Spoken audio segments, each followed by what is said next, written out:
Yes, good afternoon, good evening, good morning, wherever you are in the world. Welcome back to Football Heritage TV.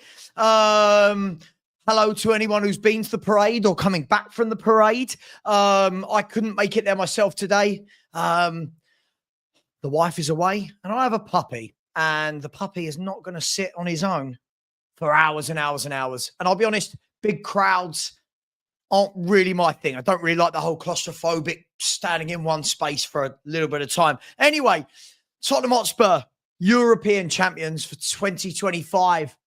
And Ange Postecoglou has just said, season 3 is always better than season 2.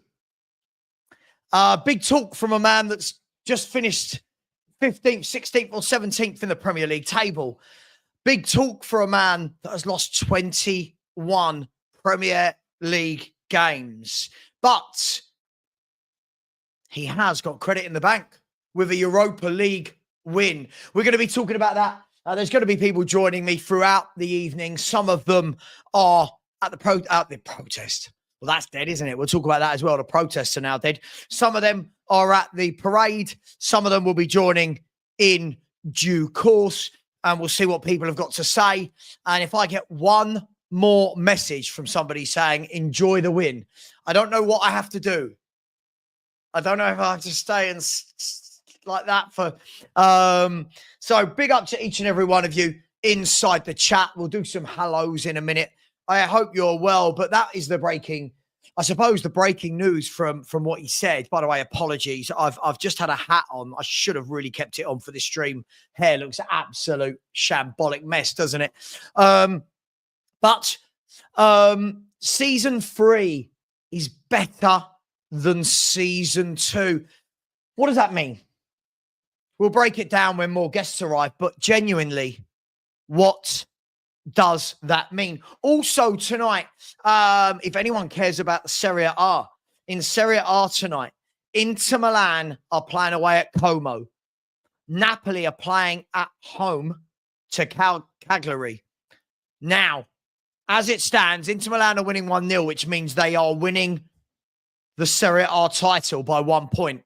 If Napoli score and beat Calgary, probably the best way to say it. Someone will tell me.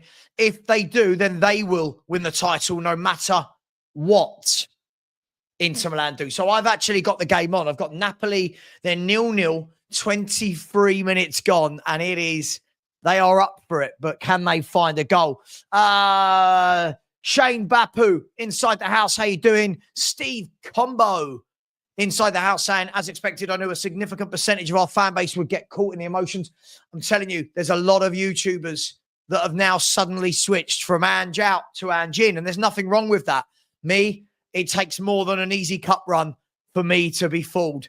I need to see him do this in the league and show me that he's actually got tactics in the league and doesn't lose week in, week out. Big up to you. Big up to Danny Miller. Big up to FC. How you doing, Danny? How you doing, FC? How you doing, Shane? Rob Welsh, Tony Rodriguez. How you doing, bro? BVB Sports. Finn Rickwood, Dan Skyline. Marios, who jumped on yesterday. Big up to you, my man. Belgrade Wanderer. Spoon Dangler. Spoon Dangler again. My man, Chris Checkitts, one of my favourite people out there. Chris Checkitts. Big up to Arsenal. Just a juicy Spurs. Tony Rodriguez again, Dan Skyline, Rob Frank, Haskenhoff. Boom. How you doing? Do you know what was funny is when I put on the YouTube channel, I've been running some errands and doing a lot of stuff today. I'm having my garden renovated, so it's all a bit madness here. Stanley, calm down. Go in there. Stanley, go in there and relax. Sorry. The wife is away. So at the moment, I've got 2 crazy dogs. They've had their walks. And oh, my God, it's a nightmare. Big up to the richest man. Big up to this stud. Look at this stud. Football Heritage TV. Whoever that is, you stud. Big up to you. Big up to Daddy Taylor. Big up to Nolan. He's just saying Ange in. Sure, each to their own. If you're Ange in, you're Ange in. If you're Ange out, you're Ange out. It's just a football opinion. What a day. No words. Jesus Christ. We're like a bunch of teenage girls. What do you mean, what a day? No words. Tottenham have beaten a really crap Man United, Bodo Glimt, Frankfurt and Alkmaar. Going on as though we've beaten Man City in a Champions League final. Hey, it is what it is. Big up to Kate and Jim. How are you all doing? Big up to Mohit. Big up to Cold Shot. Big up to, maybe I'm just a cold person, by the way. Maybe I am. Listen, saw the scenes, very good. It looked exciting. But you know what? You know what? For me, I'm still not sold on the manager. Bobby, agree. But that's how I feel, Bobby. That's how I feel. Leave as a hero. But hey, we're going to be talking about it. There's a lot of people inside the house. How you all doing on this Friday night? I remember when Friday nights out were drunken and crazy. Not anymore. Me talking to you lot with a couple of puppies. Big up to you. That's how I see it as well. That's how I see it. That 90 minutes, that defensive display where we had one shot on target in the game has given him more time. It has. And we're going to be talking about what that means. What does that look like? Who does he buy? Does suddenly all the people that have changed their mind from Ange out to Ange in, do they suddenly trust his judgment in player? Where before we were talking about Solanke not being good enough and Werner not being good enough, or Tell, but like, I don't know. Do we suddenly trust him? I think football fans are just so flaky in their opinions, but hey, each to their own. But I agree with you on this one, Sonics. Yeah, the Champions League, I can assure you, the Champions League next year, we're going to need some tactics. We're going to absolutely need some tactics to win that, to even compete in the Champions League. Marcus said, how the hell is Ange going to beat the big teams? He has how many wins from the top 10 in the league? That's a good question. Let's have a look. Top 10 in the league. He's beaten Brentford. Villa once. And I think that's it. Isn't it 3? I think he's won 3 out of 19 games against the top 10. Is that right? Top 10, 3 out of, well, I don't know. Work that out. If you're 3 out of 20, he's won against the top 10, if I'm not wrong. God, if one more person says this to me, Beth, one more person says this to me, I don't know what people want. I feel like we're a League Two club that's just won a cup. And like everyone's just so amazed that everything else is just gone out the window. Big up to you. Yes, an easy cup run. As I said to you all the way through, an easy cup run. We didn't play one good team. I mean, Frankfurt are decent. We didn't play one other good team in the entire cup run. Yes, I've not mixed my words, Matt. Yes, Matt is here. And of course, loving Ange Postecoglou as always. We wouldn't change Matt for the world, would we? Good evening to Purple Records. C to the Fourth said it was obvious these fans were going to get roped in. Listen, whoever has, sorry, that was nearly English, wasn't it? It was nearly some grammar in there. Whoever has got roped in, each to their own. I just can't be fooled. I can't watch a manager lose 25 games in a season. I can't watch a manager lose 25 games in a season and praise that I think he's the right man moving forward. Each to their own. I mean, Stell, why aren't you out celebrating? I mean, Stell isn't here. Stell is someone different to me, and Stell was flying back from Bilbao today, but I'll be sure to pass on your best to Stell. Always easy to get 2 Greek people wrong. Big up to JJ. Hope you're well. If you bite through that wire, we are fighting, Stanley. He's trying to chew through the wire to this light. Where are we? Loads of people inside the house. No, each to their own. Each to their own. I didn't say there's nothing wrong with saying what a day. I just feel like I did my celebrating the day we won it. That was enough for me. Did you just hear what right, James? What did you hear? Craig, any stupid comments, I'm just going to block them, okay? Any silly comments. But listen, we are going to be talking about when some of the guests join in due course. But what does it mean? Stop it. Stop it. Sorry, Stanley's been a little shitbag. We are going to be talking about what does this mean? What what are we hoping for next season? What type of players are we going to buy? I'm not raining on today's parade. I just don't need to be giddy about it like everybody else. That's fine, isn't it? I watched it. It was good. It was lovely to see. But at the end of the day, James, I don't need to be going, oh my God, oh my God. I don't need to be crying. We had the emotions the other night. I feel like everyone wants everybody to act the same. We're all different human beings. Okay. We're all different human beings. Different year next season. Yep. Let's just hope that we don't lose 25 games. Spoon dangler. I said Ten Hag all over again. We're going to talk about that. You give that Aussie beauty whatever he wants. I love this. It's like no one cares now that we've lost 25 games and have no identity the way we play, no tactics. It's just like no one cares anymore. That's fine. Brian. Yeah, fair enough. If anyone's turned and they're Ange, listen, absolutely. Sorry, I've got standards. No. You're not going to get me that easily. I think he's got to show a lot. Listen, for me, I need to see you can't lose 25 games of football. You can't lose 25 games of football in a season and then want me to go, oh man, Jin, based off what? I can't. Sorry. He can say season 3 is better than season 2. I mean, I need to see it. I need to see it. Andrew said the decision to keep or remove him. I think he's staying. I think we know he's staying now. It is. I'm not going to be sitting here and going Ange out. We know he's staying. But for me, I'm not convinced by him as a football manager. I'm really not convinced by him. I've seen 2 years now that makes me go, yeah, you can't do it in the Premier League. I love this. Another idiot. Savva, just be happy. It's not that I'm not happy. I'm just not giddy. Jesus Christ. All these people that just say be happy.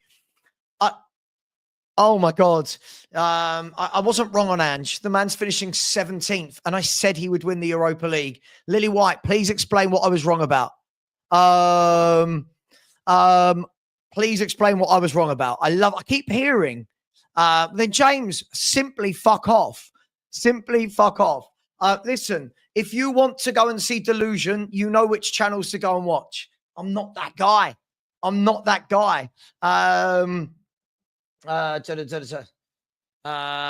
Jack said, Savva, I remember you said, why don't big clubs, e.g. Liverpool and Arsenal, wouldn't accept the losses, but Spurs are big enough too. I don't understand what that means.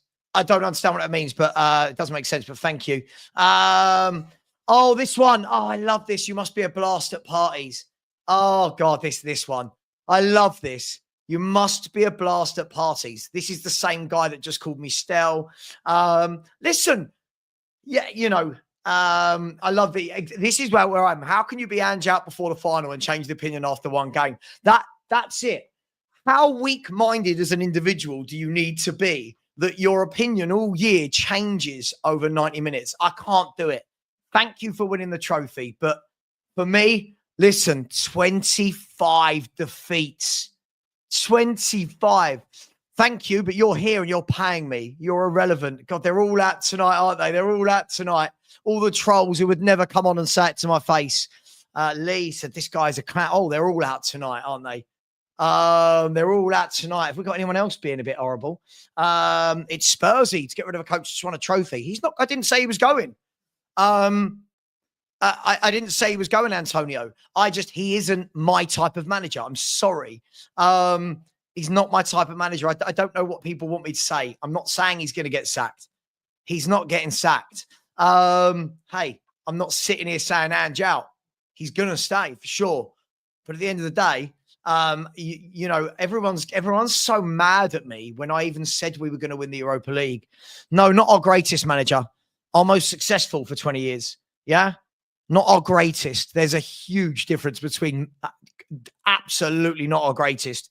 Yeah, let's give him another 6 months. So, Antonio, this is the problem. When people say this, Liam, come on and say it to my face. You'd shit yourself, mate. You're a troll. Go away. Right? Listen, I just think everyone wants, we don't all have to feel the same. Yeah? Agreed. Agreed. Credit where it's due. He ended the drought. No one said anything but that. I just don't. He's not for me. I'm sorry. I don't like watching my team lose every week.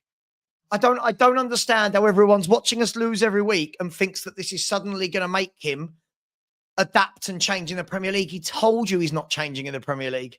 Do I seriously think Fabio will back Ange staying? I don't know.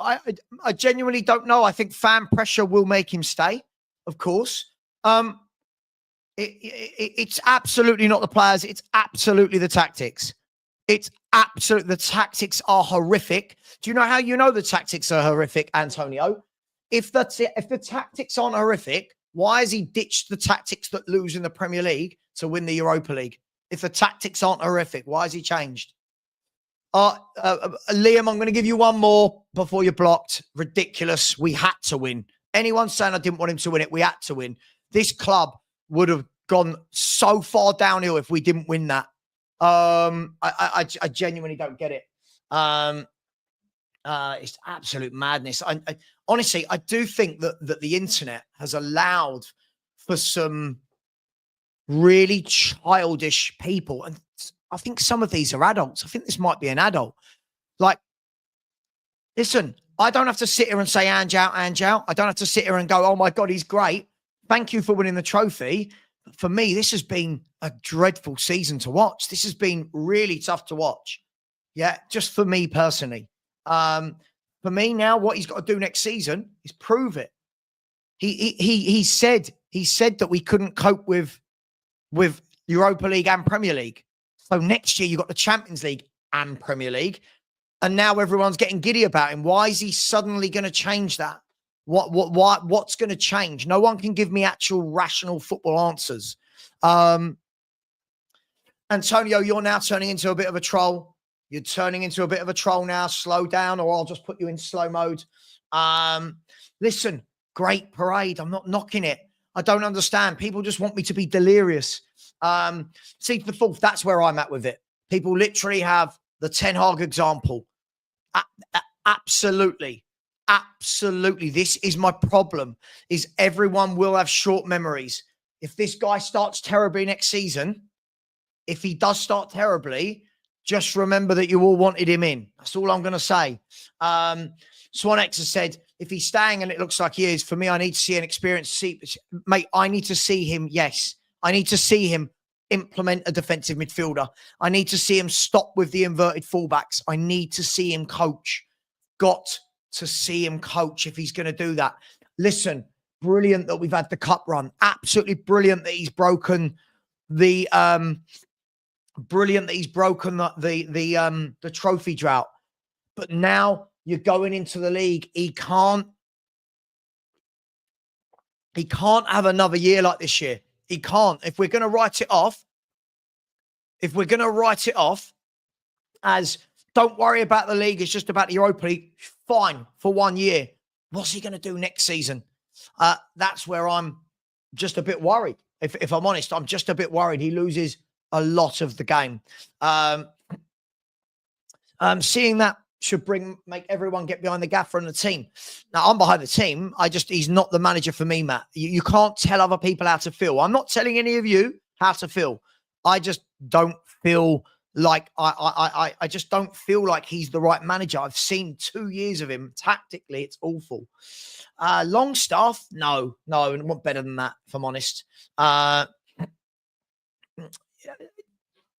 you know what I don't get? It's my face. I don't get why we can praise over here, but we're not allowed to critique over here. You know? That's what I don't get. I just don't get it. I just don't get it. For me, I've just really, really detested this Premier League season, and the Europa League covers that over for sure. But listen, I've got my doubts. I've got a lot of doubts. Listen, we've got to hope he has. We've got to hope he has. Absolutely, Mauler. I agree with you. You can truly believe whatever you want to believe, but you're now being an idiot. So any more stupid comments and you're going to go. I've explained this so many times. Just because YouTubers out there tell you that I don't want to win it and people lie, it's nonsense. We had to win it. Of course I want to win trophies. Yeah? Of course. course I want to win trophies. Yeah, trophies breed confidence. Champions League attract better players. Money is there now. Let's see Daniel Levy do it then. Let's see Daniel leave it. Oh, God, another one. Hang on. We got another one. Stop trying to spread negativity on your BS channel. You're looking for clout. I don't know what that means. I mean, I don't know. Why am I looking for clout? I've had the same opinion of this manager for nearly 2 years. Why is this looking for clout now? Because I'm not a sheep. Thank you for paying me for being here, though. Thank you. I really appreciate that. We had no midfield players. That's why the tactics changed. Lure something. Lear something. Lear something. I'll try. Listen, we'll get Danny on in a minute. Danny. You are, mate. Jesus Christ. They're out tonight. The trolls are out tonight. What's that with? Oh my God, it is crazy. All I've said is he's just not the manager for me, and people are losing their minds. Savva, you didn't want to win. Savva, you're ungrateful. It's like, it's utterly mad. It's utterly mad. You reckon he's actually staying then? Yeah, because look how easily most of our fan base have just flipped like that. By the way, Napoli have just scored. Fuck. And it is Scott McTominay with a scissor, a very good volley. So he's Napoli had have just scored. Brilliant season in Italy. He's had a brilliant season. Yeah, well, Conte's given him that confidence, hasn't he? But he's just scored a brilliant goal just before half time. So at the moment, it does mean that Napoli will be winning Serie A. Inter are also winning. Let me double check. Inter are also winning. Let me double check that live. Let's put an alert on the... Yeah, Inter are 1-0 up as well. So at the moment, Napoli are champions. Dan, why are so many people so angry at my opinion? Why are so many people so unhappy that I don't like this manager? Why? Like, everyone gets so childish about it. Some people just struggle when you have a different opinion. Anyone has a different opinion or a different fact, whatever. Look, at the end of the day, yeah, he's done his job. He's done what he said he was going to do, and that is win something in his second trophy. Right. Do I want this manager here out of choice? No. Does that mean I don't want Tottenham to win? Of course it does. Of course I don't want Tottenham to win. I never want Tottenham to win. But realistically, of course I want us to win. Of course I was happy we was won. I mean, I downed a bottle of Southern Comfort for the sheer fact that we won, for God's sake, and was that happy, and then was on 2 channels going back and forth nearly till 2 in the morning, pissed at me by the time I got to bed, and the hangover the next day made it half worth it, let's say. Sorry. No, you're all right, mate. You're all right.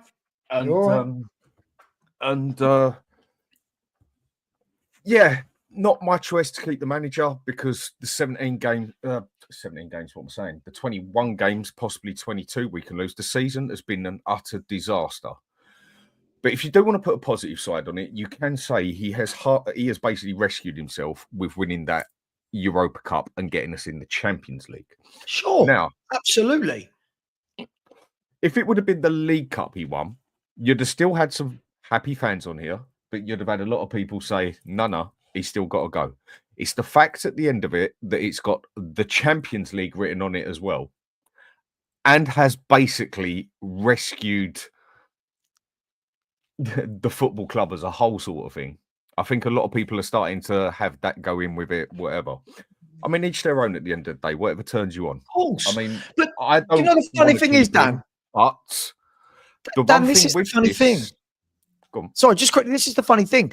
Everyone out there, feel how you want. I'm not sitting here, Dan. I'm not sitting here going, Ange out, Ange out, Ange out, Ange out, Ange out. Right? But I can't be forced to feel something I don't. My eyes didn't lie to me. Right? My eyes didn't lie to me when watching 25 defeats this season. If he stays, which it looks like he's going to, he's got to prove it next season. Not with a cup run, Dan. He's got to prove he can do it midweek and weekend every week, because we're going to be in the Champions League, Dan. We're not going to be playing Elfsborg, right? We're not going to be playing Ferencvaros. We're going to be playing Inter Milan's, Juventus's, Bayern Munich's. You know, we're going to be playing big, elite European football teams. And this is where we will really see what manager we actually have, of what his capabilities are. Has he learned any? I mean, do you know what? Absolutely. I mean, I can only speak for myself here, yeah?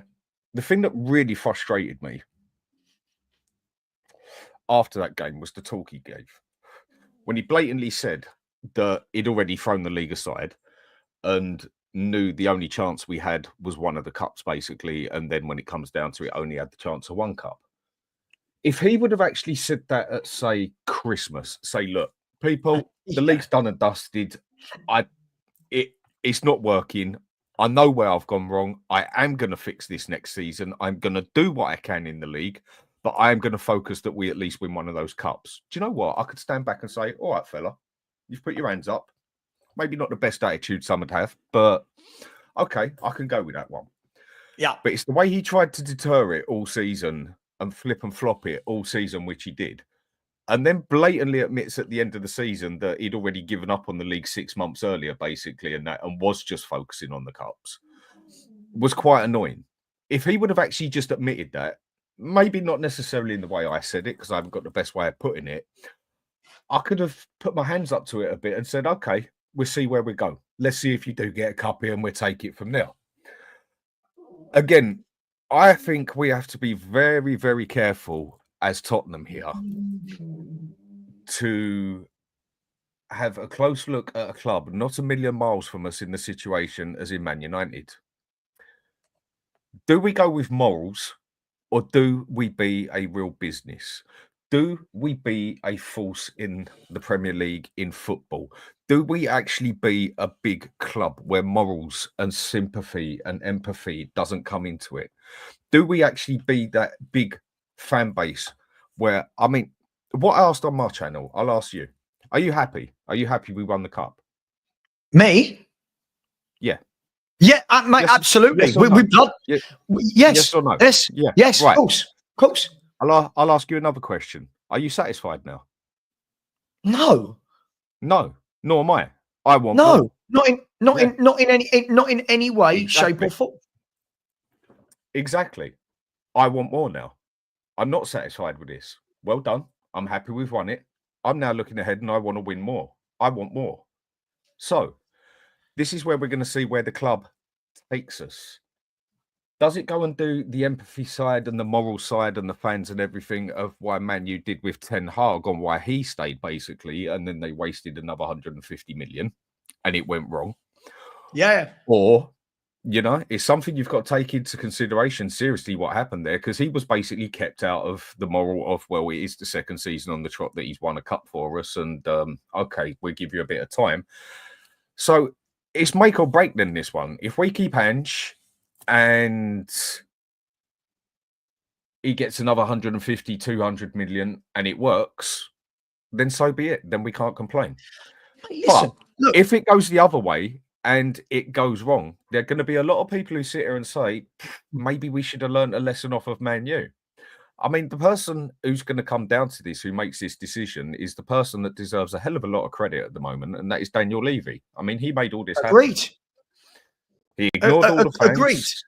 He did what I've been saying for how long?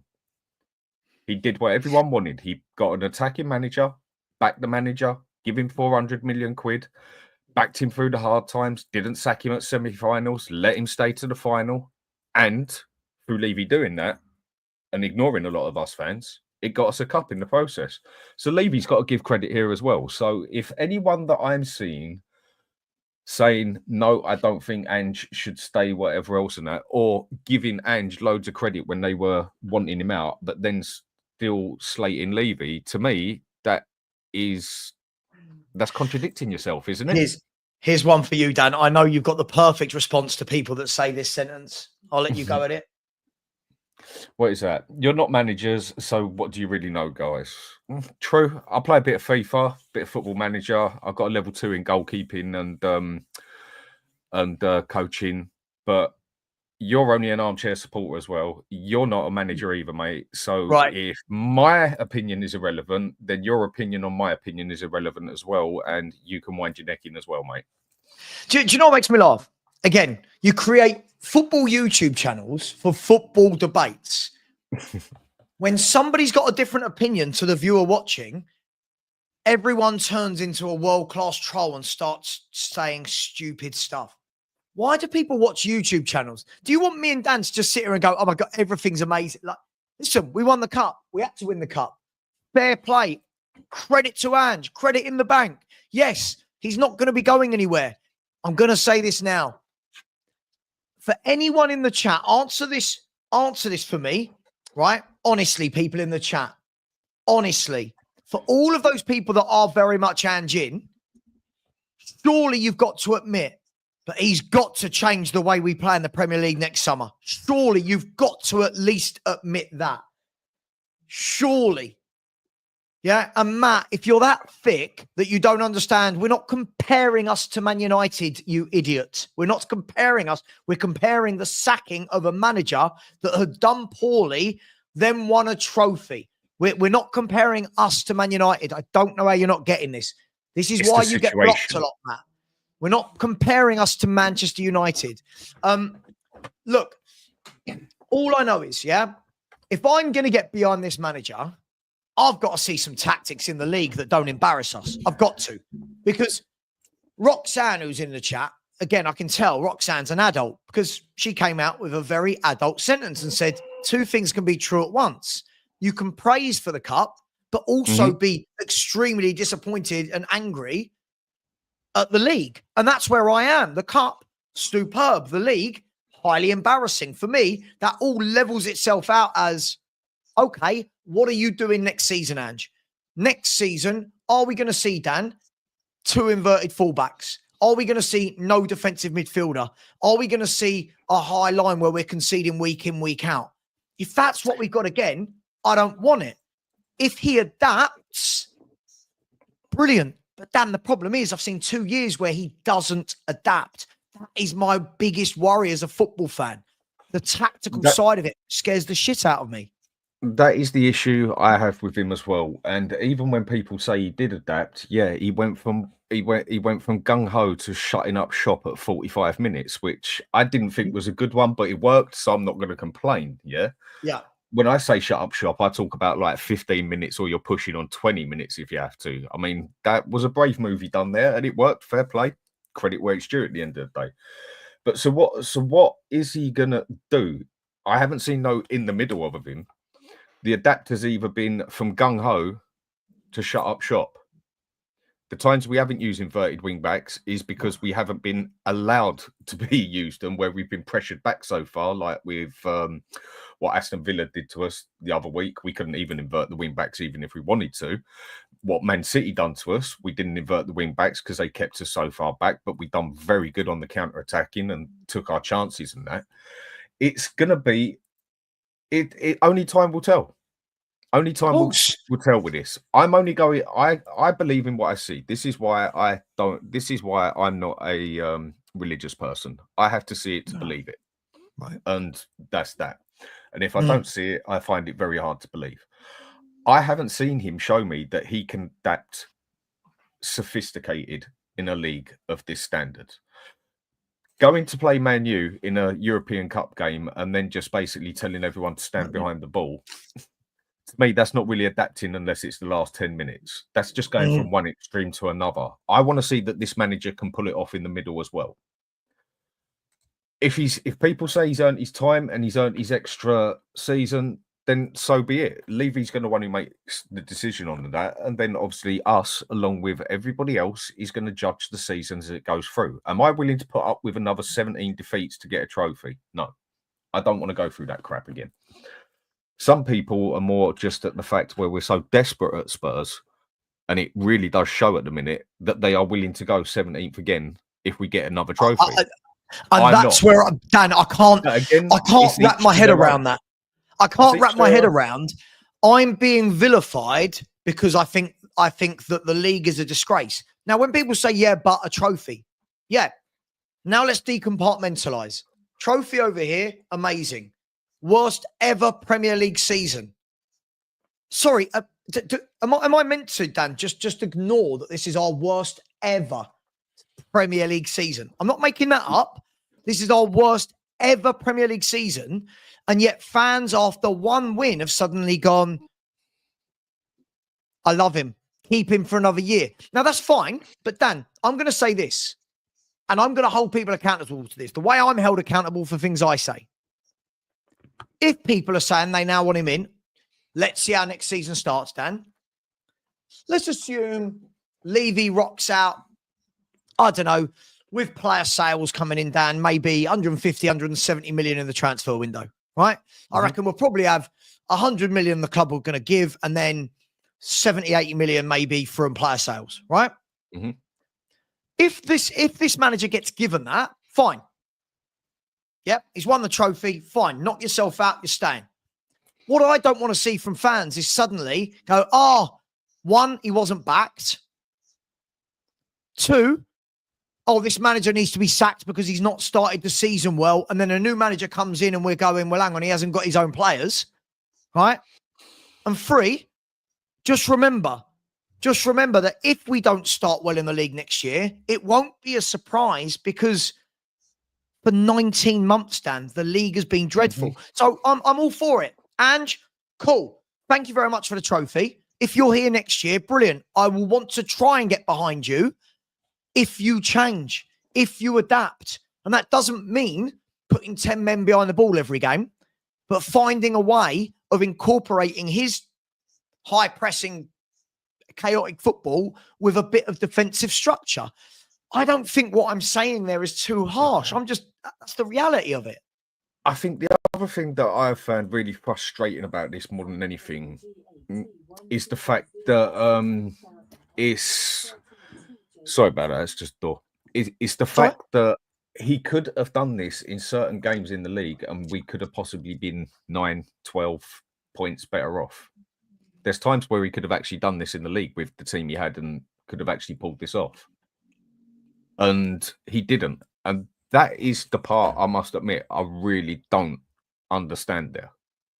Why didn't he actually do that in the league? Even though he'd thrown the league aside, but there was many a time where he could have just said, right, we're only 1-0 up or it's 1-1, we can still squeeze something out of this. Shut up shop, sit back, let's just try it and see if we can get something out of this.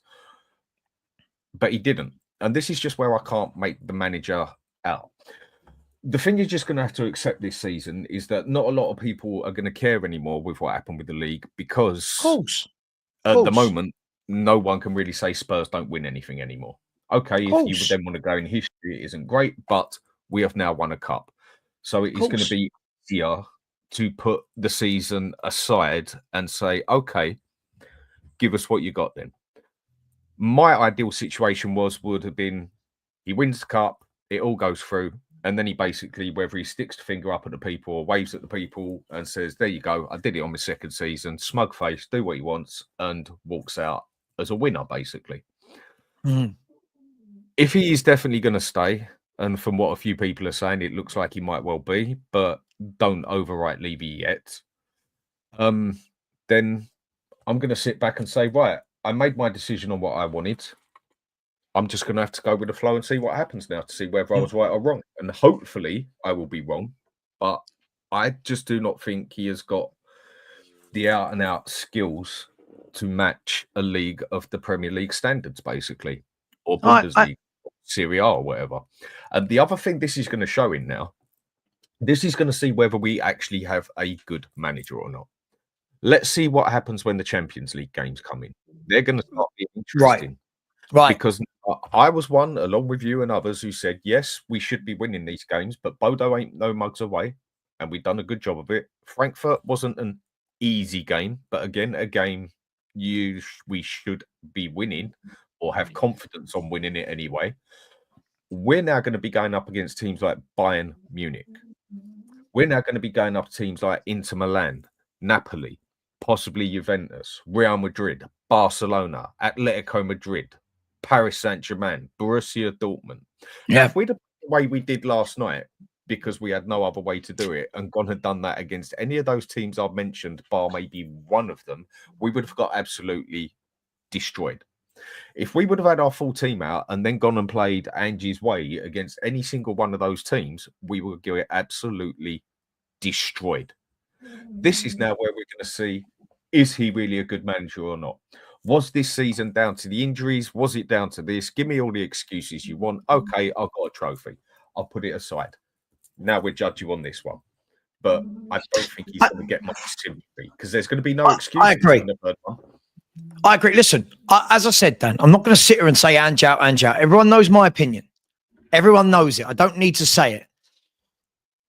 Let's assume what I don't like, though, is first of all, it's the notion that I didn't want to win it because we've talked many times, Dan, about fundamentally the absolute necessity in needing to win that trophy. And I said it from the Frankfurt game. We're winning this trophy. At the beginning of the season, I said we wouldn't win it. Hands up. As soon as I saw the run, as soon as I saw after the group stage or the league stage, turned around, didn't I? I said, we're going to win this. We've got a lovely route, and he won it. Fair play. Absolute credit. So I say credit to him. Same people giving credit to Ange. I have to give credit to Levy as well. Can't do one without the other for me. Credit to the players because they were poor in the league.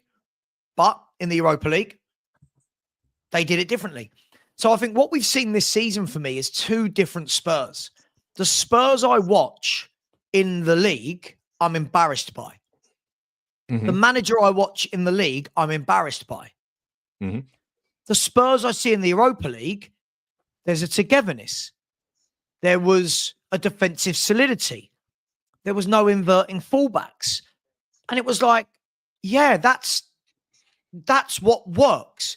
My frustration, I think, was why then automatically, Dan, whenever we came back from a Europa game, did we straight away in the league go back to the inverted fullbacks? Because that's my big thing. The first game of next season, I want to see what has he worked on in the summer.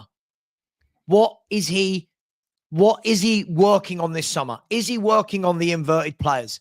Is he going to get experience? Because Dan, the thing for me is he says so many different things. I don't know what to believe. One minute we don't need experience. He doesn't want to buy it. The next we need experience. 1 minute we're Spurs. We want to try and challenge. The next minute we can't cope with Europa League and League.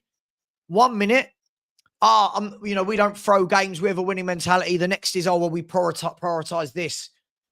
So for me, I need to see a steady Ange next year that doesn't flip-flop from one sentence to the other for a soundbite. I need to see what are we next season, Dan? Who are we? What are we? Exactly. So, okay, if we're going to put it aside, he's won the perfect cup to do it with, because I guarantee if it would have been the League Cup, a lot of people wouldn't have put it aside. The thing that has rescued us is the fact that it has rescued the club as a whole, and that has got us in the Champions League with the money and what we can do and everything else. Okay, maybe it was just a bad season. Maybe it was just down to the injuries. Maybe it was just down to all of that. I don't think it was, but maybe it was. Okay then, mate. Come on in. Prove me wrong. Prove us wrong now. Agreed. And that's all I can say to it. I hope he does. I want him to succeed. Whoever's at Spurs, I want them to succeed. I don't care what they do in their private life or whatever. They can go on about and do whatever they want. I don't care about. Agreed. As long as they play their shit on the pitch, that is all I care about. I don't think that keeping him is the smartest thing to do, because I'm looking at what I've seen happen in other situations, the way I've seen him play for 2 seasons and everything else. But others will say we should hang on to him for morals. Others think he is significantly better than what I think he is. It all comes down to personal opinion at the end of the day. I've made it clear that I would still quite happily see the back of him and say thank you at the same time. And I'm sure he won't complain with his extra 1.1 million bonus in his pocket for winning it. And it's like the other question you can ask there. That night, who did the players play for? Did they play for the fans? Did they play for him? Or did they play for themselves? Or did they do all of it? We don't know at the end of the day. For me, I personally think the players played for themselves to prove a point because they wanted to win a cup and that. I don't think they were walking through walls for the manager.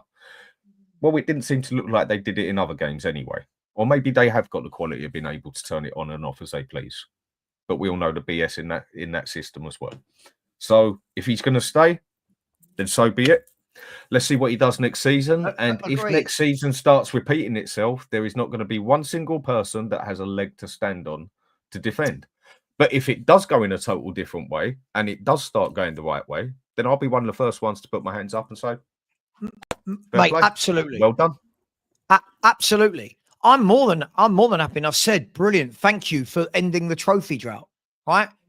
But at the same time, it's embarrassing every week in the league. And we've now got people, I've got loads of people in the chat going, yeah, league doesn't matter. League never matters. Sorry, league doesn't matter. League doesn't matter. If league doesn't matter, why do managers nearly every season get sacked when they're doing a bad job in the league? If league doesn't matter, why was Gary O'Neill sacked for Wolves? If the league doesn't matter, why was the West Ham manager sacked? If the league doesn't matter, why was Sean Dyche sacked? The league matters. The league, of course the league matters. It's your bread and butter. It's bread and butter. So look, listen, I get it. I get that so many are emotional. I'm not sitting here saying he's going to go. But for me, I just got to see something different next season. I've got to see something different next season. I find it really difficult to watch Spurs play. I find even the games we've won in Europe, 10 men behind the ball, that's great. Then in the league, it's gung-ho. So, Dan, what's our identity? Like, what? No one can. What are we? You tell me. Are we that team that puts 10 men behind the ball? Or are we the gung-ho league? I genuinely don't know. It feels like we've got two sets of players and two sets of managers for different competitions. And I'm just a bit confused as to what we are.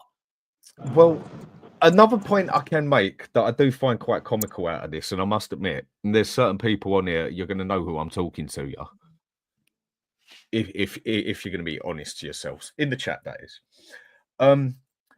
No, I'm going to clap when we're losing 6-3 whatever to Liverpool. I would sit here and rather all day long, and I will say this to a few other channels out there. I'm sure you know who I'm talking to, a few of you, if you're watching. If you want me to put the names down, I'll quite happily do that as well, but we don't have to go that far. It's not a nasty dig, but I would rather see 6-3 Liverpool. I want us fighting all the time. I want us playing the Spurs mentality. I want us playing the Spurs philosophy. We do not play Conte this. We do not do this. We do not do that. That is not Tottenham. I would rather be losing 6-3 and being attacking and giving it an our all for the game instead of scrimping and scraping a 1-0 game. Now, where are those people talking about what happened the other night? Because we didn't exactly play the Spurs way, did we? We didn't exactly play the philosophy way, did we? We didn't exactly play the Ange way, did we? We shut up shop more than anyone ever could in a Conte way, if not a Mourinho way. And I bet you people aren't complaining about the Spurs philosophy at the moment, are they? Make your minds up, people. That's what I say with that one. Yeah, look, I mean, welcome, Alex. How are you, mate? You okay? Yeah, just quickly, because I can't stay that long. Savva, and Dan, it started. The movement started. Yeah, Ange is going to stay. I've already had one person, right? Because I'm getting recognised. Recognised I was walking. It's weird. It was really weird. I'm famous for some reason. In the Tottenham fan base. And one guy said, "Oh, I love you, Mr. Botsif. I love you, Mr. Bots Office. You must change your mind. You've got to give him 3 months. You've got to give him 3 months." And I said, no. And then I was like, oh my gosh. And he's a lovely guy, but it was just like, I was with Eddie as well.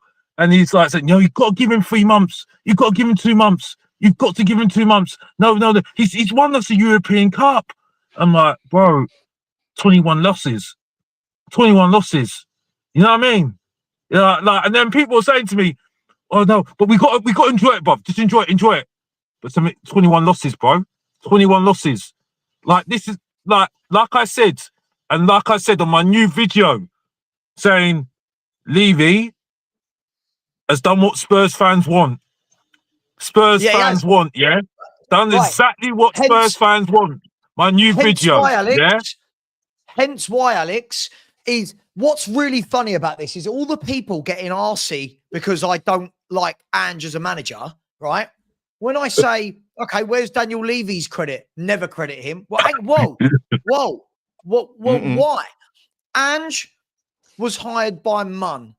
Munn was hired by Levy. Therefore, Levy has hired the two people that between them have put this squad together and won a Europa League.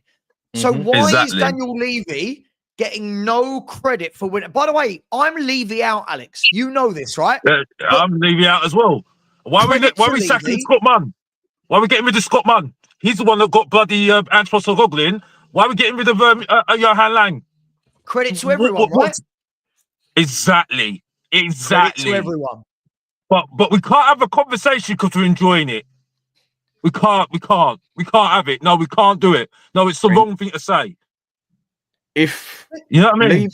if Levy was getting the, I mean, because when it came down to it, several people always referred it back to, yes, that Ange has been a crap manager, blah blah blah, before he wins the cup, by the way, and but the problem is, it's down to Levy. Levy employed him. It's Levy's fault we're doing this bad in the league. It's Levy's fault that we haven't done this because he employed him. Well, okay, I'm sorry. If there's a left, there's always a right, an up, a down, a hate, a love, whatever ones you want to go. There's always two sides of it. And when you go to a lot of stories, there's usually 3 or 4 when you read them properly.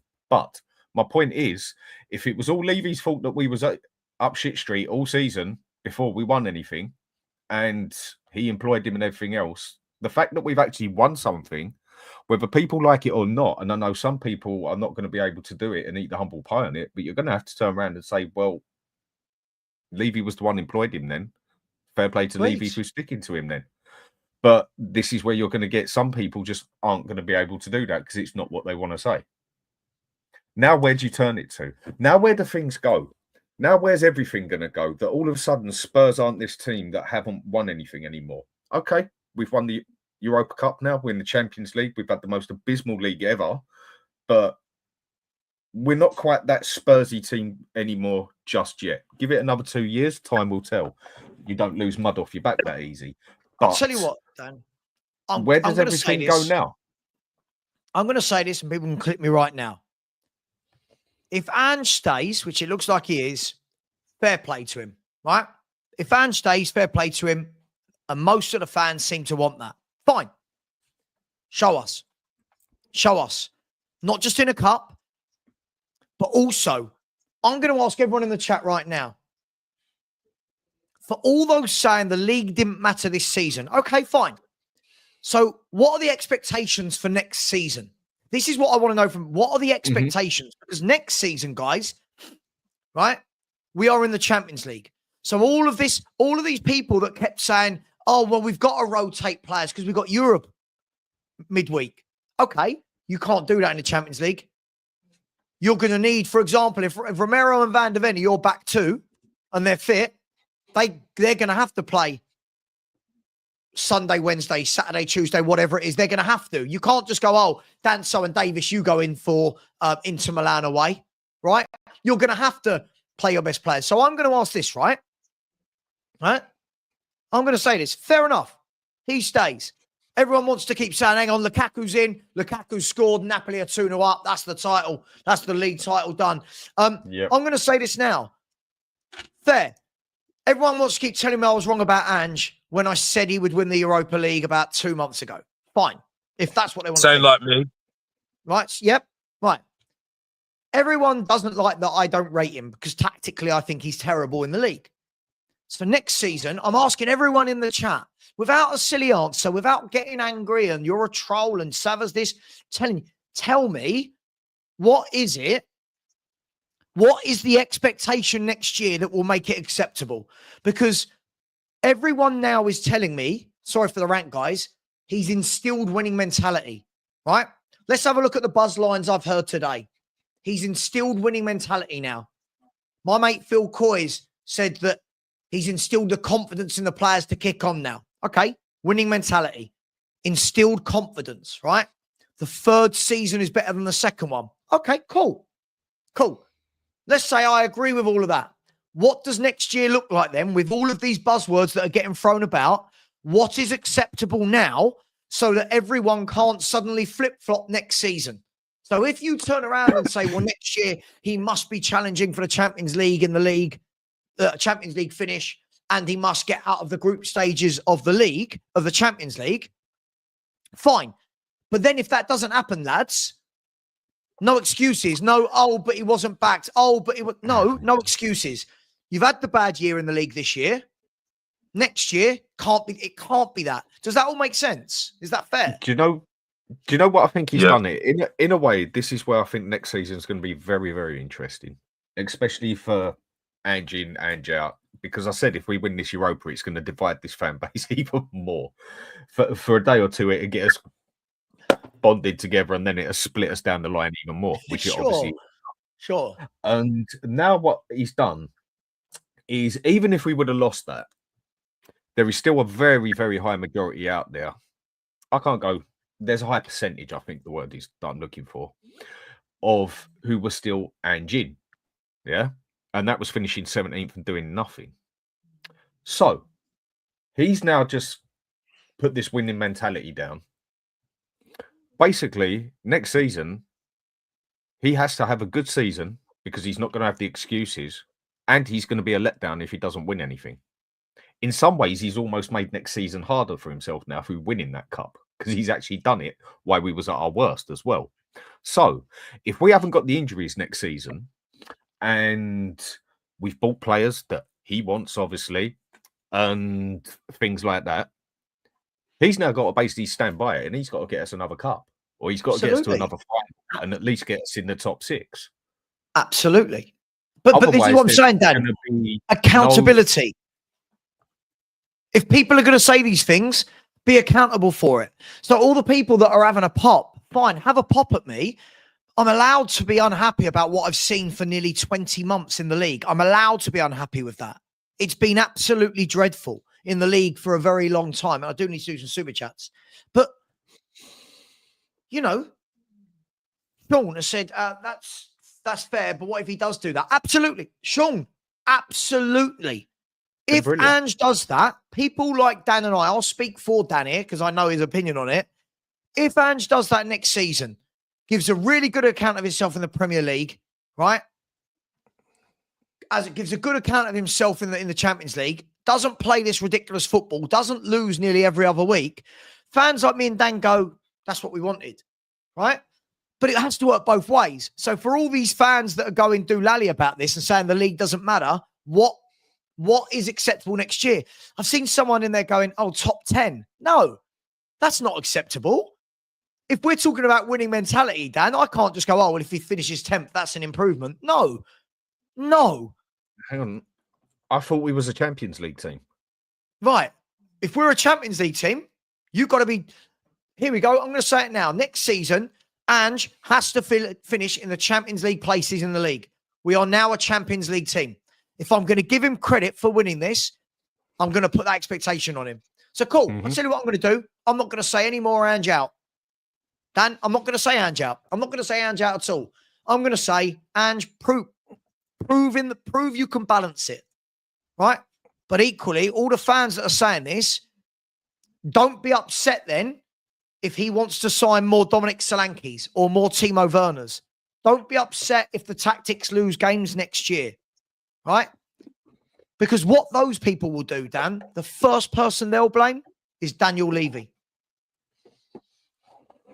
The first person they'll blame is Daniel Levy for whatever goes wrong.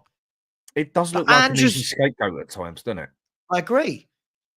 At times. I agree. And I'm not a Levy in, but the reason I speak of this very loud at the moment is because I contradict when people contradict themselves and that, which we've all done at times. We all know we've done it at times. But when people preach so hardcore on something, like it is almost a bloody religion, and then exactly the same situation comes up, but they just want to sort of like turn a blind eye to it.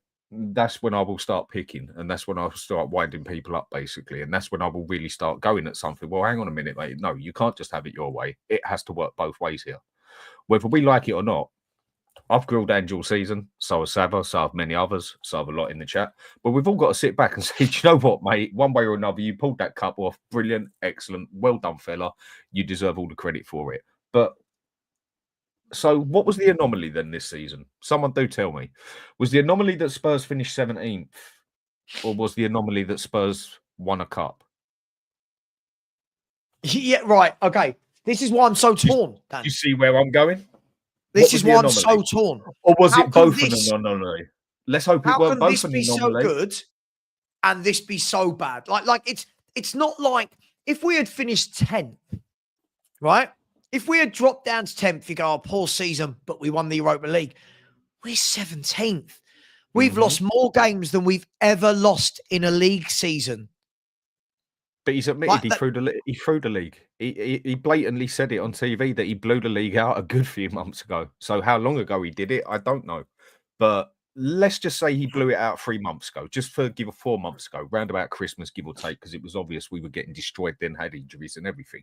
But we still had the cups to look at. Mm. Okay, but then I bet you there's a lot of people on here that was giving me grief the other day, which again, give me as much as you want. It's the more the merrier. Of the point I was saying is the games are irrelevant. Ange has now come out basically and made me right. Ange has basically come out and said on TV, season was done, and I knew it. I had to focus on the cups to win something. So basically, those league games were irrelevant to him because he was focusing purely on the cup games. So he's almost made me right in a way because our own professional manager made the games irrelevant and focused on the cups. But a lot of people say, no, every game is important, no matter what situation you're in. You have to win. You have to win every game. Like if we go out and when we play on Sunday, what team do we play? Is anybody even going to care about 8 league goals? Sorry, he's got eight league goals. Yeah, Dominic Solanke is not excellent. And Jesus Christ, if we go and even get beaten 4-5-0 on Sunday, people are still going to be over the moon and happy. But hang on a minute. Didn't I have half these people preaching at me that no matter what, no matter when, that every game matters? Come on, people, make your minds up. I'm seeing so much flip-flop in here in a lot of ways. And then people justifying when the manager goes and does basically what I said. I see so much on it. It's amusing. Look, I completely agree. So that's going to be my stance on this now. That's going to be my stance on this. If he stays, yeah, everyone knows my feelings on him, but that's my stance on it. Cool, let's see it. But equally, what we can't have is at the beginning of the season, he gives it a big un, like he did this season at the beginning of the year, telling us we're going to challenge.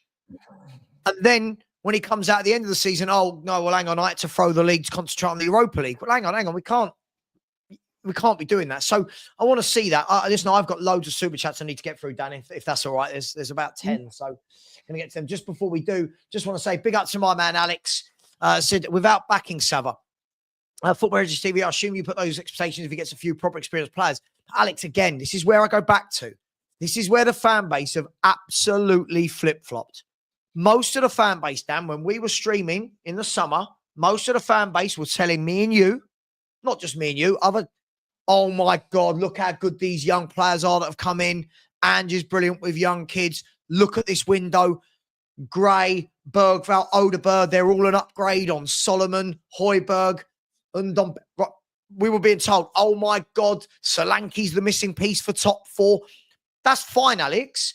But fans say all those things. Then when it goes terribly wrong, suddenly, he's not being backed. Ange himself came out and said, really happy with his squad. We should be challenging. Ange himself said he didn't want the experience, Alex.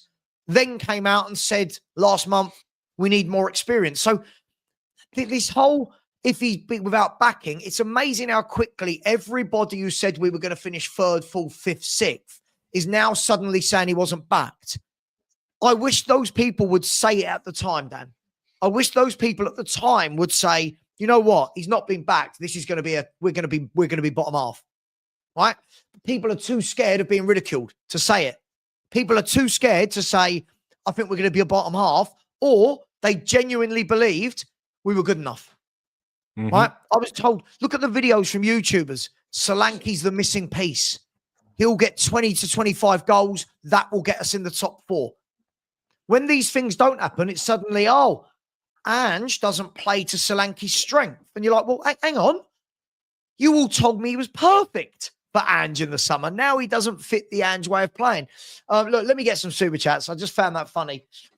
Mohammed, listen, just because I live in London, right, I have a thing called life. I have other commitments. I'm afraid I can't just drop everything because Spurs have a parade. I can't drop everything. I've got some big commitments. I've got a puppy. Shouldn't need to explain this to you. I've got a puppy, right? I cannot leave the puppy for 5, 6, 7, 8 hours. It's a puppy, right? If I leave the puppy for 5, 6, 7, 8 hours, yeah, it will be carnage. So I'm afraid some things in life are just a little bit more important. I'm sorry. Big up to Mario. Said Savva. Big up to you, Savva Moo. Ange Ball, big no. Hang on, Savva. I don't know. Ange Ball, big no. Ange Wall equals winners. I see what you're saying. Playing Champions League next season as champions, again, ole, ole, and not as second, third, fourth wannabes, champions again, ole, ole. And listen, I make your first sentence right, Mario. The funny thing is, all these people that have been saying how great Ange Ball is, all the best games we've won this season, all the big games we've won have been when we actually didn't play Ange's style of football, which is what everyone told me he was brought in for. Thank you very much, Mario. I really appreciate you, my man. Long time subscriber to this channel. Really, really do appreciate you. Hang on. Napoli have gone. No, they haven't. Nearly 3-0 up. Big up to you, Mario. Really appreciate you. Arsenal, just a spicy Spurs. Big up to you. Stanley, out of there now. Has put in a super sticker. Big up to you. Thank you very much. Really, really do appreciate you, my man. Thank you very much for that. Jerome, big up to you. Thank you very much. I said it means he is staying because he got Spurs into the Champions League and won them a trophy. The board need to back him and give him experienced players, not kids. Sure, Jerome, but he has to want experienced players and not kids, which isn't what he told us last summer or at the beginning of this season. It's not what he told us. I agree with you. We've got enough kids now, and Dan and I are going to discuss this in a minute. We've got enough kids, but we can't have the flip-flopping throughout the season. I don't want senior pro. Oh, suddenly I do want senior pros. Can't have that from the fan base and from him. Big up to you, Jerome. Appreciate that. Big up to Jack Nuge. Big up to you, my man, who's just put in a super sticker. I really, really do appreciate you, my man. Thank you very much for that. Very generous. Jamie Allen has said our league form this season is unforgivable and sackable. Look, I do think that the Europa League is going to paper over it. Yes, I get it. But you are right. It's unforgivable, right? Some things are unforgivable. Finishing 17th as Tottenham. I'm not saying we could still finish 15th, I think. But yes, I agree with you, Jamie, to a degree. But listen, as I said, you all heard my stance on Ange. Big up to James Watts. I said, sack him now, bring in Simeone.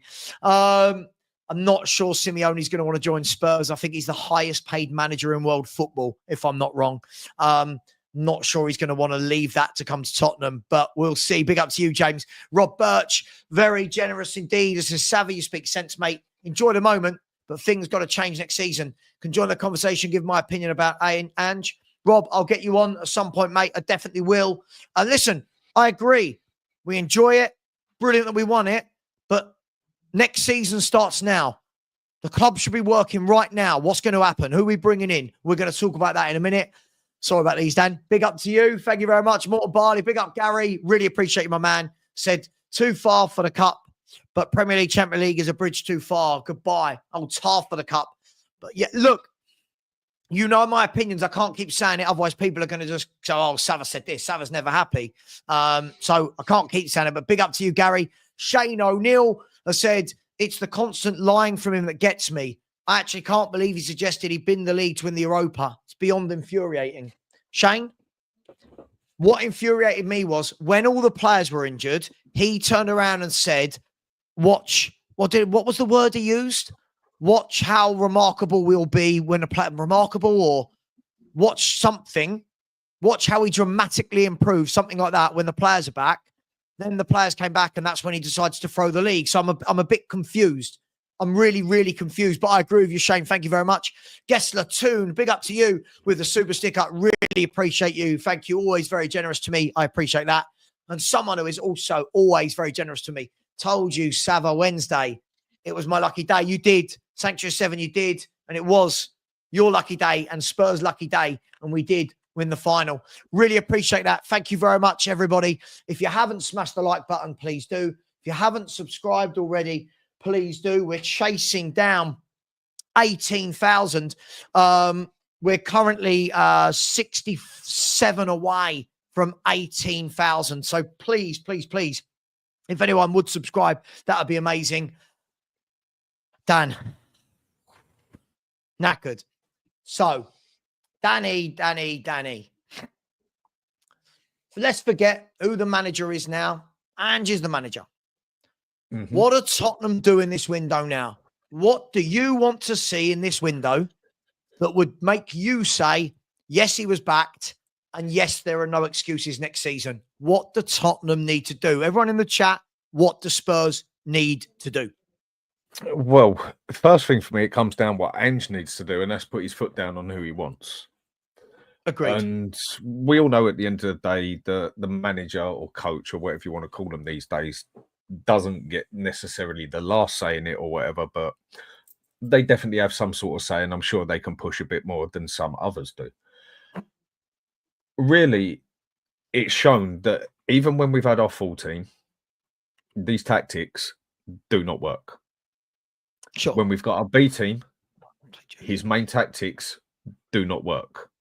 Not consistently, as why we are 17th in the league. Even if you take the injuries away, we'd still probably be 10th or 12th in the league. Mm-hmm. So I need to see him go for some players that are ready to play football. Agreed. Not players that are ready to come up and just get lost in the light, basically. Not players that are going to have never, ever played in a big league in their life. Not players that we're playing for potential.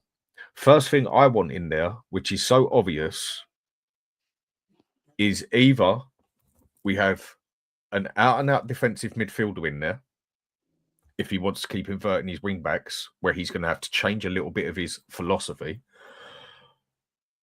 or I need to see established players in there that are there to do what Ange wants them to do. I mean, for me, I think he asks players too much of what to do. He asks a player to be able to do 3 different positions at the same time. But so if he wants people up front and Richarlison goes, for instance, I don't know, Son might leave.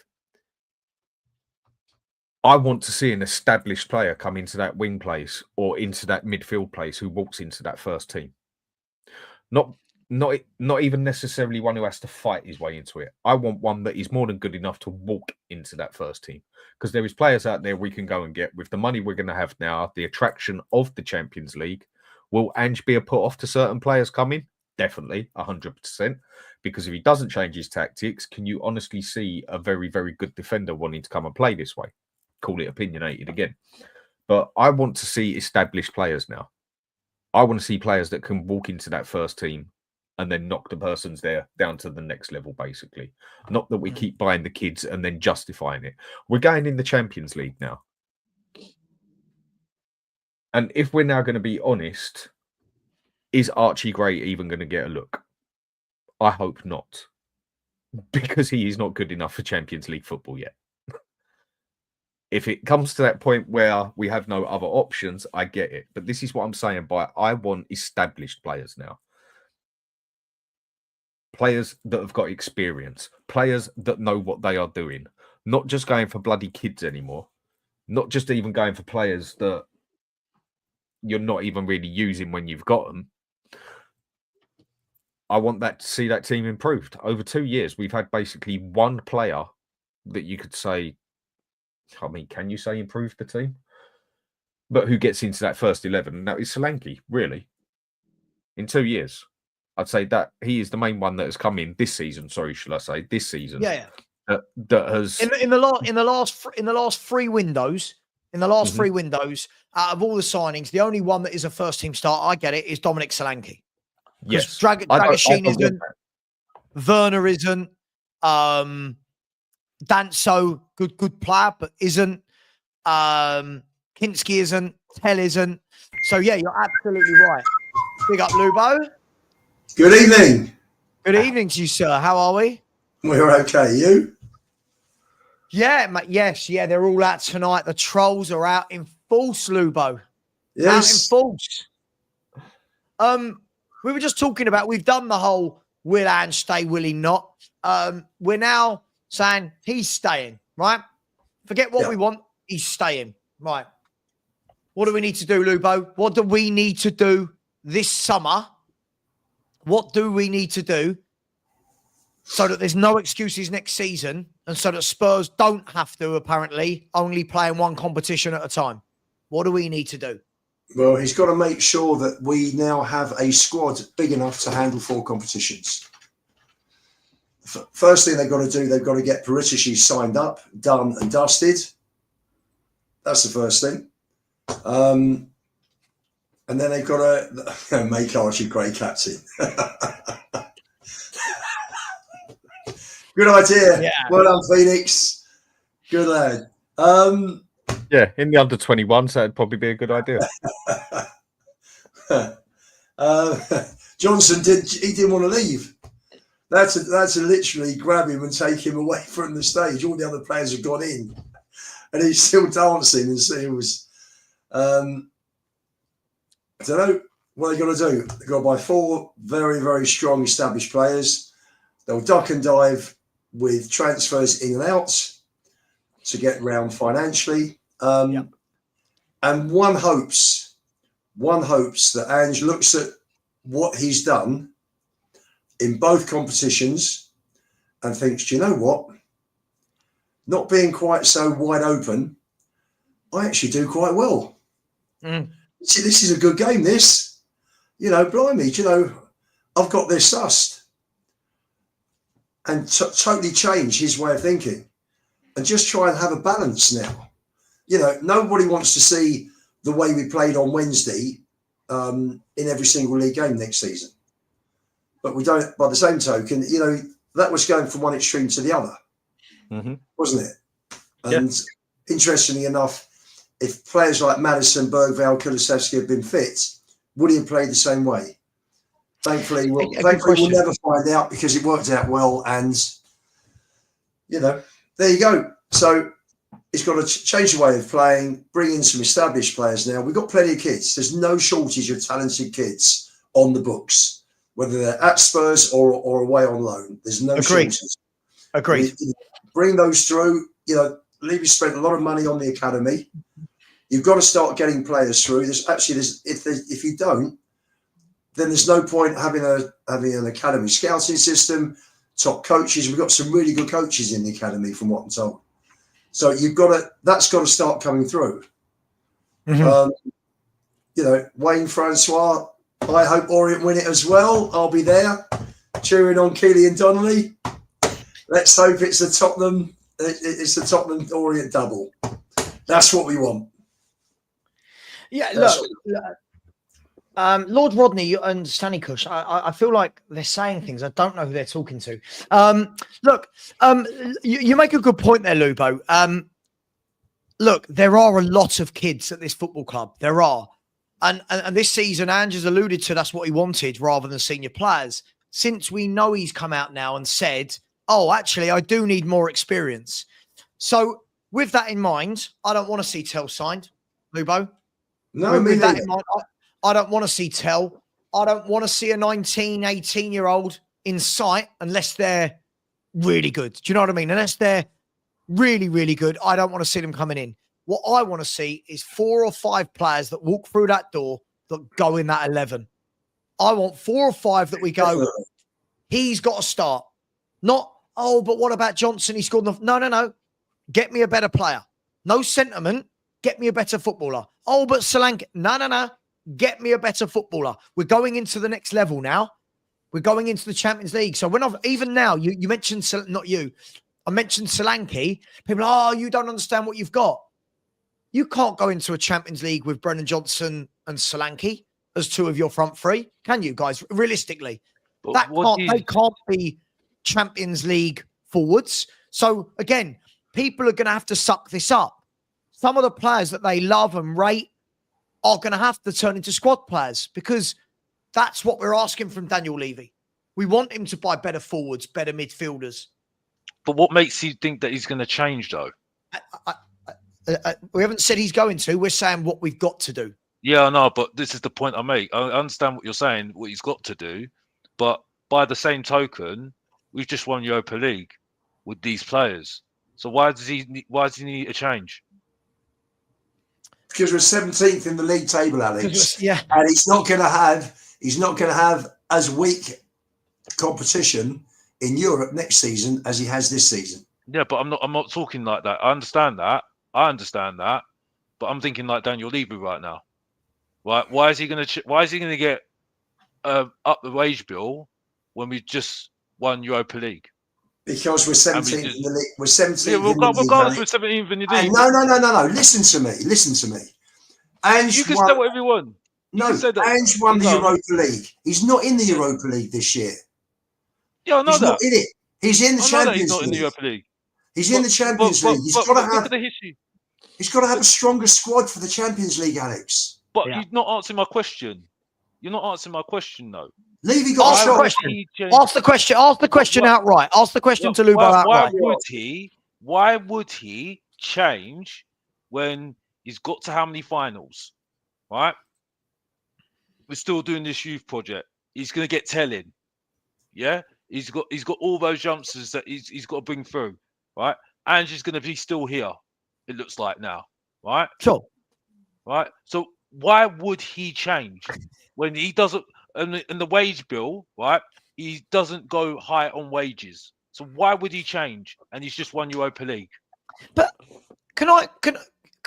I just want to, when we're saying he doesn't go high on wages, we're making it sound like every player is on 30 grand a week, right? We have got 5 or 6, right, that are over 100 odd grand a week. Look, the problem you've got now, Alex, and I think the reason why Levy's going to have to this summer is 2 things. One, Ange Postecoglou has just publicly said season 3 is better than season 2, right?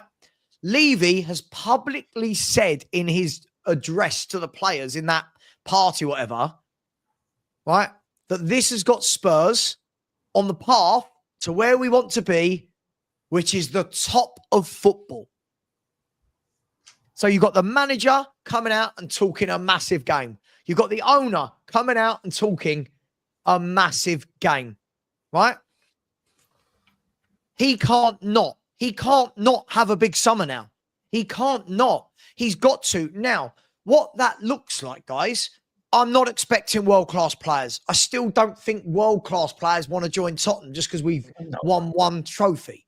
What I do expect going to clubs and taking their best players. I do expect that we should be able to go to Brentford and go, we want Mbeumo. I do expect that type of a signing. I do expect that we should be able to go to Crystal Palace, depending on who else wants him, and say, we want Mark Guehi. I do expect that. I don't expect the Kevin De Bruynes of the world. I don't expect the Erling Haalands of the world. I don't expect the Florian Wirtz of the world. They're always going to go to the big clubs. Is that fair, Alex? We should be able to do that, right? Fair enough. But then if that happens, I don't want to hear anything about Levy then. There's no excuses, yeah? I don't want to hear it. He's talking to you, Lubo. Yeah, I'm not hearing it, right? I'm not hearing Levy. I don't care. I don't care about the Spurs. I don't care about them anyway, so don't like me anyway. But the point is, though, right? Hear me out, if the penny has finally dropped, if Levy actually realises, do you know what? Fuck me, I've got a brilliant job here. This is a really privileged job I've got. And do you know what? I've wasted 24 years only thinking about the dosh. Maybe, just maybe, he might realise, do you know what? Let me see if I can actually achieve something. Lots of people go to their graves with loads of money. People don't remember them. You remember the people that actually achieve things. I ask you, who's Neil Armstrong? You'll tell me, won't you?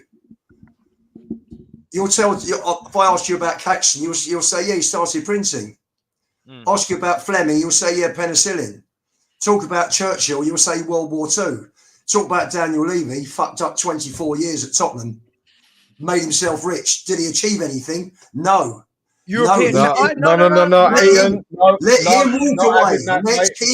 Let him walk away and say, I achieved something. We achieved the European trophy, though. We achieved the European trophy, though, Ian, that we celebrated today. You told me on the WhatsApp group saying we need to enjoy it. So don't start saying that now. No. I love you, Ian. And I've enjoyed it. You know it's all lovely. Why we are here and love you. But I'm sorry. I can't do this. Daniel Levy. He did what the fans asked to do, and then he ignored what a lot of the fans said do by sacking him. Exactly. Daniel Levy is why we have won this Europa Cup. Exactly. So we if can't Ange have a go at him. For it, then Levy gets the credit for I've it. even and done the players this. Get the credit for it. I've even done this Go, sorry. So go on, Dan. Dan, sorry, I'll interrupt you. Are people in 2 or 3 years? Because basically, you can say Spurs life has, let's just say it started again as such, yeah. Because people are going to totally, especially big Levy fans and everything else and everything, they're going to totally block out the past 17 years like it's totally irrelevant now because we finally won a trophy. It now basically starts again in the aspect that people are going to turn around and now say, yeah, but look what we've got. We've got a chairman that gave us everything we wanted. We've now got a chairman that got us that stuck with a manager that got us into the Europa Cup final and won it for us. We've got a chairman that looks like he's interested on the football side. That's what people are going to start saying. I mean, I personally think, yeah, let's see when the next protests happen. We'll see what happens then. And then you will actually see how many people were there truly for Levy out or for Ange out or for just changing the club. That is when you're going to see how plastic or how real these protests actually were now. Exactly. With this happening. And with that also going on as well, even you have to sit here and admit it as well. Well done, Daniel Levy. You got this one right. Exactly. And he has got it right. And this is Well, why I said in my video. Alex, Yeah. hang on. Sorry, mate. I was just waiting for Ian to repeat that and admit it. He got lucky. He got very lucky. What an Ange He did. got very lucky. I'll tell you why, Dan. I deal with people in business who put heart and soul into their businesses and they show major commitment. He's only committed to non-footballing activities. And when he starts showing he's committed to football, then I'll leave off and I will cheer him if he starts giving his best. He did it this season by sticking to the manager. He stuck to the football and he did what was right with the football. He took a massive risk. He got lucky. So Not many other, even the risk then. How many did other Ange get lucky in that game? Go on? Seriously, did Ange get lucky in that game? Or was that down to Ange changing his tactics and that? Or did he get lucky? No, Ange changed his tactics. I think he was possibly forced into it, but he got everything right on the day. Okay. And so I came out and totally changed his tactics. Levy totally changed his tactics of sacking a manager halfway through a season or before a cup final or whatever. So Levy's changed his tactics as well then. Exactly.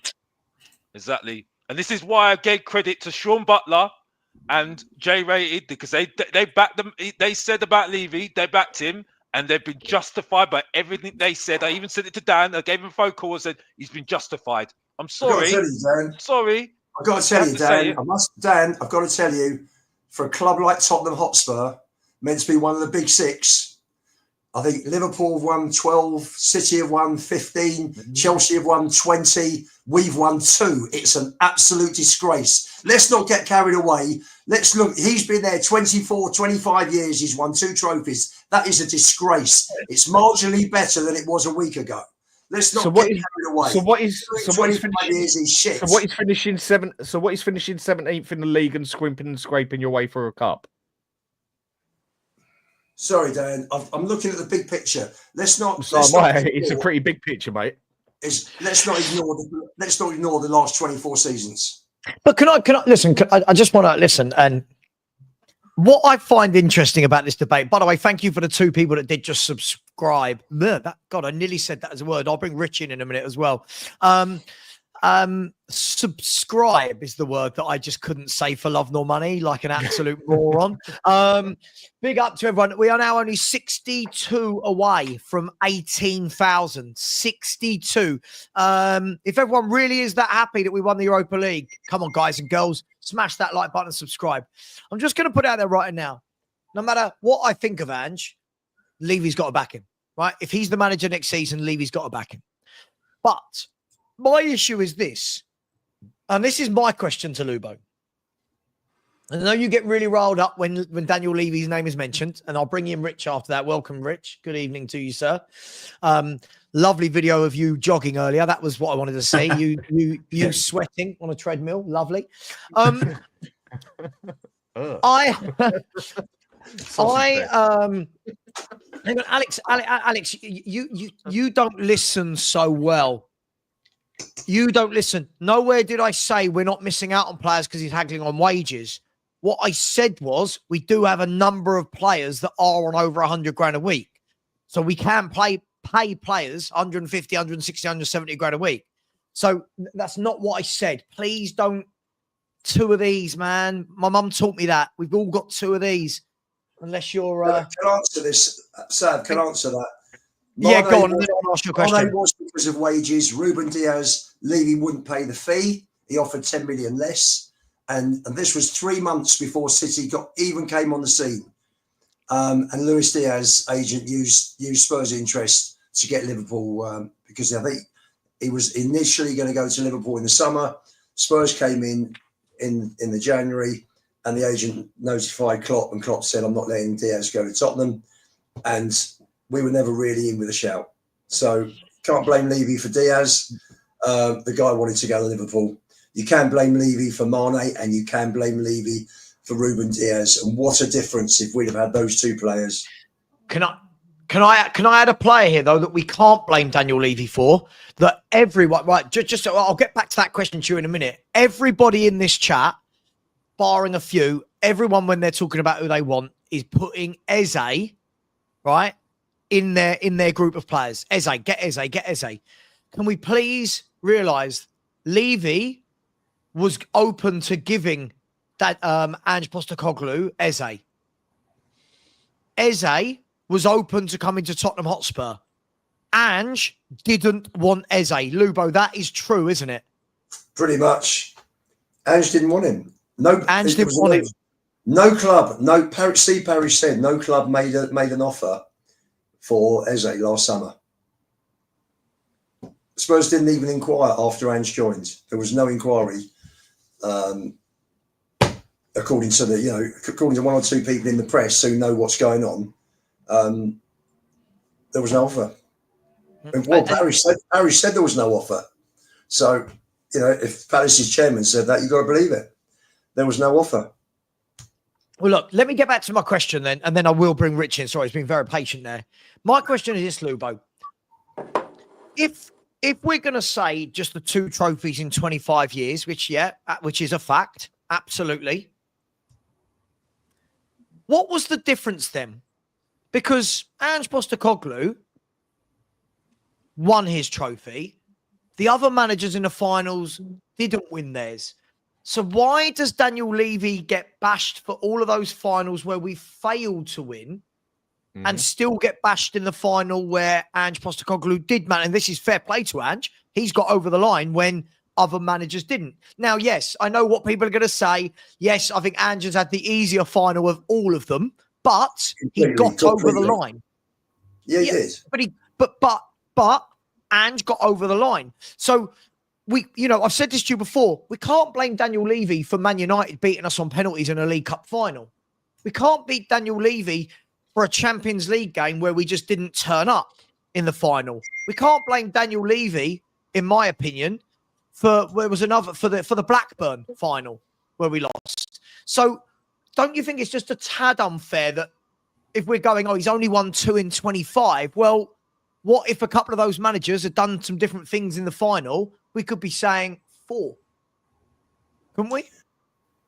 Well, if Sadio Mane had joined, if Ruben Diaz had joined, if several other players that we could have bought but didn't had joined, because Levy doesn't want to spend the money, didn't want to spend the wages on Mane, didn't want to spend the extra 10 million on Bruno Fernandes. Fernandes was telling everyone he was coming to Spurs.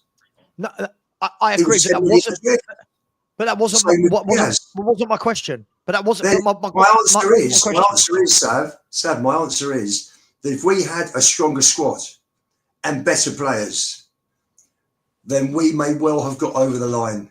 Okay, so let me ask you then. Okay, so our squad... We played a very poor Man United team that didn't turn up Wednesday night. I agree. Listen, I agree with you on that, but are we turning around and saying that Ange gave him a squad, Pochettino, he gave Pochettino a squad good enough to knock out Dortmund over 2 legs, good enough to knock out Ajax over 2 legs, good enough to knock out City over 2 legs, good enough to get out of the group we were in when we had... Didn't we have Barca and Inter in the group? We did, we did. Right? We did. So what we're saying is that for 9 months, the squad was good enough to navigate all of that, but wasn't good enough to navigate Liverpool in the final. And again, I'm playing a bit of devil's advocate here, but surely, he gave a manager a good enough squad to get to a final against Blackburn. but then Hoddle couldn't win that final. He gave the manager a good enough team to get to the final against Man U, but we couldn't win that. So, for me, this is much bigger than a few cup finals. This is 25 years. We talk about the league being our bread and butter, and we've hardly challenged. I think we've had 2 years when we've challenged, when Leicester won it and when Chelsea won it. When we were up there, we were serious challengers. The other 22, 23 seasons, we have been nowhere near challenging for the league. Now, my point is this. If you're chairman, if you are privileged to be chairman of this football club, it is a privilege and an honour.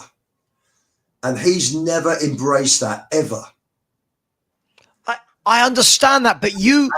And he doesn't give. And my biggest problem with him, managers will pick the right players, they'll pick the wrong players. Players won't turn up in cup finals. My big problem is much bigger than individual matches. My big problem is that he won't commit properly to making this football team a success. I understand, but how did you start this off? When you say you're looking at the bigger picture, you started off by saying 2 trophies in 25 years. My question to you is this. Let me bring in Rich. Rich, a lot of people, 2 in 25. And by the way, I know there's loads of people in the chat who will not understand that I'm playing devil's advocate. I know they will not understand that at all. You guys know what I'm doing.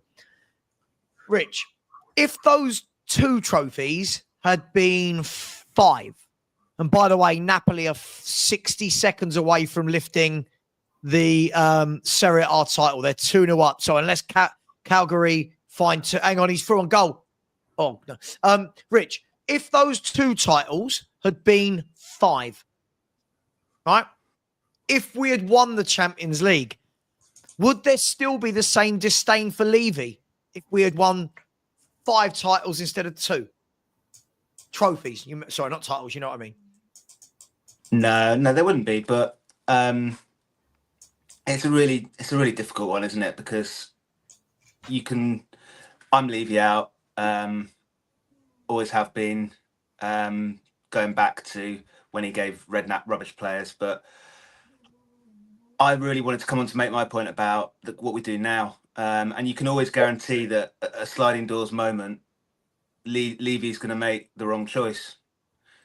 My worry now is that he's going to make the easy decision, which will be to save himself money. He'll keep Munn, he'll keep Lang, he'll keep Ange, and any decision he's made about Baratici, he'll put to one side, and he'll probably say, thanks, Fabio, but no, you're not coming back. That's my big fear. I mean, guys, listen, this is where you've got a point, right? Rich, this is where you've got a point. Daniel Levy, we all agree, has to act. He has to act now. And when people say, oh, just let the season finish. No. The other clubs are talking to players, right? Liverpool are in talks with Florian Wirtz. I'm not saying we should be talking to Florian Wirtz. Man U are in talks with Cunha. Man City are in talks with Florian Wirtz.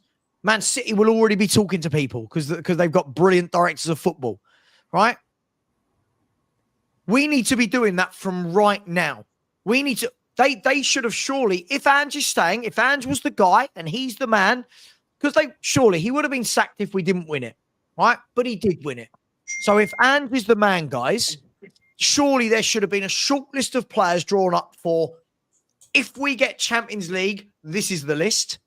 If we get nothing, this is the list, right? That's how it works within scouting departments. From yesterday, we should be talking to these players and their agents. We should be talking to them. No, let's see what happens in the summer. Move now. Is that fair to say? Act like a big club. Move now.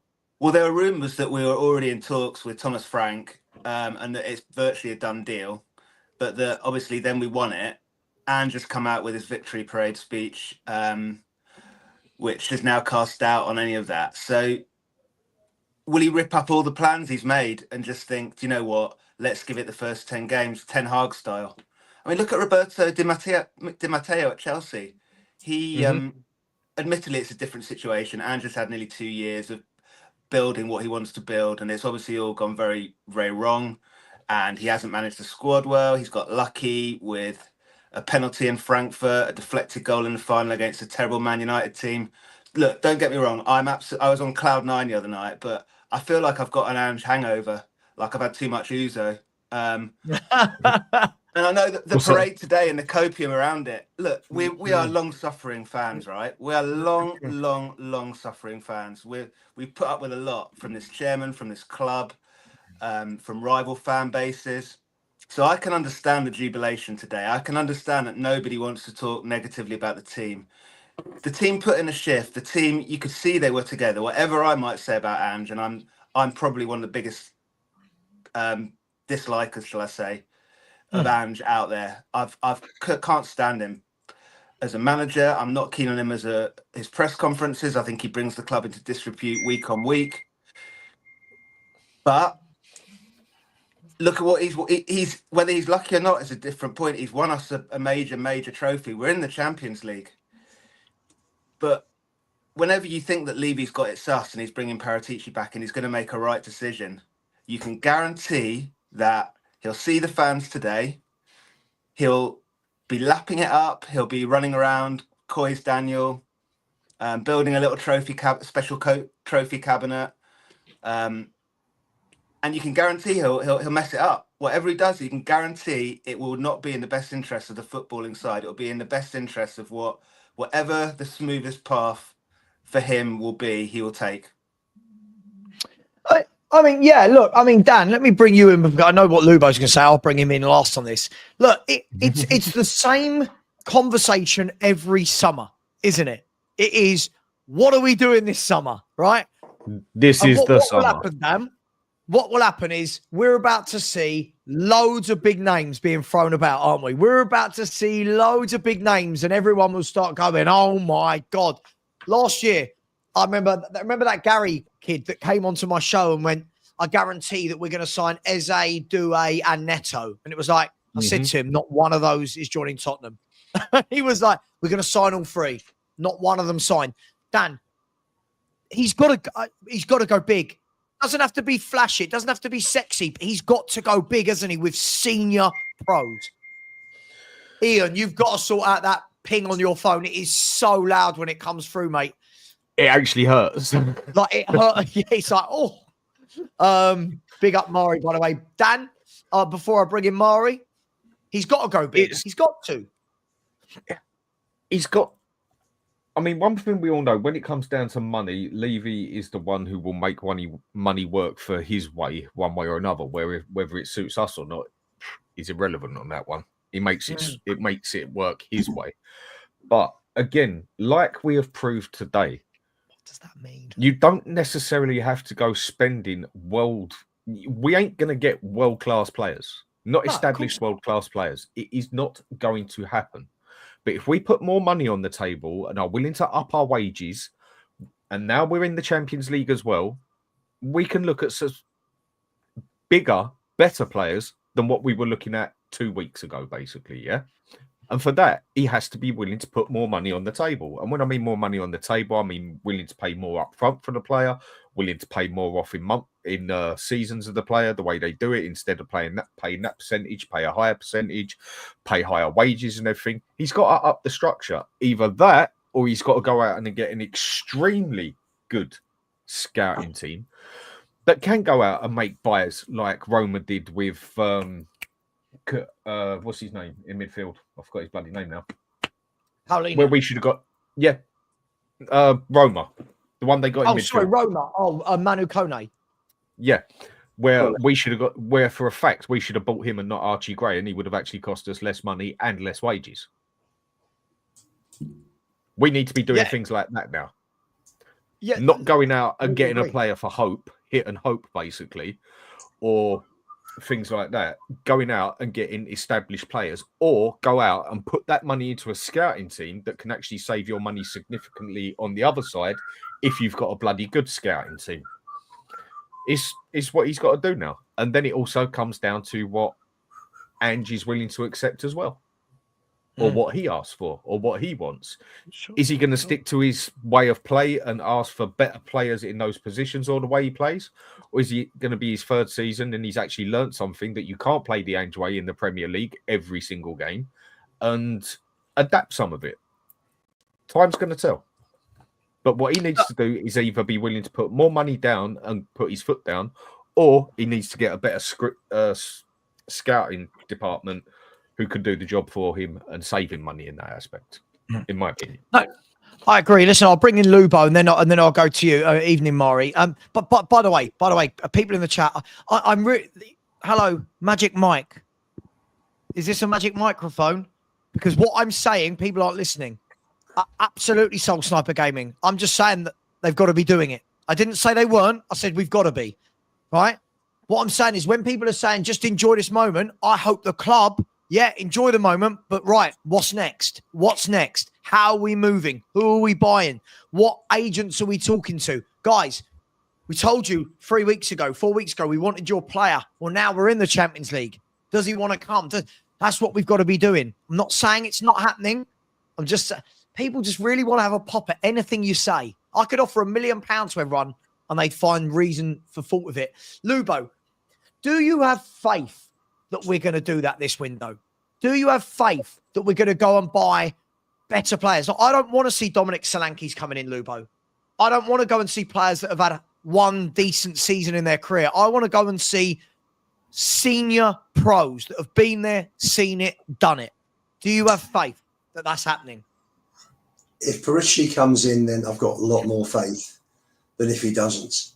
I just want to sort of just tap onto that. I just want to answer a comment to no nonsense football fan at 9:36. Quote, you come here every day, Lubo, asking for transfers like a kid asking his parents for the next best toy for Christmas. He's a wind-up. No, tell me. He obviously thinks that we bought enough players last season and we had the squads to carry us this year. We got lucky with the Europa League. We did well from the quarterfinals onwards. He did very well, Ange. He played it correctly. He got the tactics spot on. We didn't concede a goal in the 3 away games, including the final. And we got it. But if you're looking at next season, you know as well as I know that we don't have the squad to compete seriously. Sure. And if you think this squad is going to compete for the Champions League, seriously, you need to keep your head at wall. It really isn't good enough. So how many do you think? First of all, do you think Romero stays? And how many players do you think need to come in? I'll go to Mari after that because, we all talk as though, everyone's going to stay now because we won a trophy. But players like Romero are still going to have offers from bigger clubs. So does he stay, Lubo? And how many signings do you think we need? I would like Romero to stay. We need a minimum for me. Willie, not do you want him to? Will Romero stay? I doubt it. I can answer that question. No, this has come straight. I was in Argentina 8 weeks ago. He really thinks he is bigger than the club. Yes, we won the trophy, but for him, the people around him are smart enough to know that there are more opportunities to win more trophies at Atletico than at Spurs. Like, we are very lucky. I heard someone say this the other time. It's like failing throughout the year and you pass your final to miraculously pass your final to go on to the next grade. People like Romero and Kulu, they kind of know, they know the history, they know the evidence that we are a club that cannot capitalize on the very few successes that we've had. I thought about it today because, and rightly so, everybody's excited. If you thought season 2 was great, season 3 is better. And I was thinking, when was the last time we won back-to-back seasons where we won a trophy? And I'm trying to think, maybe Ian may know. I don't think we've ever won back-to-back seasons winning a trophy. Correct me if I'm wrong. It's who we are, mate. Back-to-back trophies? Back to back, yeah. Like 1 year we won, like say a League Cup, and then the next year we won an FA Cup. I don't have the numbers. Oh God, Lubo, you should know this more than me. Back-to-back trophies in any campaigns? Tottenham. Yeah, we did, didn't we? 70s, isn't it? 81-82 FA Cup. 81-82. 61-62 FA Cup. 62-60. In fact, 3 years, 63 Cup Winners' Cup. Okay. And in the 80s, we won 2 in 3. 70s was 71-73. And in the 80s, it was 81, 82, and 84. Savva, he doesn't know that much about football. Look at this. Let's not forget this in January. Definitely. He's tactically inept. He leaves us wide open. He runs the players into the ground in training, over presses during a match, hence all the injuries. Want any more reasons? Do you not have any sympathy for him at all? It was Ange out. What, any more reasons? In January, he said, Ange out. Talk about being trolled by your own children. That is brilliant. This is your son, Johnny. Big up, Johnny. I love that. Right, so we're going to kick Lubo out. It's who we are, mate. Here we are. But You've just been done up like a kipper, mate. It's simple as that. But he's guys, been playing that. He's been playing that all the way back from the ground. When I was interviewed with Football Joe on Instagram before the Newcastle match in January, the guy came up and said, "We interviewed." I said, "Yeah." He said, "Ange in or out? Ange out." He's been playing that. He's been playing that interview the whole way home. Well, look, guys, before we move on to what players, I just want to talk about this. I mean, Christian Romero, obviously a real integral part the other night. He got Europa League Player of the Year. Only played 7 games, which is mental. Is Romero staying? I mean, I know what you said, Mari, you're thinking he's going. I feel like he is going to be off. Does anyone think he's going to stay now? Does that change the dynamics for him that we're in the Champions League, or is it the lure of a bigger club that's going to take him? That's not the deciding factor, though, is it? He's got 2 years left on his contract. And Daniel Levy's just got himself a Europa League winner and a World Cup winner. With 2 years left, suddenly the price goes up 25%. And Atletico Madrid don't have that money. What, the fact that he's been injured for more than 50% of the time he's at Spurs puts his price up? I think that put the price down, wouldn't it? That's something that people can use, wouldn't it? I didn't use that. I said he's a Europa League winner. But he just I know that, but I'm just saying the fact that he's been injured a majority of the time, Romero. What's the right price? What's the right price for Romero? What? How many years? 2 years left.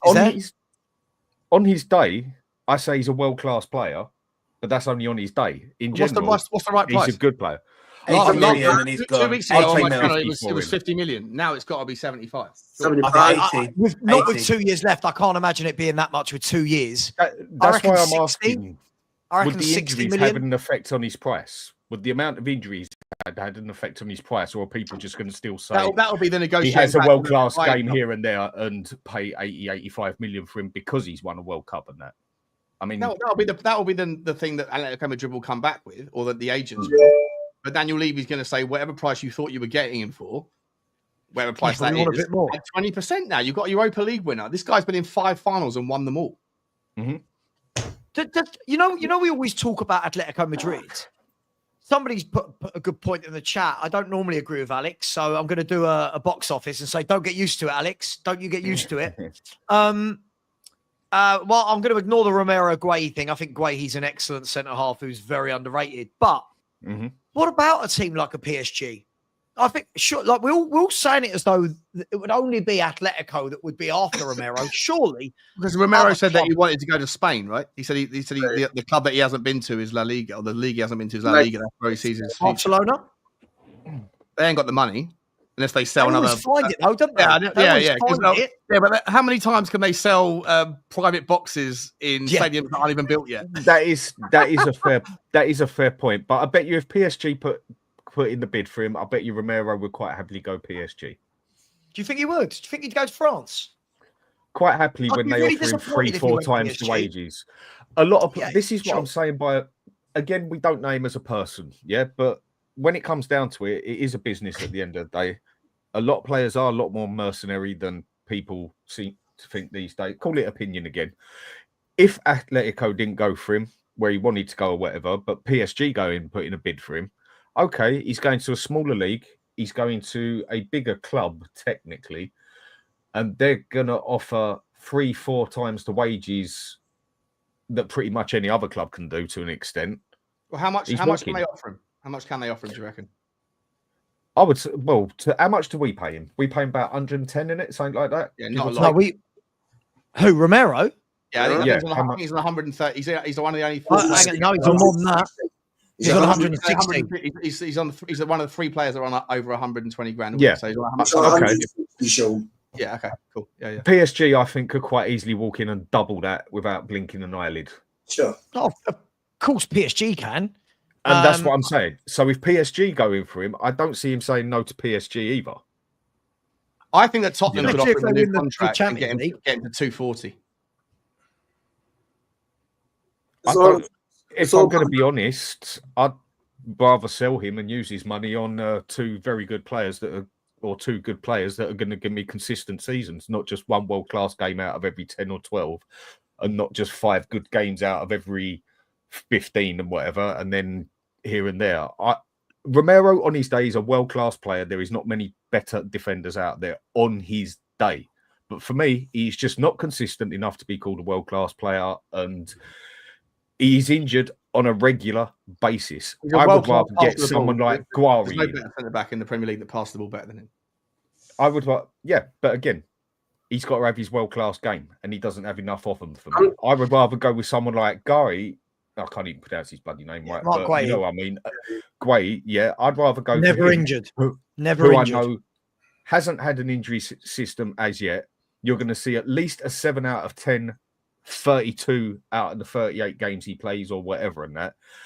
And over a season, okay, he might not stand up in that major game where all of a sudden world-class Romero becomes world-class, but over the season, he will have a better ratio than Romero because he's 10 times more consistent. That's just opinion. I'm not too bothered about losing Romero, depending who we get. Just checking, by the way. So Atletico Madrid have 14 footballers that are on over 100,000 a week, and they've got 3 that are on over 200 grand a week, and they've just paid Conor Gallagher 173,000 euros. What's that? 150,000. So I don't think the wages will be a problem for them. But again, it's a good point from Sean. Do Atletico have money? They're not the biggest spenders up front, are they? They're about to make money at the Club World Cup. They're at the Club World Cup. And depending how far they go, they're going to make a good chunk of change at the Club World Cup. So they'll have the money. Them and Inter. Well, that depends what they want. Depends what else they want to do. And the reports are out that they're trying to sign another winger, aren't they? They're thinking that certain players are moving on. Is it Riquelme? Is that the guy's name? I forget the guy's out left. So like they're going to have to do a bit more than just bring in Romero. But yeah, I just imagine that Daniel Levy is going to do Daniel Levy things and make it difficult. It's not going to be a day one. Yeah, it's not June the 1st. See you later. Yeah, he's not. It's going to be one of those ones where Sky Sports show Daniel Levy going in and out of some hotel in Spain for about 4 weeks straight, trying to negotiate a deal and get every single euro out of them that he can. But it is an interesting one with Romero, isn't it? Because when he plays like he did the other night and against Bodo, for example, and against Frankfurt, he is brilliant. There's too many games in the season where he's not.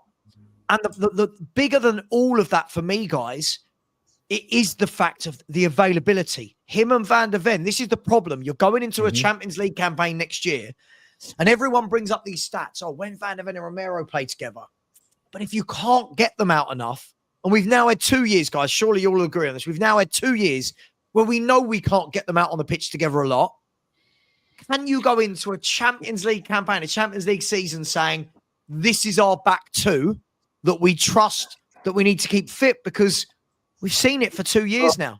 Well, Savva, I had a lot of time in my hand last night and even today, and I've read 5 articles, one from Opta, one from BBC, and I just wanted to look, because I was just thinking about the next season of course, everybody's celebrating this week. We're not really saying anything.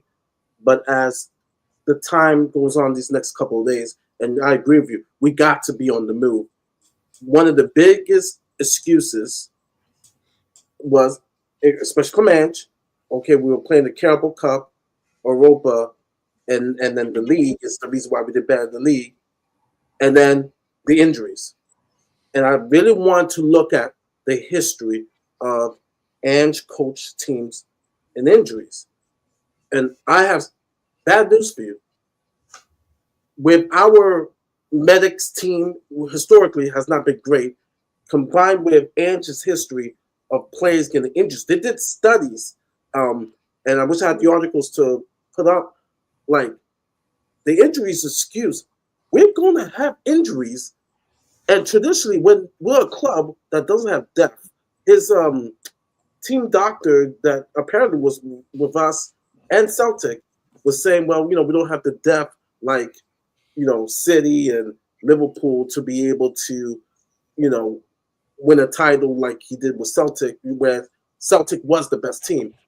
Injuries are not going to go away. They're going to be an issue next season.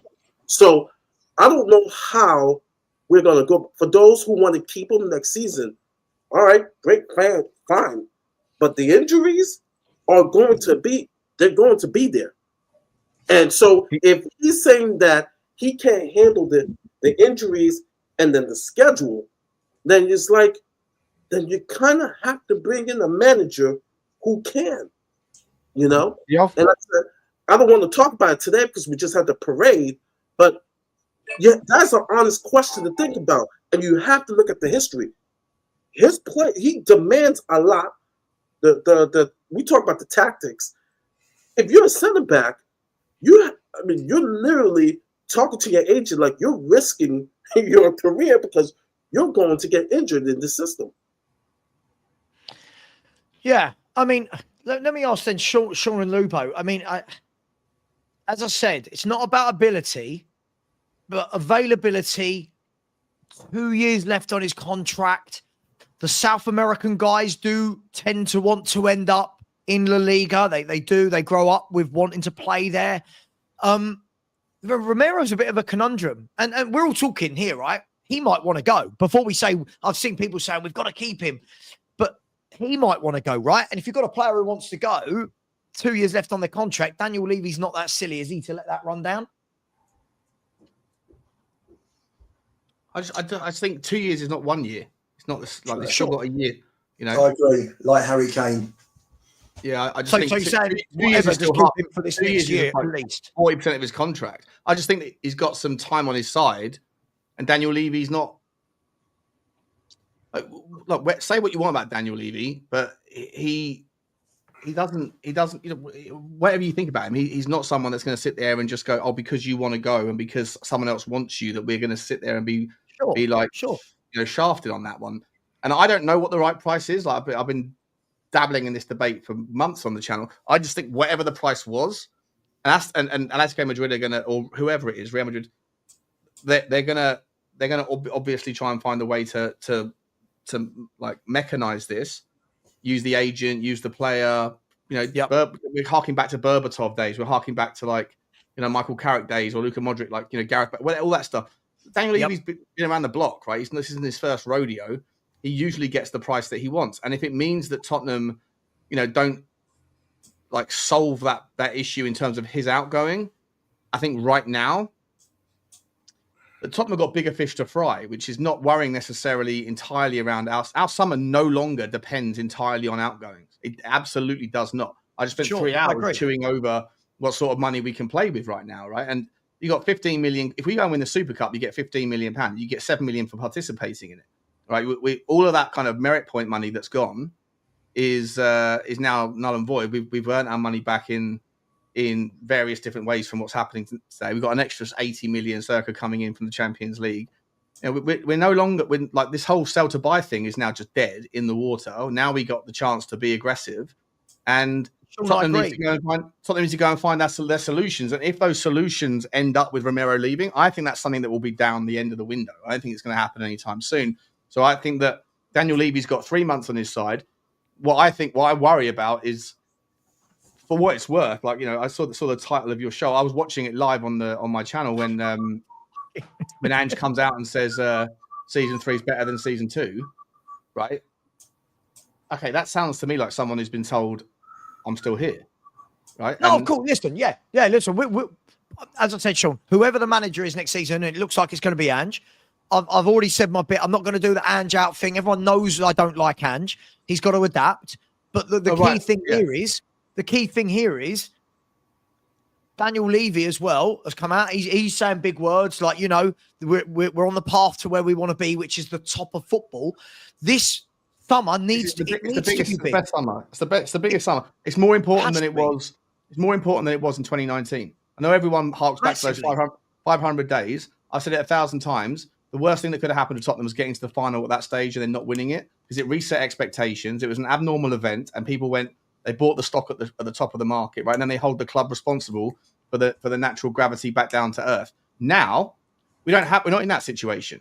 We're not in that situation. We're 6 years in. By the way, it took Arsenal 8 years to win their I believe took Arsenal 8 years to win their first trophy after moving into the Emirates, and we're not in that position anymore. We're sort of managing the debt. We're now in a really healthy position. You don't have like Mickey van der Ven said in an interview today or yesterday. Oh, people told me not to come here because I wasn't going to win trophies. That's off our back, right? There's no risk now with that. People go, Tottenham are a recent winner of a big trophy. I can come to Tottenham if the project is healthy, if the ambition is there, and we've got the wiggle room in our transfer market, both on the monetary side for the transfer fees plus the salary cap. So for me, the Romero situation is almost like a kick the can.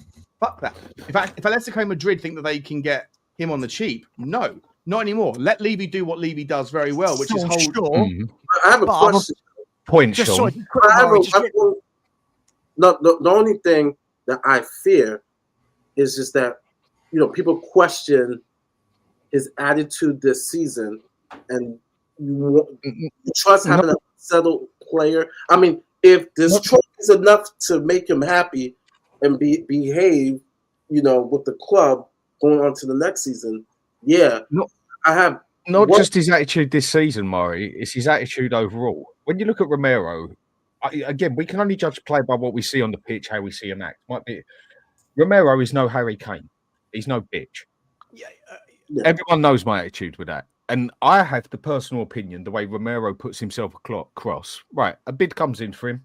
Club says no. Romero seems more like the type of person that would quite happily go knocking on Levy's door and saying, you are selling me to that club. Levy turns around and says, well, no, you're not. Your contract says this and that. Romero comes across like the type who would actually quite be willing to sit there and say, well, go do one, Levy. I just won't step on that footer pitch again. And then you'll have the big disagreement between them, and then you'll have it being a big in a World Cup year. Big up in between the. You'll have a big mess up in the fans. You'll have a big mess up in the club as such, with the players and everything. And I feel Romero's got more the type of personality in him to make something happen in a World Cup year.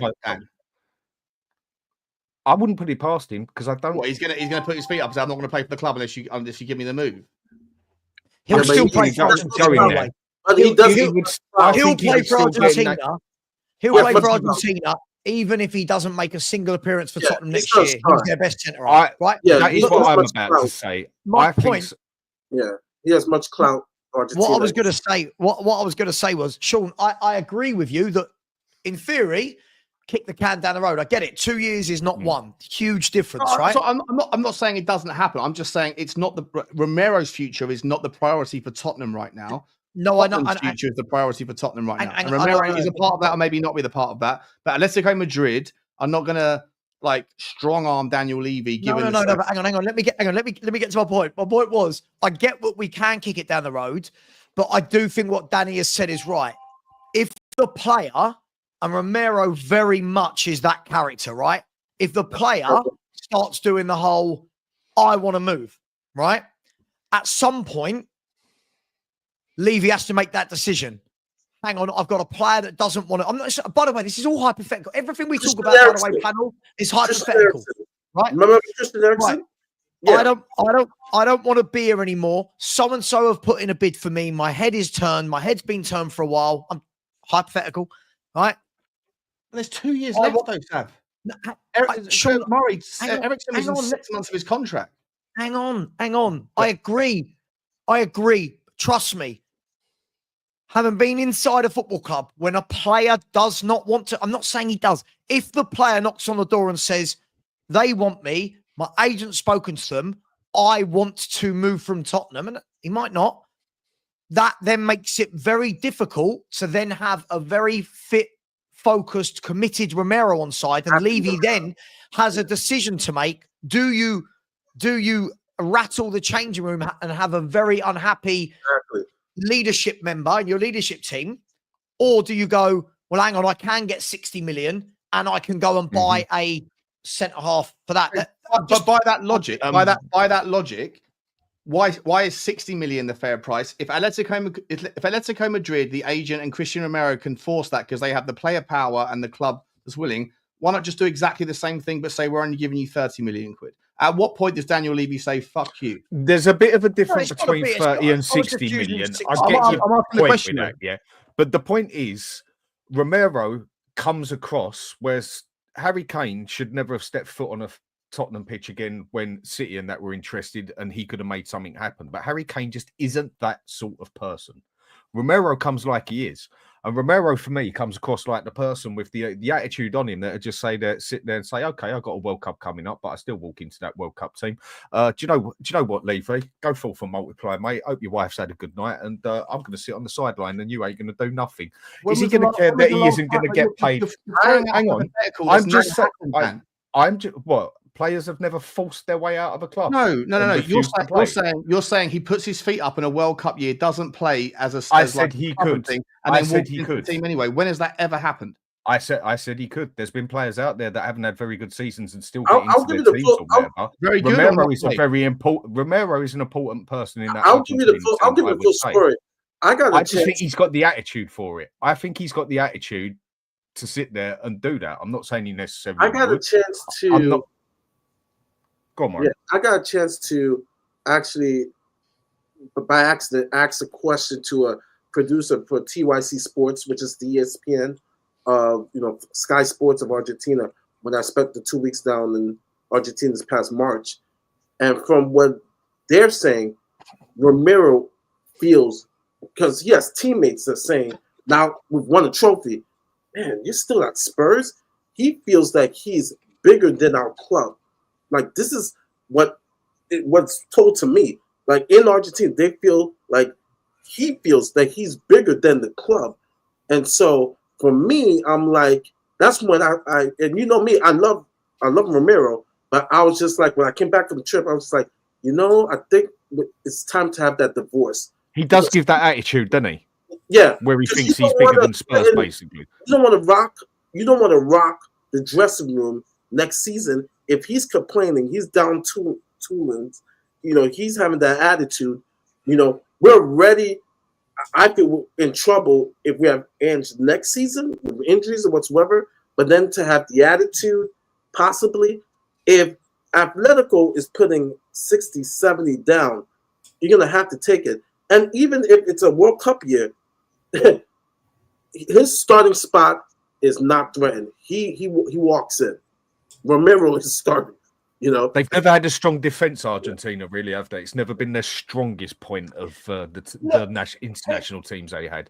But I agree with what you said, Savva. If he sat there for 6 months and refused to play, I don't think it'd rattle his international bit in the slightest. No. Personal opinion at the end of the day. Listen, I don't think that would happen, by the way. Listen, it's just speculation. I think he's got the front to do it. Yeah. A lot of the South Americans, right? They want that big move. Right. And listen, I get it. I see people in the chat going, we're massive. We've just won a European trophy. But it's all in context. Right. Let's be fair. If you are Christian Romero and Atletico come in, PSG come in, it doesn't matter what Tottenham have just won. Those clubs supersede Tottenham Hotspur. Right. I know people don't want to hear that. They do. There is a food chain to this, right? There are clubs that are bigger than other clubs, and players go, well, you know what? I've been here 4 years, Romero, right? He's now what? Lubo, 27, Romero? 27. Right. He's 27 years of age. So the next move for him is the big move, right? 27. Peak age for any sort of centre back, right?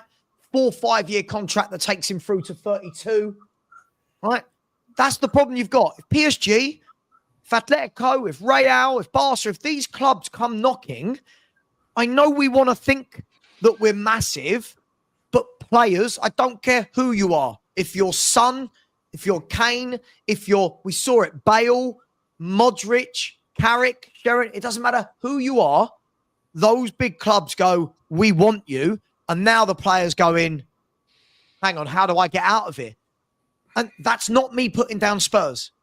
But there is a hierarchy to this. Just because we've won one trophy doesn't suddenly mean that people are going to go, oh, if I go to Spurs, I'm definitely winning trophies. You go to Barca, you're definitely winning. You go to Madrid, you're definitely winning. Right? You go to PSG, you're definitely winning. So I think it all depends on who's going to try and turn his head. And somebody just put this, and I thought this was very interesting, Jimmy. I agree with you. When we're saying he's already down tools, for me, I think he's been shocking in the league. I think he's been absolutely shocking in the league. He's been brilliant in the cup, shocking in the league. So for me, I feel that he wants out. I genuinely believe he wants out. My question is, if he does go, guys, Guehi, could we get Guehi? Will he have bigger suitors? He's got 1 year on his contract. He's homegrown. He's England's main centre-back, right? And I've got a feeling that Newcastle, Villa, Chelsea, City, I think everyone's going to be in for this guy.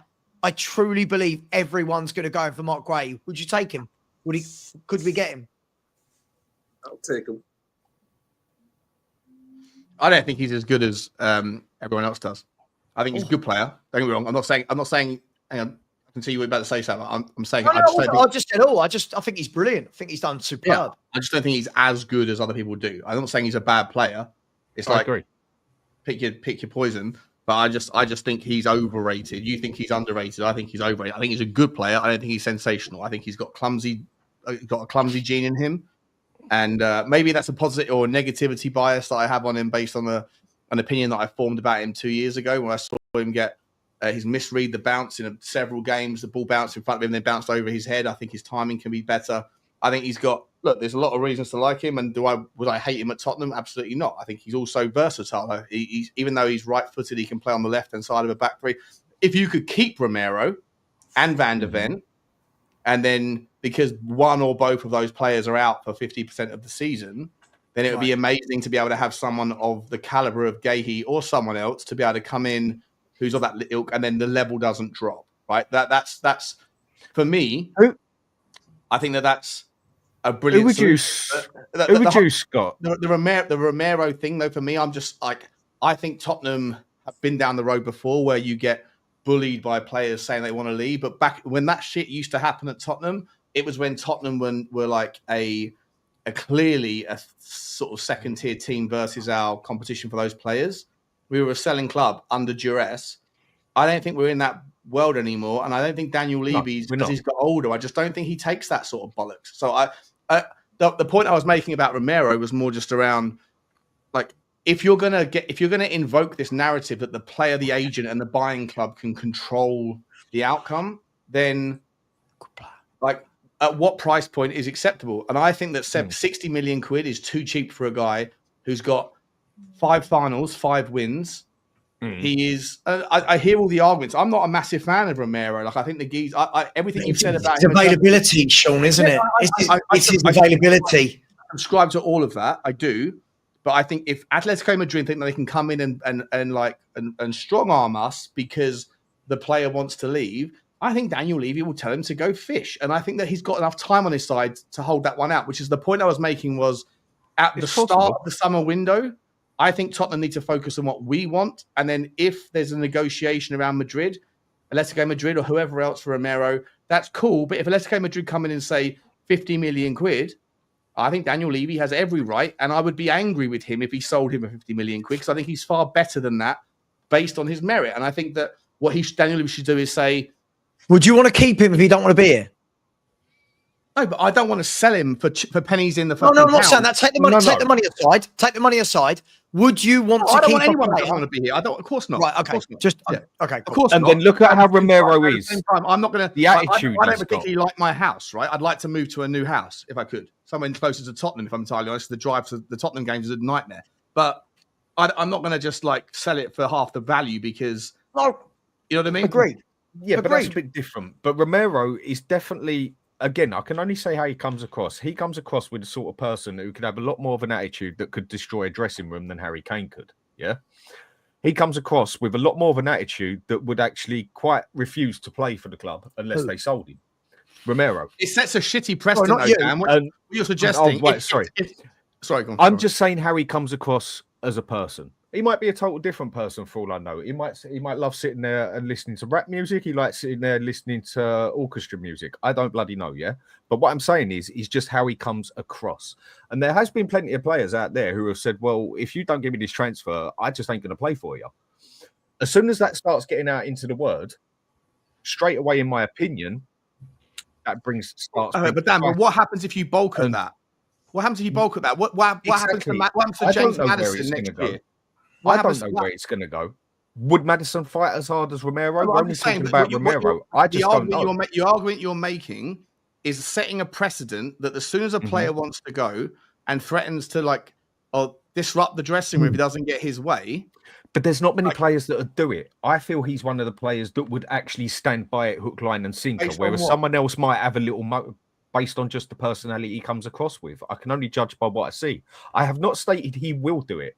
I said I think there is a possibility he can do it. For the way he comes across with his personality, he seems a lot more sure of himself than other people do. And other people might go and make that comment but not stick by it, whereas Romero comes across as a very confident, in-your-face sort of person that might take it that step further. I hear you about that. I don't know whether I'm not saying he wouldn't, but if he does go and do that, that also then puts a lot of trouble on in the dressing room, also gives trouble for Levy. Then if the press get hold of that really bit as well, horrendous precedent. Then right? if the press gets hold of this as well, then you can say his price starts coming down for the attitude he's giving. And then also, I would have also just thought through the amount of injuries he's had alone over the past 3 years would have brought his price down significantly from 70 million to around about 50 million. But I still think we could get significant money for him. I just don't see us looking at the 60s, 70s, 80s for him for the amount of injuries he's had alone. Let alone the way. Let's be honest. I do. Can I come in here, Sam? If you're Romero, right, and you had injuries and you're playing a system, and now that Ange may be back next season, right, you're thinking, like, I don't want to get another injury. Like, you're right. It's a World Cup year. Yes, send me to Atletico, where there's structure, and it's a good chance I'll stay healthy at Atletico than at Tottenham. You know, you're thinking that, like, you know what? Yeah, I want to go to Atletico because my knees will be better than staying here at Tottenham. You know, he might be thinking that, you know, him and his agent, you know. Hey, listen, I don't disagree with anything that anyone's saying in terms of I agree with you, Dan, that I think he's a sort of personality. It's like I'm going to stand up for I'll do my thing. I'll say what I want to say. I've already criticised the Tottenham board in third by saying I want to give credit to the Argentinian medical team. Sorry, not the Tottenham board, the Tottenham medical team, by saying that it was the Argentinian medical team that got me fit. 100%, right? The fact that there was that interview at the training ground that basically was misinterpreted, but at the same time came out and said he wants to play in La Liga. All of that shit stinks. The fact that I was at Bodo and he didn't celebrate when we were all getting like piled on by the players. I looked at my footage of it. I couldn't believe it. He was a minute and a half late. He came over, stood at the back, did this for 5 seconds, and then fucked off again. So I 100% can agree with a lot of the sentiment around him. I also don't think he's as good as a lot of people think he is. And I was always more than happy for him to go. I just think that Daniel Levy, 15 years on from the Berbatov saga, from the Michael Carrick saga, from the Luka Modric saga, and from the Gareth Bale saga, I think Daniel Levy's a sort of guy that it's going to be like the meeting of minds. Right? It's the rock and a half. I think you're talking about two different things. Can we let Lubo go? Lubo's been waiting for a while. Sorry to get some airtime. listen, I fully agree with what Levy did with Kane. Spurs got one offer only from Man City, and that was 75 million, and that was an absolute piss take for a player of his ability. You're buying a 9 and a 10 in one player, and that was a piss take. So Levy was 100% correct to tell City to go sling their hook. Cool. In the end, I haven't said otherwise. No, But some I'm not players will fight harder, Ian. saying anybody has. So, but I'm just saying, and if Maguire's 80 million, how much is Romero? Now, you may say, come around and say Maguire's overpriced. This is a guy, he's won virtually every big medal. He's virtually, not all, but he won virtually every big medal. He's played 5 finals. He's won every one. He plays in the big games. His team has won every final, Ian, not him. No, he has played and won in all 5 finals. I didn't say that. I said he didn't win them. His team. I think he was the man of the. I think he was the man of the match in 2 of the 5. In one of them, won it. I think it was one. I'm gonna have to. Or 2. Yeah. I'm gonna have to correct you. As much as I love that stat, as you know, as a Romero fan, he actually lost a final with Atalanta to Juventus. It's 4-5, is it? That whole meme that's going on is not 100% true because he lost the final. Yeah, but don't ruin a good stat, Mari, by telling the truth. Come on. Get in the way of a good story. Yeah. I love Romero, but I'm like, that's when I was younger, Mari, you've just knocked 10 million off his price.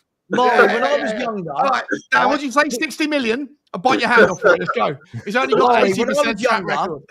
Whichever friend didn't come on the night out, I told the story of I pulled the fittest girl in the nightclub.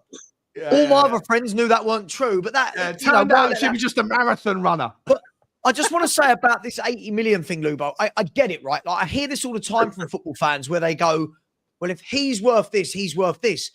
But there are different factors that come into it. Harry Maguire at the time was a sought-after English centre-back, right? There's 25% English on top. Centre-back. So Harry Maguire, Leicester City turned around and went, we don't have to sell him. If you want him, you come and pay massive money for him, right? And he's English, he goes, right? The difference for me with Romero is twofold. One, it's the number of games he's missed. Two, it is that he's got 2 years left on his contract. I agree with you. If Romero was a fit, healthy guy, and by the way, I'm going to give some stats which are true. I'm not going to try and ruin stats like our mate Mari in the top right hand corner. But if you look right from 152 league games, Christian Romero. Does anyone know how many league games he's been available for? 152 in his Tottenham career. Does anyone know how many he started? It's got to be about 60, isn't it? 70. No, it's a lot more. He started 100 of 152, right? And then on top of that, in the 4 years he's been here, he's only played 24 games on top of that that's one Champions League, so one Europa League two Europa League campaigns, a Champions League campaign, and then all the leagues and the FA Cups as well. He's only managed 24 other appearances.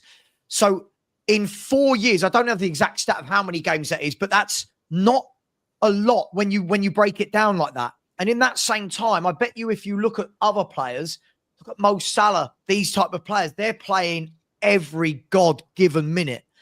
And that, for me, I think is the key differentiator. Guys, if you're saying he's got a 66% starting, right? So 60 appearances in the league. So 66%, give or take, 2/3. He's got 66%, if we're going to go with that, whatever it is, in the league. But then, like, you think this year in the Europa League, he's played 7 games. Yeah, but he didn't play in. I mean, look, I'm not. You're not going to nickel and dime it with you or split hairs. He doesn't play enough, and I think that I've had massive problems with his availability, especially when that World Cup was coming up in Christmas time in 2022, whenever it was. Right, his availability looked suspicious. So that knock his price down, wouldn't it? That would actually knock someone's price down. Hang on. My point. I was coming to a question at the end of that, guys. Right. So even if Romero does stay, we know he's injury prone. Van de Ven, in the 2 years he's been at Tottenham, his record is even worse for being available for football matches. I'll get that stat in a minute. I think we need, if now we're in the Champions League, I think we're going to need another one unless we're saying we're comfortable with Dragoshin and Danso. But what I don't want to do, guys, is we go in with that 4. Then if Van der Ven and Romero injured next year, fans start going, oh, but Mickey and Kuti are out. Well, we know they're going to be out for large chunks. That can't be an excuse if you know it's going to happen, can it? No, I agree with that. Yeah. I mean, said earlier, we absolutely situation- need another centre back, regardless of whether Romero stays or otherwise. It's just the quality. If you can keep Romero, can you also get a Guehi? If you can't keep Romero, then you can go and get yourself a Guehi or Guehi, whatever you call it. But yeah, if you can keep Romero, do you need to drop 65 million, 50, 60 million, whatever it is on Guehi, who's got 1 year left on his contract? Or do you go and get someone else who's slightly second tier, but is also someone that can fill in? I don't know, because I think we've got bigger fish to fry in the 6 and other areas of the pitch as well. But if Ange is bad, are we signing a 6? There's another question, right? If Ange is staying, is he gonna have a 6? Go on. So you asked me earlier, what do we need for next season? For me, the 4 players that are crucial are a 6 and a front 3. And that for me, that stands out like a sore thumb. That's if Ange starts using the 6. Correct. But Ange is like, can we just be honest here, right? Ange was talking about is who we are, mate. I'm going to die on that hill. I'm never going to change. Right? It's who we are, mate. It wasn't when it mattered, was it? Let's be entirely honest. In the knockout stages of the Europa League, it wasn't who we were. It was the entire opposite of who we were, right? So I don't know whether the guy, I lean towards the fact that the guy's just an amazing person who can find incredible words to buy everybody in. I saw there was a poll on Twitter on Tuesday morning when I just arrived, or Tuesday, I arrived at the airport to get on my flight, and it was 16,000 votes. How do you feel on Ange right now? And it was 85% Ange out. Same Twitter handle put the same thing out. How do you feel now on Thursday morning? And it was 84% Ange in. Yep. Right. That's what I'm saying. That to me tells me 2 things, right? Two quick, sorry, Alex, just 2 seconds. It tells me, 1, that Tottenham fans don't fucking know what they want, because 90 minutes in a football game, and Ange is fucking right, by the way. I don't think he really meant it the way it's now I interpret it. But when he said, if you felt a certain way about me yesterday, you should feel exactly the same way about me tomorrow. 90 minutes shouldn't change anything. So Ange makes me right. Exactly, me as well. Hallelujah. But sorry, just quickly. But hang on. He has 100% abdicated all of that bollocks from the league, right? That we've had to tolerate for 2 years to get the job done. Now, for me, it's all bullshit waffle, and we don't know what version of Ange to listen to next, because everything is it's like an excuse / explanation when the moment's right to justify your mistakes, or he's learned from his mistakes, and that next year we should expect some more variety or whatever in his tactics. But either way, you can't really take him on his word anymore, because his word doesn't mean bollocks if you are saying, if you died on a hill for 2 years and then when it mattered, you went 180 on your whole thing to save his job. To save your job. So therefore, we didn't need to do if you just did what you did in the Europa League, in the Premier League, 50% of the time, we'd have had about another 12 points. More than that. We could have another 40 points. Other point with what you're saying, Sean, to make you right on what you're saying as well. But I need to say something here.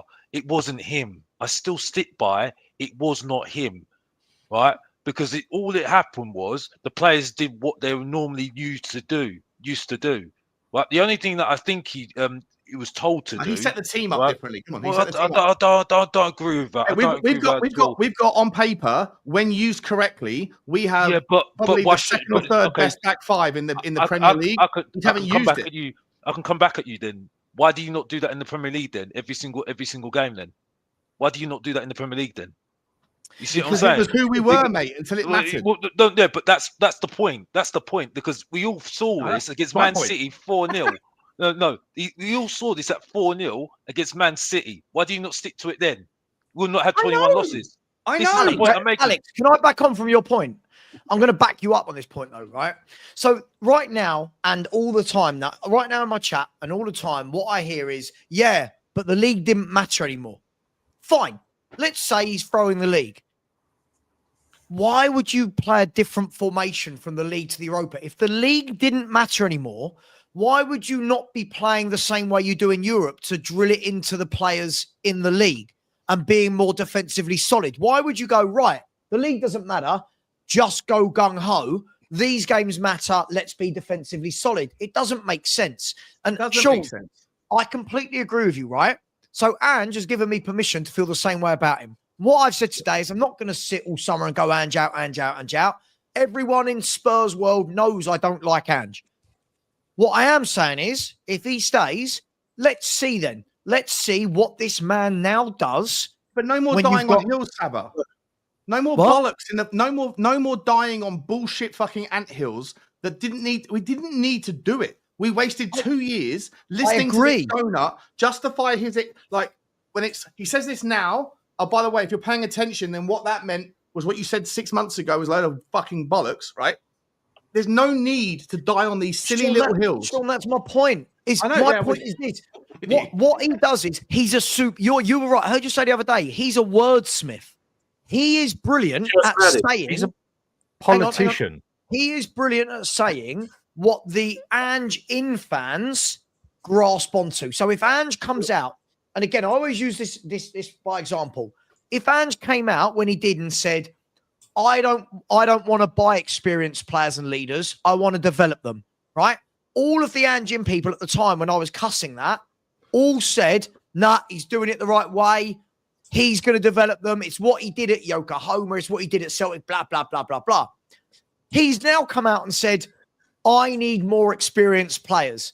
And now 100%. All the Ange fans have switched to, there you go. He wasn't given. That's just on top of that. Another thing on top. Let me add on top of that, Savva. That's my point, Sean. I can do that with about 15 different examples where he said one thing, then another, but the Ange fans just say, yeah, but that's why he did it. Well, because hang on doesn't know why he did it. Today, on that stage today, I was watching live on my stream as he went, by the way, season 2 is nothing compared to whatever he said. Right? Yeah, season 3 better. And he also turned on us. He stayed. He also said to everyone last season that every game matters. Like I was saying, the past 3-4 games were irrelevant. After on TV, he stood there and blatantly admitted that he'd already blown the season out a long time ago and was just focusing on the cups anyway.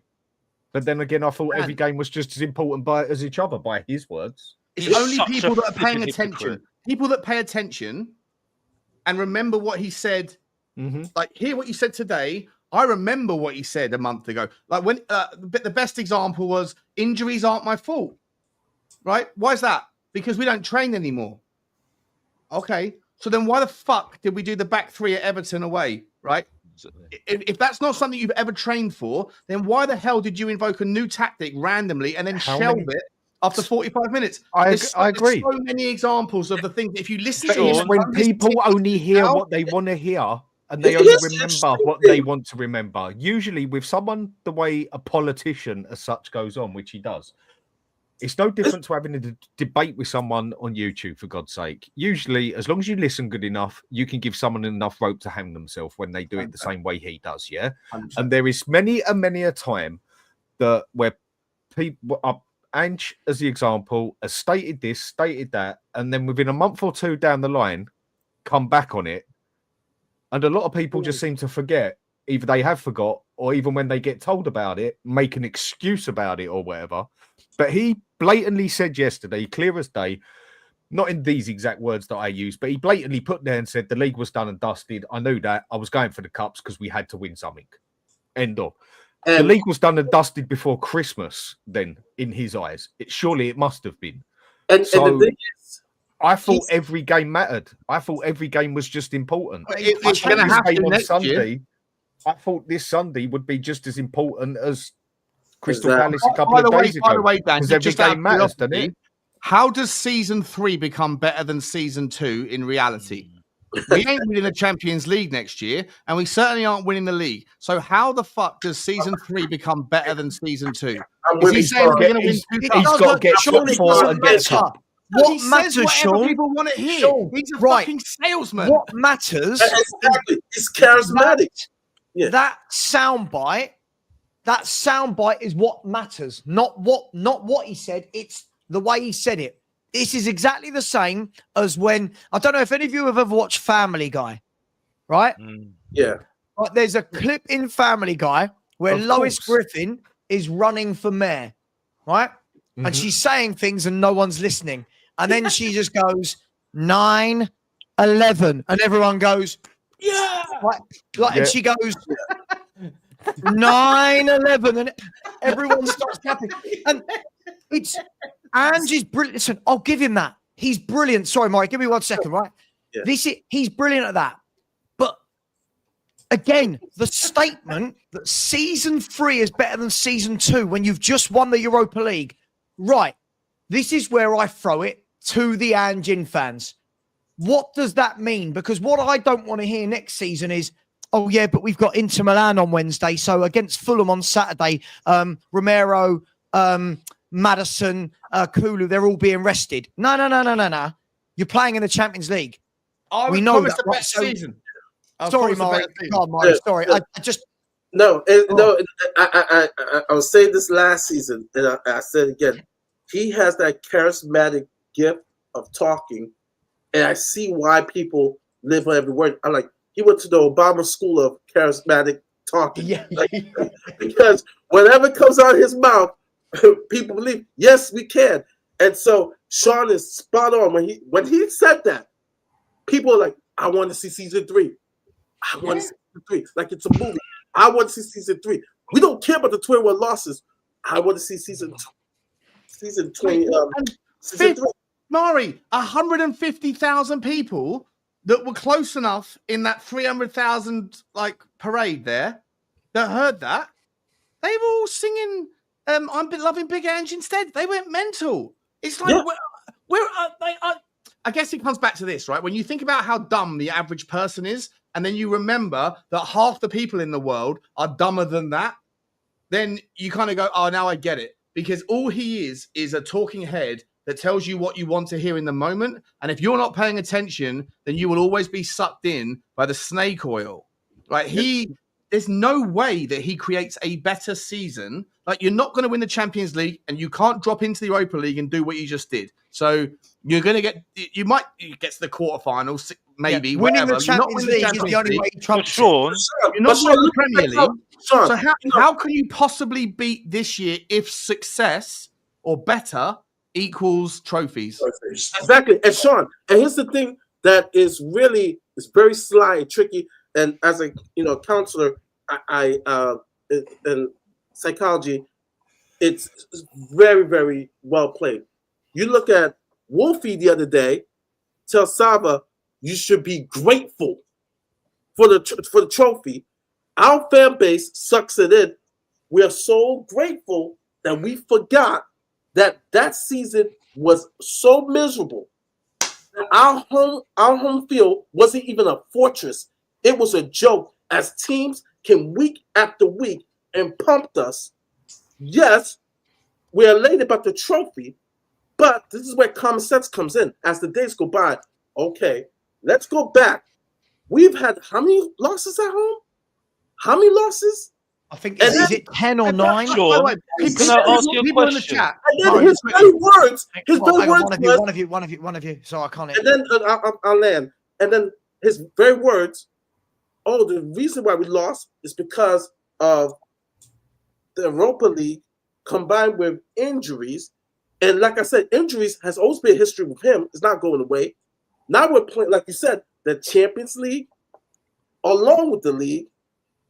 And you're going to entertain us. He said for the last 2 months, when he ran out of excuses, where he was like, oh, and then after the Villa game or whatever it was, if you can't see what we're doing here, if you can't see that we have to just deprioritize the league, then go ahead and write your fucking write your article. Right? It became indignant. It became disrespectful.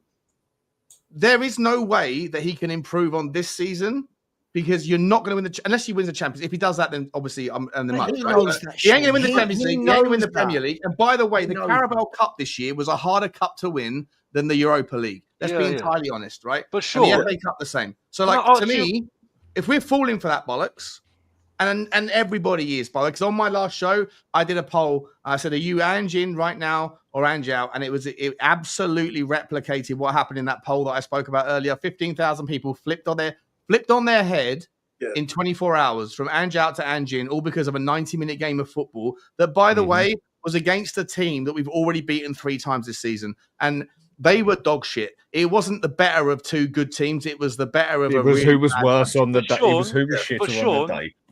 Sean, I just need to ask you a question. Why have you got all this energy right now? And the reason why I asked this question to you, I'm actually going to get to the point. Oh, hang on. I'm Hang gonna get on. to the point. Let me write down the time because I feel like I might need to clip this. You said you've been backing Levy for so long, and now you're justified. So you've been sit back in your chair and just relax and put a cigar in your hand, and right now and say, Thank you, Alex. I appreciate that. I've been justified because what is Daniel Levy doing right now? What is he going to do right now? I think, mate, I'm not the reason why I'm not doing that shit is because I don't participate in the buck stops at the top argument. I know. I don't think that Daniel Levy is responsible for winning that trophy.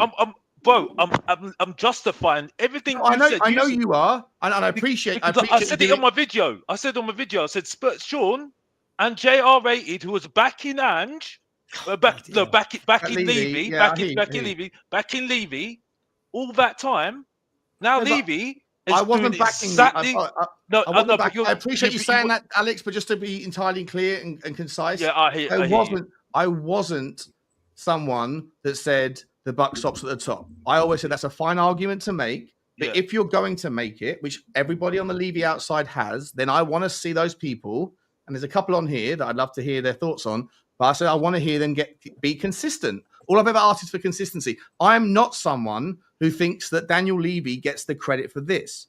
Yeah. I'm not someone that thinks that Daniel Levy gets the blame for everything at the foot of the football club, because I think you're paying millions of pounds every year to people that are supposed to be experts in their job. I think you have to hold them accountable for what they're employed to do. Whereas with that one, Sean, I think on there. Hang on, let Alex go back. I'm backing you. I'm saying to you, right? Don't get used to it, though. I'm actually seeing from your side here. I know you are. I know you're backing it. You get a lot of flack. You've got a lot of flack, right? And now, if he sticks with Ange, right, he's doing everything that the fans want, right? He's doing everything that the fans want. And to your argument, and even Dan said it as well. I gave you a call and told you this, right? And I've said it to Savva, right? That now. We can't blame Levy. Always Levy out and everything else. So it goes straight to your point. I'm saying to you, you get the credit because you're the one that said everything, and that's it. I'm just saying. I'm not saying that you. Alex. I really appreciate you coming to bat for me on that one, and I do appreciate it. But for what it's worth, people that watch me on my channel will know that I have never said that Daniel Levy gets the credit for the win you are someone who holds him accountable for every loss. And if you do, then I expect you to honour that consistency. The way I do it, Sean, is I'll say this. Ange was getting the... One sec, Murray. Ange was getting all the leeway in the aspect of, oh, yeah, but that player don't work. It's Levy's fault. Oh, this one is... Levy should have given 500 million instead of 400 million. Oh, Ange isn't doing this. It's down to Levy at the end of the day. It always trickles back to Levy at the top because every single loss, there was so the way I do it, Levy. The way I do it is the situation we're in now. Ange deserves the credit for winning the cup because he is the manager, and one way or another, come thick or thin, no matter how he done it, he's won that cup. The players deserve the credit for it as well. But if Levy's going to get all the stick for when things don't go right for Ange, like a lot of people do, then Levy gets credit for this as well, because Levy is the one who has employed a manager or employed a person who employed a manager who got the job done. Because a lot of people turn around and say, yeah, well, we've got this crap manager. Why? Because of Daniel Levy. We've got this. Why? Because of Daniel Levy. Now, I'm not a Levy in person. I just try to be fair and realistic in life. If I'm going to slate someone hook, line, and sinker because they're doing terrible, I'm also going to turn around and give them credit when they're doing well. I appreciate Same as I that, put it the other way round. Well, that's all I wanted to hear. If players want to sit there and have sunshine blown up their ass 24/7, then they've also got to take the shit that comes with it when they have a crap game. Not just all of a sudden, oh, he's only 21, or no, it's only this, or it could bollocks. It works both ways. If there's up, there's down. I will say this, and let's be real. I'm gonna say this, and let's be real. And I thought about this a month ago, but I even thought about this a couple of years ago. Coming from one of the biggest Levy out channels, and I'm 110% Levy out, but I always said this: if he ever won the Premier League or a major trophy, and I count this as a major trophy, that would be the day for the Levy out movement. And I'm just being real honest. He could look at them and say, "Shut the fuck up." Oh, for sure. If there was a change to the movement tomorrow, your biggest and I understand what Ian's saying. The 2 out of 25 years, but like Janet Jackson says, "What have you done for me lately?" I just gave you the trophy. Everybody's happy as fuck. The worst season ever. You guys changed for Spurs. Can shut the fuck. Mari, is it not just better? Is it not better? I'm not trying to get flowers, Alex. I appreciate the flowers, right? I'm not and I'm leaving out. I believe you, and you can remain Levy out, and I know Lubo will and stuff. Is it not just better? Is it not better, right, to just sit there and say that there's like the company that size that relies on multiple facets of like revenue generation to make us competitive, that Daniel Levy isn't kicking the ball, he's not picking the team, he's employing people to do certain things. They get paid a fuck ton of money, and he gets the credit where it's due for the things that go right to a degree, and he gets the blame where it's due for the things that go wrong to a degree. But where Daniel Levy is really like entirely accountable is at the things that chairmen are responsible for doing, which is providing the resources. And he is brilliant at that. And that's, to me, where I think and where I look and say, if now Daniel Levy can sit there and hire back Paratici or whoever and get Vinny in and make it contractual, right? I'll give you the budget, what I think we can deal with. And then you two, because Vinny's a fucking accountant as well, by the way, he's a commercial guy. And then I'll just hand over. And if you think it's right to sell Romero, then so be it. If you think it's right to buy Gahey, then so be it. Because I know what I'm good at. I'm good at this, this, and this. And you're good at that, that, and that. And Daniel Levy, to his detriment, has been too involved. But I'm not someone that thinks that he should get credit for a Europa League win. But I'm not someone that thinks that he should get the criticism for a Champions League final loss. I just think it's a bullshit allocation of too much accountability in one direction. And I'll add on to this. I was on my channel, and Dan was there. And for me, I like to go big or go home. But I was told we are a cup team. We are a cup team. We are always been a cup team. True. And that objective, check. And like Daniel Levy could say, I just hit my objective. We just won a cup. Shut the fuck up. He could say that to us, and rightly so. I can't say anything. He can't say anything. 2 years in the last 6 years, he has put us in a position to win a major cup, and we've been 1 for 2. And so that next protest. Sorry, Mari. Yeah. I couldn't. Mari, you're spot on, bro. I couldn't. Mari, I'm sorry, Mari. You're totally wrong. Hang on, hang on, guys. Let Lubo go. Let Lubo go.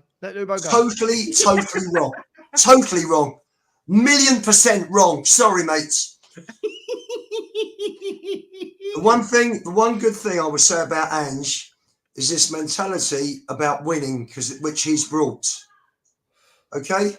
Levy does not have that mentality, whereas the owner of this club, he is desperate for success. So he should be. He should be desperate for success. He should, that mentality has to come from the top and work all its way down. And it doesn't. And why Well, it has. What? No, it hasn't. Why have we got Spursy? Why do people talk about Spursy's Spursy? done, mate. Spursy's cooked. See you later. Listen. See you later, Spursy. No, that will never go away. That's going out. I'm watching Arsenal fans cry. I'm watching the rivals cry because they can't use that tag anymore. They Ian, can. I get you. Like I said, I had an argument with Dan because I'm going by, I guess, Real Madrid standards, Barcelona standards, Liverpool standards, where I'm like, I want my owner to be as ambitious, have that ambition enough to get us in a position to win that league, to be able to win Champions Leagues whatsoever. I was told that we are a cup club. We're always going to be that. And if that is the objective, then that objective have been met. The fans are happy. 150,000. I'm watching the video on YouTube. Everybody's celebrating whatsoever. I get that, Ian. I want more. But I'm also not a fool. I see what's going on, and I'm like, checkmate for Daniel Levy. It's a checkmate. Let me ask this, Murray. Murray, let me ask this.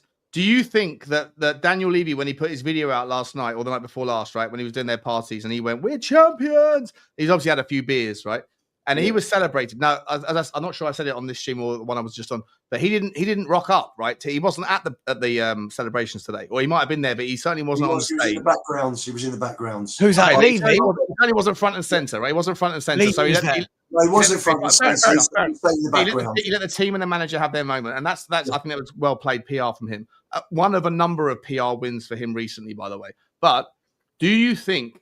And look, I know everyone's got a different take on Daniel Levy on the panel, but Mari, do you think that maybe, just maybe, this is Daniel Levy's first taste of insane, like, winning is addictive, right? Ange said it. Winning's addictive. It is addictive. Do you think that maybe, just maybe, you might see a different Daniel Levy, at least in the immediate kind of short term, because he wants that, like you said, Murray, checkmate to a lot of the haters to a degree, right? Yeah. But do you think that this could be a catalyst for him to change his spots, or does the left never change its spots? I said this the post game show when Maz was there, and I said this. I said, in hopes, in tasting it, right? He'll change in the sense of the ambition. I need to get more. I'm gonna do whatever it takes. I'll be like Roman, whoever, and I want to get another trophy. I want to win back-to-back trophies, and whatsoever. The evidence, in my opinion, shows no. But like you said, I hope. I remember one day me and Stella were saying, if this guy one day changes, said, what would you make? The question was posed to us: what would make us not leave you out? And we basically described everything that would. And so if it's the start of that, and 10 years later, we've won 3 or 4 cups, we've maybe won 1 league out of the 10 years, then I'm like, okay, I'm gonna shut the fuck up. I'm not gonna say anything. But we have to see that. We have to see that evidence.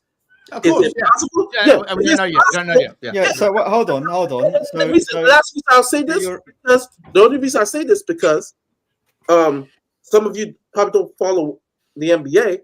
I'm a huge New York Knicks fan who broke my heart, but I was still celebrating. They played tonight. They have one of the people said he was one of the worst owners. Levy, like Charles Dolan, everything had to have his hands involved. He backed off. And the Knicks have been great to a point that we may go to our first championship. Matter of fact, I'll use a better example. I'm watching the Napoli celebration. De Laurentiis is exactly like Levy in the sense of getting in the way of Napoli's success. Napoli became successful when he finally conceded power and said, hey, Spagnoli and the director at Juventus, you have the hands to take control. Why do you? So I don't know much about that guy. Why do you think that guy or the guy you're talking about in basketball? Why do those two, after 30 years or however long, why have they finally decided to step back? Why is it that they could do it And maybe Daniel Levy can, maybe Daniel Levy can't. I hope that he can. I really Well, want part him of it to. was fan pressure, the protest. This is where Ian comes in. It actually worked, but they finally got tired, and to a point said, you know what, we're going to concede. We're going to give the full reins to the people. We're going to trust the situation. Let's all push for that, right? If is coming back, maybe he will relinquish less and give more to. If you're Paratici, Murray, do you come? Sorry to make this a one-on-one question at Q&A, but just quickly, do you think that the Paratici will come back and play the same role as he played before, or do you think he'll come back with somewhat more demands around control? I hope he has a more powerful role, and he might get a more powerful role, which might be better for the club. I'm not saying Paratici is the best, but I'm thinking Paratici would definitely be light years better than Scott Munn and Lange. I'm hoping that Paratici will have more power. And I agree. I hope for the same thing. Yeah, I find it amazing that so many people have like lost leave of their senses, and are so inconsistent in what they're saying. It's mad. Right? And I've been listening like all day to various opinions, but like how can 90 minutes of football and one cup wipe off 20x years of history? A week ago, hold on. A week ago, right? Everyone says, even if Andrew wins, I want him gone, right? I still do. And you're still blaming Levy. Now he's won the cup. Oh, Levy's vindicated. No. Just winning a cup for one season doesn't prove that he's made all the right decisions. Obviously, you credit where it's due. I am giving him credit. I'm where I do agree. Hold on, Mari. Let me just finish. Right. Where I do agree, right, is yes, in this gamble that he's taken this season, it's worked. Therefore, Ange, Levy, right, and the backroom staff deserve credit. Does that mean that they should carry on next season based off that? For me, no. It doesn't mean that at all. Right? I agree. For all of the reasons we've been discussing for the last 2 years. But you can't, but knowing that fact, you can't then say Daniel Levy's vindicated, right? Gambling every year for 25 years and Elliott coming off twice. What kind of lunacy is that? If that's the case, what? If that's the case, why are Man United where they are? Seeing as what's his face? Ten Hag won them 2 trophies in 2 years. Different standards, different expectations, different. No. It's not different standards. 100% is. 100%. 100%. It's not like for like at all. It's not. Let me explain to you why. Let me explain to you why. Right, because Ten Hag, right, when he had a poor first season and he won him a cup, got the stay of execution. That was the first mistake. This is Manchester made the second United. Mistake. Hang on, mate. This is Manchester United. The counter to your argument is expecting some new up and comer or someone that's been around the block for like take that to come back, right, and to be able to smash it out of the park every time like Beyonce does. It's not the same thing. The standards, the expectations, and the precedent is entirely different at a club that's got the biggest brand in the world. So why did Levy sack managers every 18 months then? Because we weren't doing enough. Because he's got that standard and precedent, right? No, he didn't accept it before, but now he's accepting it. What's your question? Let me answer it.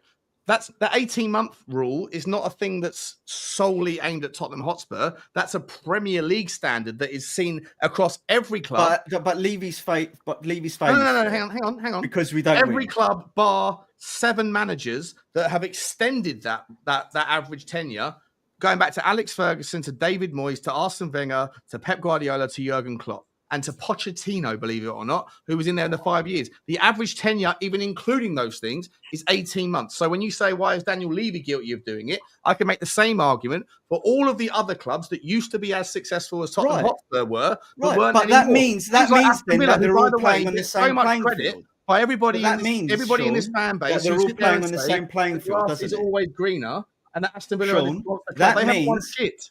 You've just equated all of the other clubs with Tottenham Hotspur, which proves my point. That means they're all on the same playing field. All the managers are getting judged, right? And Tottenham Hotspur is a big club like Man United. Fine, Man United's elite and they win a lot more than us. How does this prove your point? My point is no. that How does it prove your point? You just said I prove your point. How does it prove your point? Because you said you can't compare Manchester United to Tottenham Hotspur. But Manchester United don't sack managers after 18 months. They had Alex Ferguson for 21 years. No, that was the point after. What I was saying is that they gave Ten Hag a stay of execution for performing poorly because he won a cup. Then they repeated that mistake the next season as well when he won him another cup, right? And then they spunk 200 million. Yeah. Yes, right? So what I'm saying they kept him on morals, basically. Didn't exactly, right? That didn't prove the Glazers, right? Did it? No, but the Glazers, no, it doesn't. The Glazers are universally despised more than Daniel Levy is. By Man United, maybe not by us. By Man United, yes. No, Maz. I've spoken to a few Man United. I don't understand your point. Man U.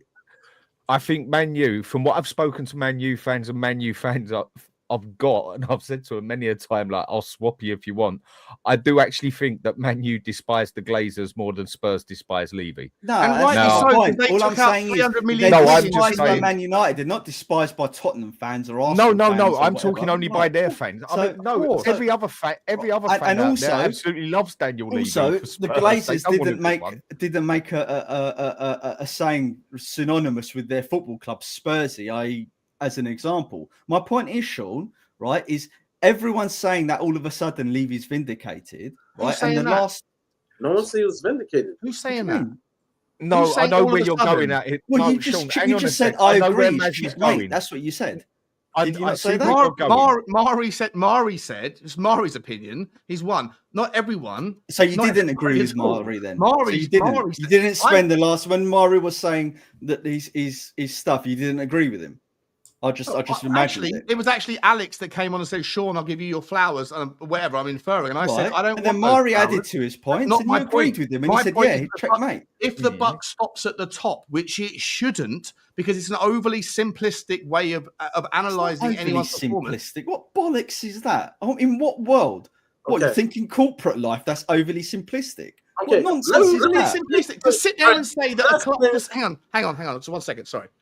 To sit there and say that only one person in a club that has so many different facets, so many different roles and responsibilities, that one person and one person only is responsible for everything that happens at the club, I believe is overly simplistic, because there are people that get paid millions and millions of pounds a year to do their job that Daniel Levy is not fit to do, i.e. play football, kick a ball, keep a ball out of the back of the net. His job is to create the environment for success. All of those things, and you're saying that none of that. Guys, one at a time. When three of you talk at once, I can't hear a bloody word. By saying that the buck stops at the top, you are abdicating the responsibility of hundreds of employees that are paid to do their job. I have never subscribed to that notion, Matt. Those people that do only do it when there's negativity. You never hear the phrase, the buck stops at the top, when you are celebrating a club, a company, or anything else. You only hear it when it's a negative reinforcement. That's what I'm saying. And I don't subscribe to that, which is why I don't give Daniel Levy the credit for this trophy. But if you are people that do say the buck stops at the top, then on that basis, on your logical consistency, on your ratio or rationale, not mine, on yours, then on that basis, you have to give him his flowers. And that because otherwise you're disingenuous. That is to try and put the case, right, that the buck doesn't stop at the top, right? It's like saying there's no hierarchy at the club and it's a flat-based structure, which is nonsense, right? Daniel Levy is meant to set up the company, right, for success. Therefore, he employs people, and when they don't perform, they get sacked. I agree with you, right? And we know that he does this, but when it's over a long period of time and that failure keeps happening, then you have to look at the top. Because he's the one who ultimately... That's fine. If you believe that, I've always said that the buck stops at the top is a fine argument if you want to make it. I think it's overly simplistic. I think it abdicates accountability to everybody else. But if you want to make it, which you just have, then on that basis, Daniel Levy should be celebrated tonight because he has won the Europa League. Nobody else were has. we not all by elated? your rationale, Maz, by were we not all by the logic elated? you just employed, bro, then Daniel Levy won the Europa Were League. we not all just elated yesterday? Did you not celebrate?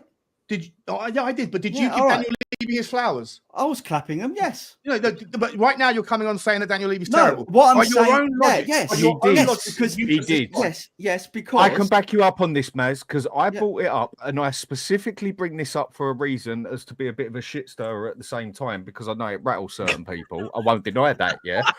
And the fact of it is that if everyone is always going to slate Levy over the years and everything else and that, for rightly so, because I have the attitude as well as when you are the top dog, you are the one that employs everyone, and if the business ain't doing right, it goes down to the man at the top who has to fix it. That is his job. We all have a different opinion, but everyone's slating Ange, but then it would always come off of Ange with a lot of certain people over to but at the end of the day, even though Ange's screwing up and he's screwing up, it's down to Levy because he's at the top. He employed this prick. He can't play football. It's down to Levy. It's his fault.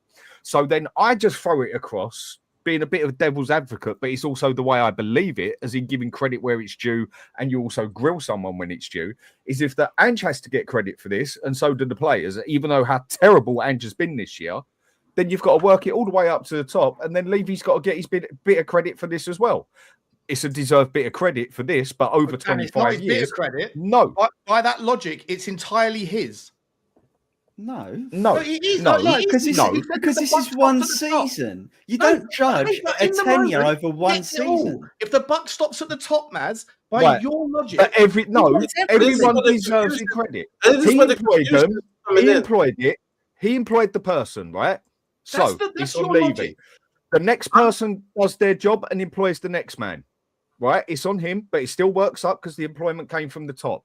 Then you come down to, let's say, Ange. I know there's others in the middle. Right, has a terrible season, but wins a cup and does something right. So it then goes 1, 2, 3, 4 up to the top, where everybody basically got it right. So they all deserve a little bit of leeway, a bit of credit for it. It's just the way I will come across with it. It doesn't stop on one bit. It's like saying with a team, 11 players go out there and play football, and we win a game because Johnson just gets that dirty tapping that he always does and does nothing else. So is it now that Johnson won that game because he scored that goal? No, Tottenham won that game because there was 11 players on the pitch. But you know what's hilarious is how. Let me clear the confusion. What I'm saying is that for his tenure, if I was to give it a grade on the on-field, I'm not talking about the outside stuff or getting us in the new stadium. 2 trophies out of the 26, 25 years is horrible. It's terrible. But I'm just saying, from at this moment, the objective, and I was told this. For me, I have high aspirations that we are a club, we're a cup, club. That's what makes the people happy, 150 people happy. As of today, he has hit the objective. If Spurs wins, the league next season, that's another you can't say shit to me moment. Now, that's not saying his whole tenure, is not terrible. I think it is terrible.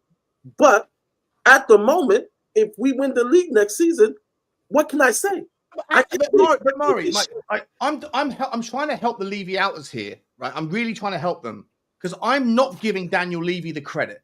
I don't think that Daniel Levy. That's so patronising, Sean. Come on. It's your logic, Maz. No. You are ascribing, bro. No. I don't think you're seeing it. One of you, please, just one, please, one. You're trying to shoehorn, right, your point, right, into my logic structure, right? And it's not going to work because my logic structure doesn't say that everything is binary, right?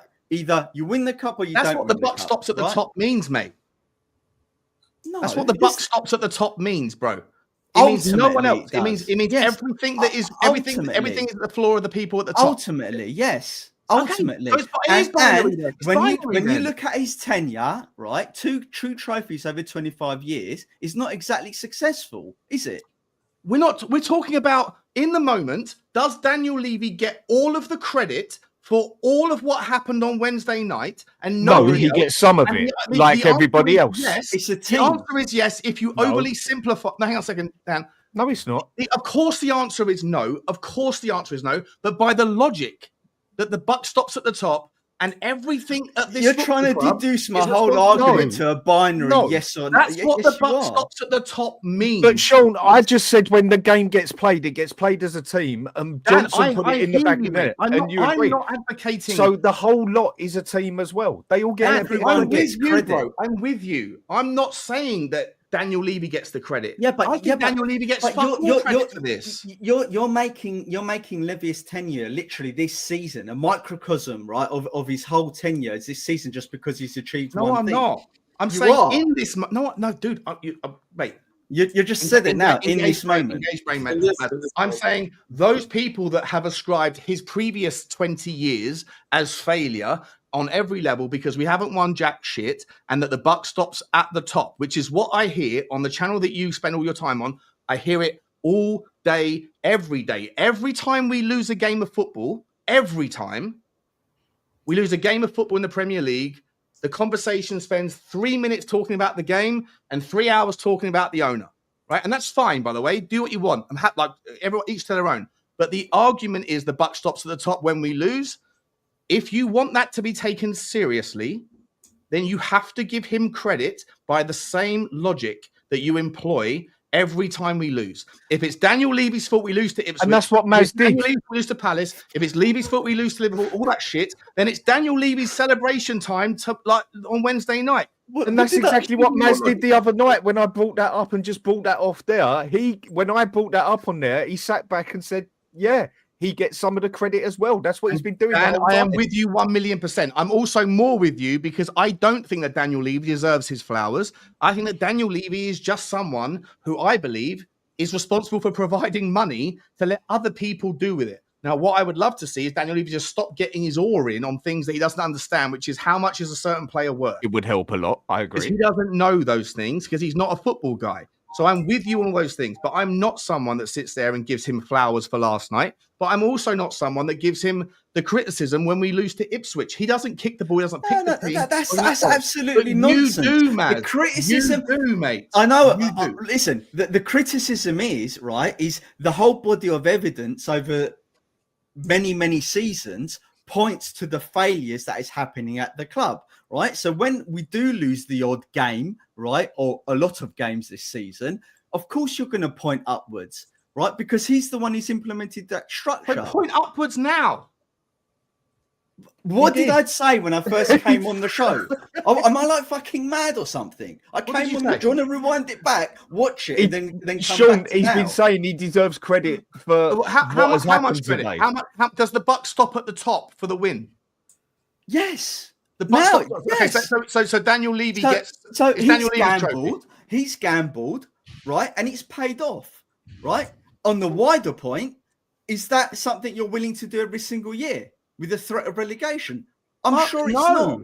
not. Fuck no. Which is why I referenced Ten Hag and their strategy with Ten Hag, it being a failure, despite them winning 2 cups. And Right? do we So want why to are you make trying that to same push me mistake, into this basically? binary decision, right? That because he's won it, everything's fine now, which is what I criticised when I came into the show, isn't it? Yes. You criticise. You said. I think everyone's lost the plot because they're giving Ange Postecoglou and Daniel Levy the credit for a momentary success. Because Alex, right, has basically said you've everything you've been saying about Levy has been proven right now. Everything, right? Which is nonsense. That's what I picked up on. I'm pretty sure that we're in a debate then over nothing because I also said thank you, Alex, but that's not what I actually think or believe. Because I don't actually think that Daniel Levy deserves any credit for it, nor do I think that Daniel Levy deserves any of the criticism for individual games in isolation. Do I think Daniel Levy needs to make better decisions? Do I think he's got the wrong risk appetite? You know what? 100%. We can all agree on that stuff. Half it there, Sean. I'll go with part of what you've said because I'm one. Sean, can you look at the private chat quickly? Sorry, can you just look at the private chat, Sean? Is it telling me to shut the fuck up? I'm one that does go just with a few people being sensible against here, that's them. all. That at the end of the day, Levy employs the people, yes, and it goes all the way down. If they get some of the If they get the shit, he gets the shit. If they get credit, he also deserves credit. But I am a firm believer of I don't want Levy at the club because I just do not think he is a good football businessman, but I think he is a brilliant businessman. And me and Ian have had this debate through and through a million times and probably will do another million times. But when it comes to a penalty shootout on the pitch, or when it comes to who picks someone who plays left back, right back, or who plays whoever, that nothing of that is down to Levy at the end of the day. He don't control that shit. He employs the people to do that shit. So if we would have gone out and got absolutely smashed 2-0 yesterday, you can't blame Levy for what happened on the pitch. But the point you bring onto it is Levy employed the people who dealt with it. So it does go to the buck at the top at the end. It has to stop somewhere. The sky only goes so far. And that's absolutely fine. As I say, from there, it's absolutely fine. It either goes all the way down or it comes all the way up. We're 100% in agreement that there is. And Maz was agreeing with all of it. There's a piece of player blame, and 100% I agree with everything you just said. 100%. So you don't subscribe to the notion that the buck stops at the top entirely, right? You say it eventually does, but it doesn't. It doesn't entirely. It's a pizza pie, but everyone gets a slice. Some slices are bigger than others. That is the way you and I are entirely in agreement. Entirely in agreement. But that's what Maz was saying as well, and he said it the other night. Maz came on saying that Ange he came, the first thing he said was, "I'm losing my mind here because Ange Postecoglou is getting credit, and so is Daniel Levy for something." Right, and I said, well, only by the logic of the buck stops at the top, which isn't a thing that I believe in. I think that there is a slice of pie. No, some people Sean, I said, and then I said, I said, no, listen, I said, right, that I think people have lost leave of the senses because if they think that 90 minutes and winning one trophy resets the bad that Levy's done, I don't agree with that, right? No, it doesn't. You're right. Last question before we move on. I'm sure other people want to have to say. Just quickly, had we lost last night or on Wednesday night, would you have done a stream that was making this about Daniel Levy? It would have been about everyone. the whole lot, the whole system. Sean. Yeah. The fact of the matter is that most of the time that when we lose a game, Daniel Levy is the center of attention for most people. That look, no. Just let me just answer Sean, right? No, because I think we're moving on now from the thing. So to clarify my personal position, right?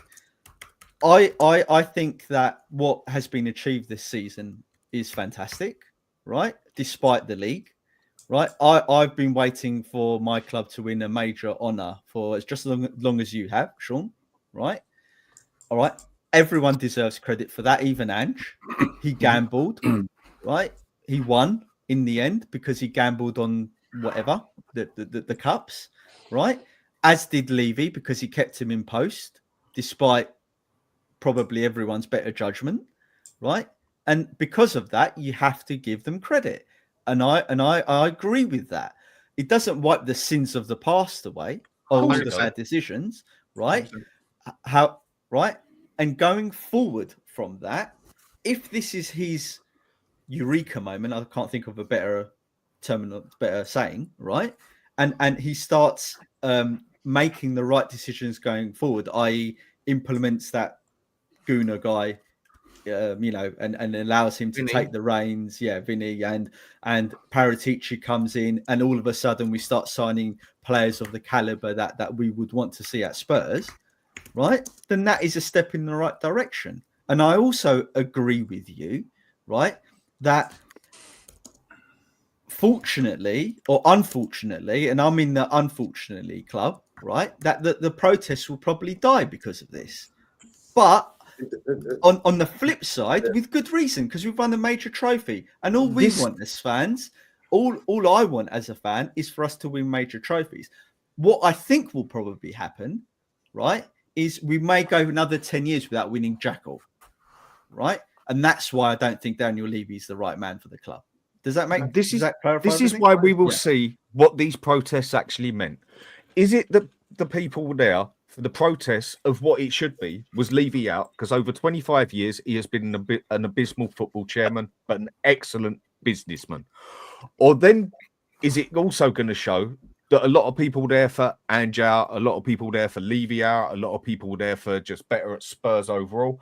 I think in the next couple of protests you see, this is how you're going to see what it was about. Because like people have shown on here already, that it only took one bloody game and winning a cup, which obviously means something, for all of a sudden everyone to just forget, a majority of people to go from 85% Ange out to now 85% Ange in, because we didn't even have a bloody good game, but we got it right and won what we were there to win. It's how quick people change like that. And the protests are going to show to me, personal opinion, on what the people are actually there for. Were they there just, did they get into the protests because it was Ange was doing so bad as well, or because they now genuinely believe Levy isn't the right one for us or whatever? I think the protests will now tell from now on where people are standing. Is it not, just quickly, last thing I'll say and I'll step back, is it not a tale of the tape, right, that the Levy out, the change for Tottenham protests were at their peak? I think it was before the Liverpool game, like the first big one that got like whatever 2,500, 3,000 people there, and it was massive, right? It was a really good step in the right, and I've always supported them, by the way. But and then against Crystal Palace, there was like 50 people there. Lubo, you always make out like I'm part of the Levy out crew because I'm one of only 50 people that have been or whatever to all three protests, right? I think it was close to 100, but it was 100 people, whatever. Okay, it was 95% down on the previous one.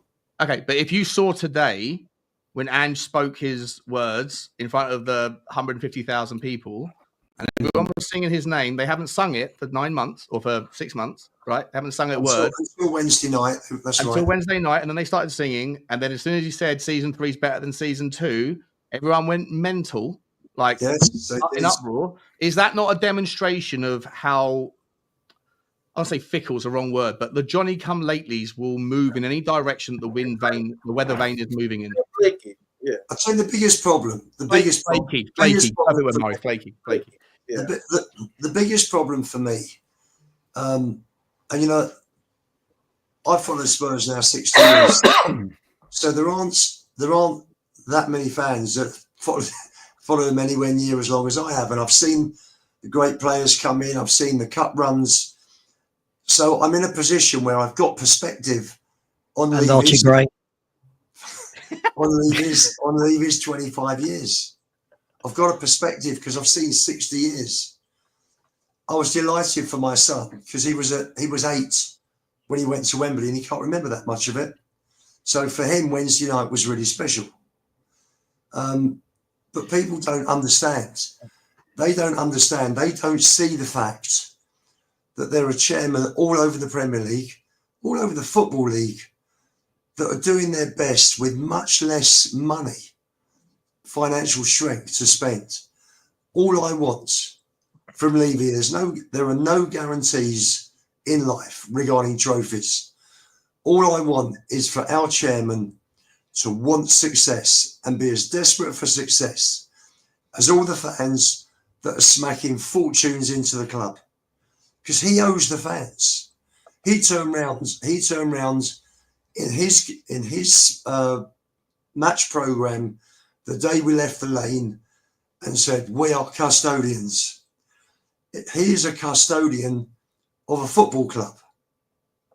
No, I couldn't give a shit about his business deals. Not interested. Has no benefit for me. And let me also say that as a shareholder, I've never seen a penny in dividends.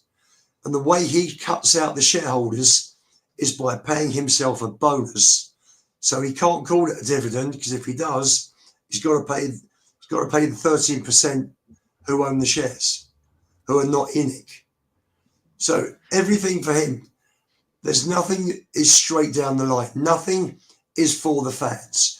The whole thing about cutting out on discounts for senior citizens, when we were told at a trust meeting that the last trust meeting before the two co-chair left, Levy turned around. They were fighting him about senior citizen discounts. Levy turned around and said, the senior citizens don't need a discount. They're all rich. He is so out of touch with the fans, with the club that we all love.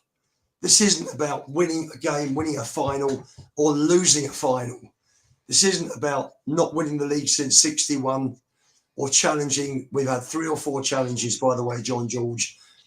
We've had Poch twice. We had 62. We had 85. when we genuinely challenge for the league. This is about having a chairman who is on board with a football club that embraces the product of football. He went to work for his father, who embraced his product, and his father built Mr. Byrides. Why isn't Daniel Levy using his father as a role model? He is chairman of this football club. It is a privilege. I would give the world to be chairman for this club. It is the greatest job in the world, bar playing. And he has ignored that privilege for 24 years. Can I hang on. Sorry, Sean. It's all about the mentality of loving the club, wanting success for this club, not for your pockets. So you're invoking another argument based on subjectivity and semantics, mate. Let me just finish. When he changes, I don't expect him to walk away from the business side. That is as important, Sean, because football is a business. I'm not naive. But when he shows that he loves this club and he wants and he is desperate for the success that our fans want, then I will get behind Daniel Levy. But please don't tell me because we won a game on Wednesday, his mentality hasn't changed. Mate, I don't know. You're inferring arguments that are entirely emotional, mate. There's nothing factual about what you're saying. It's not a fact. We've had this before, bro. It's not a fact. It's your opinion. It's your opinion. 24 years. Sure. Oh, mate. I've seen it. I've seen it for 24 years. What are we doing here? What are we doing we here? Can anyone else just explain what a fact is, please? Hang on. I think this is the longest I've ever not talked on my own show. I've just done 37 minutes without saying anything, which is a world record for someone who talks as much as I do. I do want to bring up a point in a minute that might start a good debate. Before I do, I really shouldn't ignore these. Big up Jack Spurs, always been very generous. Thank you very much. Really appreciate you, my friend. Thank you for everything. Soul Boy, appreciate you as well. I said the pain of last season is still here. Ange out. Why is that not working? There we go. Thank you for you. Ryan, big up to you, my man. Hope you're well. Said, evening all. What players do we get when Ange is gone? I don't think he's going anywhere, Ryan. I don't think he's going anywhere. We're going to talk about some players in a minute, though. Big up to you. Thank you very much for that. Dime Mech, big up to you, Dime. Really appreciate that. I said I do like a dime bar. Nothing to do with that, but I just thought I'd say that. The big question is, do we keep Ange for next season, considering it's out? Well, there's a lot of flip-flops, Dime, that seem to have changed their opinion, but we'll talk about that in a minute. Big up to you, Dime. Thank you very much. Really appreciate that. Dime Mech's coming in again and said, the only credit Levy gets is not sacking him before a final, even though we wanted it. We'll talk about that in a minute. Big up to you as well. Thank you very much. Ghosted, very, very generous. I said Goonies, North London is white and blue. Tottenham, yes. If anything, Spurs winning a trophy, it's so funny now seeing a lot of Arsenal fans, the penny has dropped of, maybe Arteta's not doing what we thought he was doing. Big up to that. And well done, Perchy, for going on Lee Gunner's show the other day. Absolutely pissed as a fart, singing to all the Arsenal fans that just all sat there and looked at him like, this is embarrassing. We're embarrassed. Big up to you, Perchy, for that. And big up to Phil Coys. Worst opinions on the internet, but we love him anyway. Big up Phil Coys with your super sticker. Hope you're well. You're definitely in the Javiana Club today, aren't you? You have flipped and flopped and splashed about. Big up to you. And here is the question I'm going to lead off with. Whoever wants to go can go. I feel like I'm going to shoot myself in the foot massively. Question for the panel from our mate Chris, who's just started a 400-hour journey back from Bilbao. Sorry, just ended it. Said, question for the panel. Is change for Tottenham dead in the water now? Guys, I mean, on this panel, we've got some very different views about protesting, not protesting. Does it work? All that.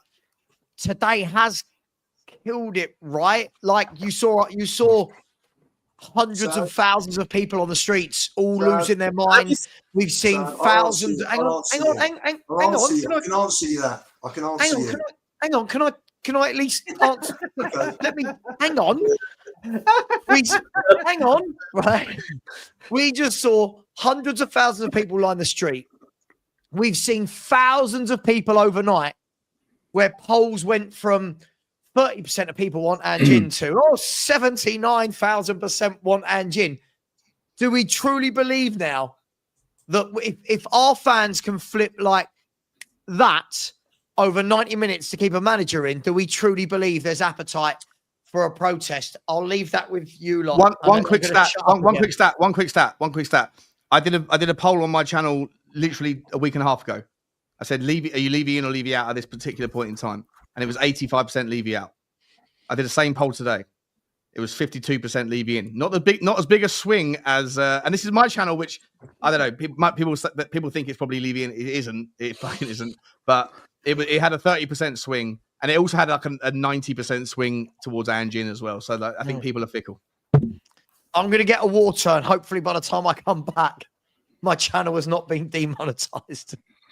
I just want to say a small bit because I'm going to leave you guys to. I'm just going to say this: with those who believe in the movement, we know who we are. It will probably never die unless 5 Premier Leagues comes in and something that we're like, oh wow, he finally had that eureka moment. But with all those who flaked on, and they were in their emotions, we were losing. I think with them, it's a mute point. It's done and dusted. With the hardcore, Ian, myself, Maz, Stell, whoever, it's still Levy out. And even despite what I said, is because of what just happened. I'm looking at this. I'm just like, good luck, guys, in your next protest. Good luck. I that's how I see it.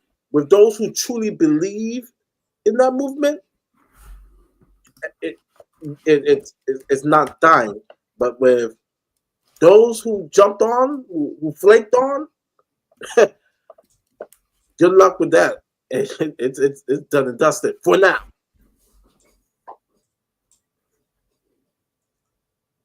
Well, can I get something off my chest, please, before I get involved in any debates tonight? Right, because I've come on the show. Lubo's arguing about Levy. Sean's having a back and forth with Lubo. Maz is defending his ground. Alex is laughing at everything. I just need to say one thing because I feel maybe we've forgotten something. Right, we're on our way. We're on our way to Bilbao. We're on our way. How do we get there? I don't know. How do we get there? I don't care. All I know is on the way. We're on the way. We're on the way. We've won a European trophy, guys. We did. European fucking trophy. And we are having Levy in, Levy out. You're in the wrong. You're in the right. My voice is gone, sorry. We've won a trophy, guys, man. I'd never guessed. This is why it's coming on this show and going in everyone's WhatsApp groups. Look, this is why we support a football club, because we want them to win. And they've done it. It's long overdue. We've waited 2 decades and they've won quite a serious trophy. And I don't care if it was an easy ride. You can only beat what's in front of you, and we beat them all. We beat one of the biggest clubs in world football, who everyone said were the favourites. They've got all the heritage. They've got all the DNA. No Kulu, no Bergvall. No Bergvall. Whistle it. We're on the way. We're on the way. No Kulu, no Bergvall, no Madison in the 10. We didn't create a damn thing in the final. We scored a goal, played Mourinho football, right? And we won a trophy. I couldn't give a shit. I'm so chuffed, guys, honestly. And look, I'll get into why I think this, but for me, you can call me fair weather, flip-flop, poison, call me what you want. I don't care. Ange deserves to start next season as manager. Whether he deserves a whole season, I don't know, because I'm still not convinced by his coaching of players. And he needs to prove he can be more flexible in the league. But this badass came in, right, and said, I don't usually win in my second season. I always win. And he fucking did it. Like, that's going to go down as an iconic comment of any manager in the history of Premier League football. And he's done it. He's done it, right? If Conte did that, if Mourinho did that, if Poch did that, we'd be kissing his ass. He's come in and done it. In his press conference, he said, and I have slammed Ange. I'm Ange out every week, video after video, calling this person out, calling that person out. He's come in his press conference. He said, I made the decision in January. The best chance of winning a trophy was to go for this one. Finishing 17th is unacceptable. Our league performances are unacceptable. And if I'd lost the final, it's on me. But we've won it. What would you rather? Finishing third and Champions League qualification, or bottom half of the table with European Champions League football and a European trophy? What would you prefer? And he spoke about voices in the club that are working against his thinking, his direction, what he wants and what certain people in the club want. So that's why, for me, Ange deserves a second season, because he's basically said everything Conte said, but in a more professional, diplomatic way. And he's delivered. And in Bilbao, I met parents who came up to me saying, Stel, love the channel, introduced me to their kids. Do you know how many dads and mums went out there with their kids to make memories for life? They're never going to forget that. They're never going to forget that. Today on the high street, families, there's a generation of youth that have never seen a trophy in their lives. They felt it today. And that all comes from winning. So Ange deserves next season because he's given that to us.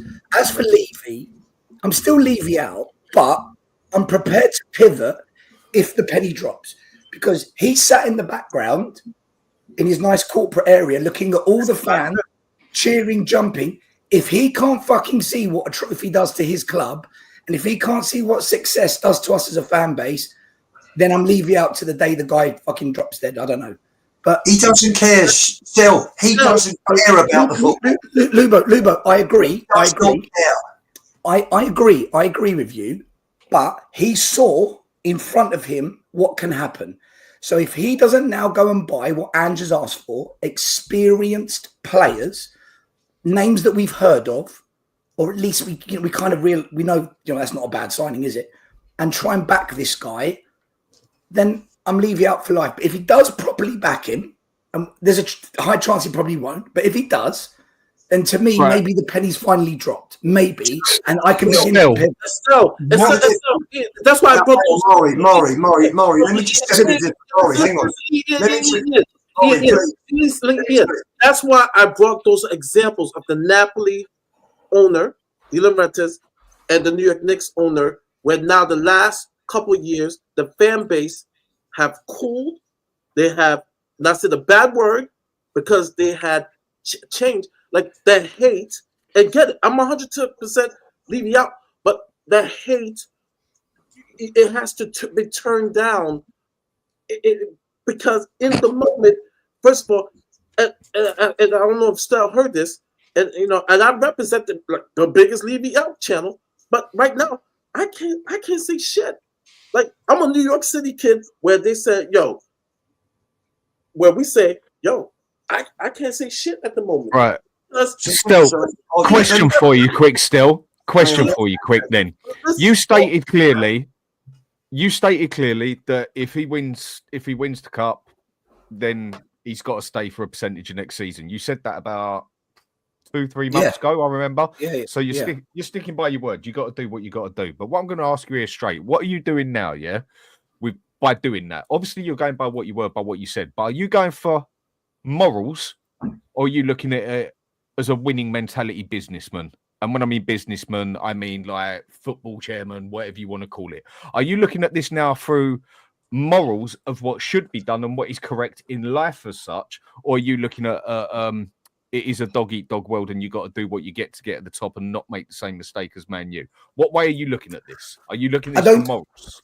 I don't compare Ten Hag's scenario to Tottenham's, and I tell you why. Because Man United expect success. There's a different mentality in that club. They win trophies regardless. This manager, he hasn't just won a trophy. He's got us back in the Champions League, right? He's put a lot of credit in the bank. He's ticked a lot of boxes with this trophy, and he deliberately went for that. He said in his press conference, I made that decision in January. So that's him saying we haven't got what it takes to get any higher than top six. The league was irrelevant, basically. Yes, that was also a massive lie, right? That's a massive lie. Massive lie. Isn't it? Okay. I agree. But I'm just going by what he said. I'm just going by what he said in that press conference. If he's covering his ass. Still, one thing before you carry on though, still, right? And I think this is where me and you don't agree on this, right? Is listen, everyone's calling me a flip flop. Everyone's saying I am. To your face. No, listen, me too as well. I love you still, mate. You as well. You can listen. You can all call me a flip flop. I don't mind, but I'm capable of moving position if I see reason to. Yeah. And whatever you lot say, Ange has proved us all fucking wrong. No, you are backing up what you said 3 months ago as well. So I backed you up. You got to take that as well. You got to take that on the chin as well. Hang on. Sorry, he's proved us all wrong. No, hang on. Well, I want to challenge this. Proved us all wrong with what? Many people have said for months Spurs should be winning this Europa League now with the run we've got. My issue with him isn't can he beat Man United, Bodo Glimt, Frankfurt, and AZ Alkmaar. My issue with him is that he can't beat any 20 games we've played against the top 10 this season. 20. Yeah. Anyone want to tell me how many games he's won against the top 10 out of 20? 3. 3 is it? Brentford twice, right? And Aston Villa once. Man 3 City. from 20. Man City. And Man City 4. Sorry, 4. My issue is when we're saying he's proved us all wrong, have we not all been saying he should be winning this Europa League? Like I don't feel like if he had rocked up still, I agree, right? If he had rocked up and we've gone, oh my God, you know what? En route, we've beaten fucking Borussia Dortmund and Ajax's and this. But I think he's had a nice run. I'm not knocking him before anyone in the chat said, I'm not. He won it, credit, but he should have won it. He's played the worst Man United team I've seen in my 40-odd years of being alive, right? Even then, we were outplayed and he had to stick 10 men behind the ball for near on 60 minutes to achieve that. He's done it without playing his own style still, which he's tried to implement for 2 years. He's had to come away from his 2 years who we are style, but after saying it's who we are and this is what we do, we'll never change. He's won that because it saved his job. For me, that 90 minutes doesn't, for me, go, he's proved you wrong. Proved me wrong at what? Yeah, let me just come in because I was going to say. Let him respond. It's not 90 minutes. It's not 90 minutes, right? How many of us said, fuck, 1-1 at Frankfurt, that's what Frankfurt wanted. We're going out. We went there and beat them. Okay, so a few, but... So that goes against what you said, what I said, what many said. When Bodo goes against what he said. He said we never changed. I agree. And he did change. When it mattered, he changed. So it only counts, is who we are, mate, only counts when it doesn't matter. When it does matter, he'll throw all that shit out the window. And on that basis, how can we take the guy seriously? Sure. I'll tell you how we can take him seriously. His job is to win trophies. He's won it. He's won it. That's fine. And who cares? Who cares what he says? Who cares what he says? Who cares how he got there? Who cares if he pivoted from his tactics or not? This guy has won a European trophy for Tottenham Hotspur. We're also giving him the credit. You just said yourself that this guy came out and said, I don't normally win in my second season. I do. I always win in my second season. That's going to go down in the annals of history as being the biggest fucking light spliff moment in the history of football. But we were basing all of the bullshit. We were basing the fact that all of our opinions about him were based on the fact that he said he never changes. And all of us formed an opinion on him based on the fact that he said he was going to die on a fucking hill that no other manager in the history of management has ever had success on. And when it comes to the crunch, he abdicates all of that bollocks and goes to a back. By the way, I'm more than happy for him to have done, and I would have loved him to have done it in the Premier League. Had he done it in the Premier League, we wouldn't be 16th, 17th. We could have been 10th, 8th, right? But he didn't do that. And so what I'm saying is that if we're going to give him credit... Who cares if we're 8th or 10th if we win the Europa Cup? The argument is we're celebrating him for being... You made the point. We're celebrating him for being the big bollocks guy who said, I always win a trophy in my second season. Okay, so we're taking him on his word for that. He got it done. But he got it done in a method that makes everyone that backed against him... We were basing that opinion on the same verbiage that comes out of this car salesman's mouth, which we all know to be absolute bollocks. When the push comes to shove, he went, "It's not who we are anymore," because now we're in the cup. We're in a cup competition. I think all I'm saying is, I agree with you. He might be learning. He might be adapting. And congratulations. When push came to shove, about fucking time. But let's not pretend like he's a word slip anymore. Still, I never said that. One of you, please. I'm not. Guys, you've got to allow someone to come said. in. I'm not talking about what he said or didn't say.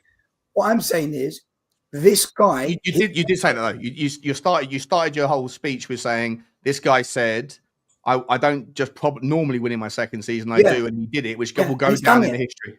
It is, because every game matters as well. Still, and remember that can say fucking anything, and then eventually be right. You can sit there and say anything you fucking want and change your tune every 5 minutes, and eventually you'll be proven right because every outcome is covered by your name. That was the biggest. That was the biggest statement. That was the biggest statement he made. That was the biggest statement he made as manager at this club. That was the foundation. The biggest statement is who we are, mate. That's what we all led into. That's what the media. That's what the media said, and we all jumped on it and we blew it up as well. Well, I thought. Hang on, let Maz go. Let Maz go. The problem with look, everything he said, winning it, if you took that in isolation, you'd be like, wow, what a manager. Wow, what a guy.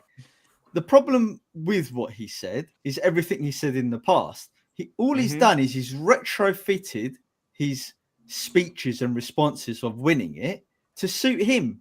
100%. Him as a personality, right? Therefore, I can't trust what he says. 100%. Because he made the league irrelevant. He's been lying for the last 2 years. We've been moaning about this. Wasting golden opportunities, Maz. I'm with you on this one, 1,000,000%. Yeah. We fucked up. So we finished 17th. We didn't need to finish 17th in the league. Just don't be a donut and die on that fucking anthill that you've died on for 2 years. Who gives a shit where we finish in the league if we don't win it, Sean? Who cares? The financial accountants care. The Levy lovers care. The people that care about spreadsheets care. Second means nothing if we don't win it. He got us 17th, but he got us Europa and Champions League. I'll take that over second any day of the week. That's fine, but don't... So stop defending him should have finishing us 8th. Who cares? If he didn't win the Europa, I'd be on your side on this, Sean. I'd say, Sean, you got a fucking good point. But he has won it. That's the whole thing. He did.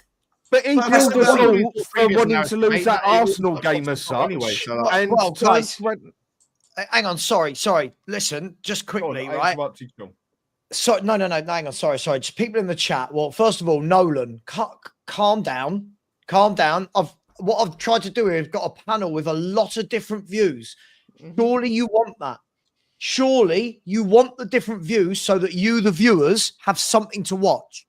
What I won't do is let you call me a mug or anyone on my panel, right? I'm seeing Stel being called this, Sean being called that, Maz is this, Dan's that, Lubo this, Savva that, right? Calm down. Yeah, you want the debates, which is why you watch YouTube.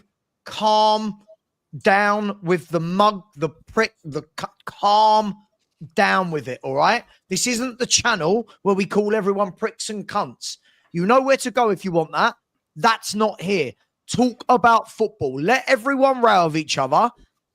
That's what they do. They're grown-ups here. They're going to row with each other. You're going to agree with some. You're going to disagree. But calm down with all of the abuse towards my guests. This is not the channel for that, all right? Everyone is here at midnight giving their opinion.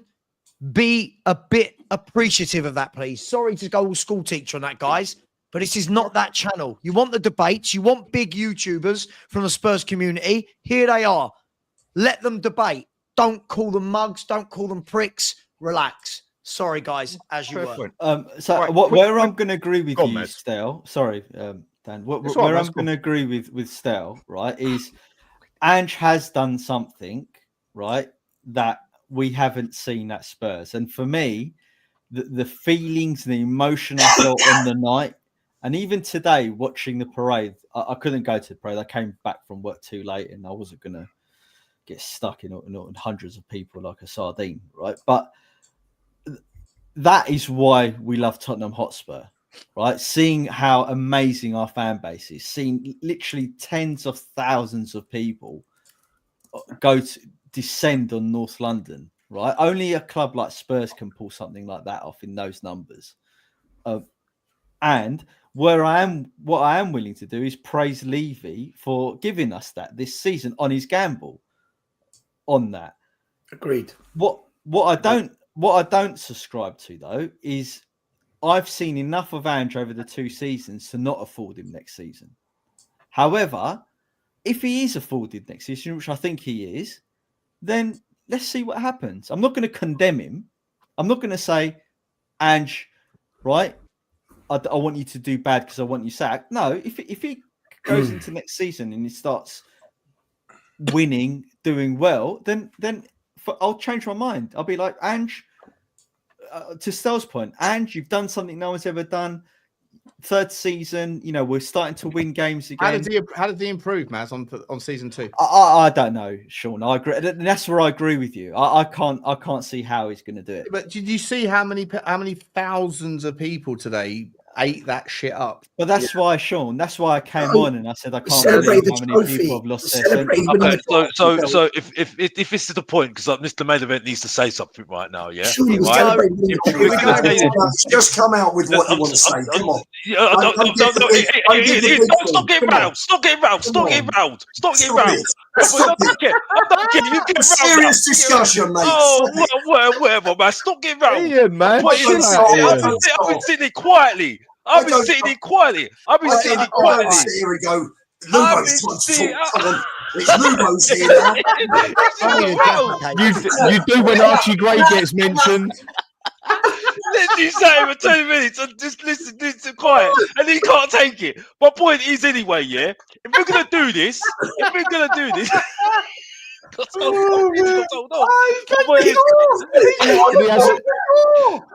And Alex ain't even mentioned Archie Gray yet. He got turned off. My point is there, yeah. Think about Gray. Why you think about Gray? If we're gonna do this, yeah, I don't want to hear the moaning when we don't do well next season. Yeah, I don't want to hear any moaning. Yeah, I don't want to hear anything about Levy. I don't want to hear anything. Yeah, Alex, do you even know what I do know what I'm saying. I do know what I'm saying. I'm sorry, right? Because I've got the same energy for this manager. Same energy, right? Because I'm sorry, nothing's changed since he won this Europa League. Yeah, I gave him credit. I said it on my channel, which ironically got a lot of views by that, saying that, by the way. A lot of views. Yeah, right? 2,000 views. Yeah, not a lot, but a lot from my channel. Yeah, right? Okay. Right, and I gave credit to Levy. Right, I said, yeah, I'm happy. I'm enjoying it. I'm not going to be a mug. I'm going to enjoy this. Yes, I will. But I still got the same energy for this manager. I still want a proper coaching my team. So I've got the same energy. So I don't want to hear any moaning next season. I don't want to hear it. That's all I've got to say. Back to you, Savva. I'm done. Can I add something to that? Mm-hmm. But first of all, I want to say, Lubo, bruv, if you need a place to stay, I've got a spare room for you. Sorry, you need to what? If you need a place to stay, mate, you can stay in the spare room. It's all good. Can I just ask a quick question? Why did you go to Greece and come home without a tan? Mate, I'm half Indian now. What are you on about? Is that what you English people call a tan? Fair enough, as you were. It's a bit racist. Yeah, what against what I half am? Carry on, as you were. I used to come back red. Yeah, exactly. Yeah. Well, what I would say is that with that comment that you said there, Alex, you're just backing yourself into a corner into like a win-win. So if Ange fails, you can stand there and go, yeah, well, I told you this was going to happen. And if Ange succeeds, you'll go, yeah, well, I'm a Tottenham fan. Like, I actually respect what Stel come out and said there, because it's all well and good saying, listen, no one's happy with what he's done in the Prem, but at the end of the day, it's the first European trophy we've won in 40 years. Like, so we sack him, and say we sack him, we get Glasgow, we finish 6th or 7th and win nothing. Then how do you feel? Do you think that's progress? Is that coaching? Is that what you want? Can I answer that, James? Can I answer that? Of course, mate. Yeah. I think, by the way, everyone, I've put myself behind the comments just because I'm that hospitable and no one needs to see my nose. James, I get it. But the problem is now, and I'm not going to sit here and say Ange out. I'm assuming Ange is in. I'm assuming Ange is staying. What I need to see now is it's all right for 1 year to be that bad in the league. And by the way, when we're saying that bad, it's not like we had a poor year. It was absolutely abysmal. It was the worst Premier League season we've ever had. So there's a huge difference between, we finished 8th or 9th and it's our worst ever, right? 17. Agreed. What we need to do is we're not going to win a trophy every year, right? Because what will happen now is every single season now that somebody doesn't win a trophy will be, Ange won a trophy.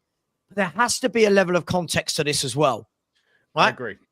If the club is going in the right direction, we can say we're going in the right direction because we won a trophy. But we can also say that on the pitch, for the BAU, business as usual, for anyone that doesn't know that acronym, we're actually going the wrong way in terms of players being coached, in terms of tactical ability. Exactly. Everything's going the wrong way in the BAU, right? Which I don't think is a lie. I think you can see it on the pitch. It's been absolutely disgraceful.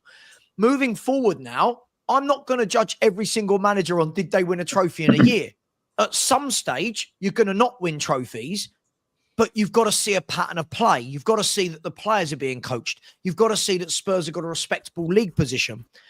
I keep hearing, James, loads of Spurs fans would have taken 17th in a trophy. Absolutely not. You'll never hear me saying that. There's a difference between having a bad year and having a 17th. So for me, if Ange stays, which it's looking like he will, next season, there can't be these excuses, James. It can't be, we finished 15th, but he won a League Cup. It can't be that.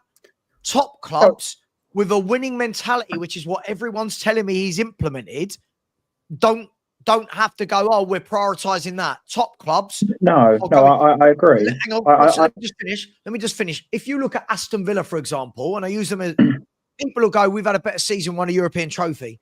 Aston Villa fought on 3 fronts, are still fighting, right? Are still fighting in the Premier League, yeah, whilst playing top players 2 times a week, right? Spurs have had to literally throw an entire league campaign to beat Alkmaar, Man United, Frankfurt, and Bodo Glimt, right? So I get it. Yes, he's brought a trophy to the table, but we can't say this every year. It can't be this every year. Surely we all agree with that. It has to be one or the other. Why can't it have both things? We are a team we are the 7th or 8th biggest club in the world. Right. If Ange stays, I'll step back. Who does both other than Man City? Look, what I mean by both. And Liverpool. I'm not saying we go who for the does title. both other than Liverpool, Man City? I'll tell you. But I didn't say we got to go for the title. We ain't going to win titles. We know that shit unless something. So who cares where we finish in the league then, Dan? Who cares where we finish in the league? This is crazy. Let me go with it. I don't. You're moaning all year, every season. I know, and that's why I said. Hang on, Dan's in the middle of. Come on, You can't do this year after year with a game with a team that is meant to be, or a squad that is meant to be our size. I'm not saying we're fighting for titles and that. With the size of us, we should be, but we know we're not gonna. But we know this team this year has been more than good enough. If this manager would have used his brain at the start of the season and done a bit of swapping about with the players and everything, and not left maybe Spence out for the bloody Europa Cup, and instead of playing players into the ground till they just can't even run anymore, that about 5 or 6 of them have got hamstring injuries, and actually used his brain a bit, he wouldn't have been in the situation where he had to basically make the season irrelevant, but every game counts, come love nor money, and slammed the fans for it. We should not be in that position. We should be in a position where, yes, we give it our all for the games because we're still fighting for, let's say, a top 6 place or even a top 7 because it has got harder out there, but then still capable of fighting for a fucking cup. And not by the way, Dan, going 17th and I'll accept the cup. To celebrate your point, Dan, This season, 100% agree with you, mate. Let me finish last bit. Yeah. This season, I get it. We ain't won nothing for shit. He's got us in the Champions League, whatever. Do you know what? Okay. I'll even go to the point where I ain't Ange, but do you know what? Let's see what you can do next season and that. But surely it's not one or the other. Surely we can have a bit of both where we can have a respectable season and go for a cup and win a cup at the same time. Isn't winning a trophy a respectable season, though? Yes, it is. But the thing is, hang on a have second. this. Hang on, wait, one second. How many points would we have had? How fewer injuries would we have had if we hadn't embarked on this gung-ho 100-mile-an-hour sprint? A lot more points. A lot more points than any other team in the country by about fourfold. We were I saw that graph in December. We were at the top right. Everyone else was down in the bottom left. Like this, the whole narrative. People like it winds me up. People are like they're hearing what they're hearing now. 2 days ago, none of the people that are suddenly going like, "What are we doing?" Like 2 days ago, people are saying, "What are you guys talking about?" Like, we just won a trophy. I see it in the comments. I see it on my channel earlier on. 48 hours ago, 85% of people were Ange out. 85% were Ange out. Now 85% are Ange in because of 90 minutes of football. That, by the way, if Mickey van der Ven hadn't put his leg up in the air, 8 foot in the air. And what a save that was as well. He pulled off. Right? No, not just that. But he did make that save, Sean. But he did make that save. Romero's block. And then Vicario's save in the last minute. Like, if we concede a goal in any of those moments, do anyone think that we've gone on to win that cup? If you do, and this is my point. Can I just rebuttal James? I need to rebuttal James. You're being biased. You're being biased. Determine a game. Can I add to that? There's four of you talking. There's four of you. Let me finish my sentence. That's biased. That's biased. Let me finish my sentence. Go. It's micro moments that determine the outcome of a game, and in that case, a trophy. But a trophy is not won or lost in 30 seconds of football. But we suddenly, as a fan base, are forgetting all of the hypocrisy that has gone on for the last two years. That's the point. We're forgetting all of the contradictions that we can all name 15 examples of. And today, I see the guy saying season 2 is going to be nothing compared to season 3. How?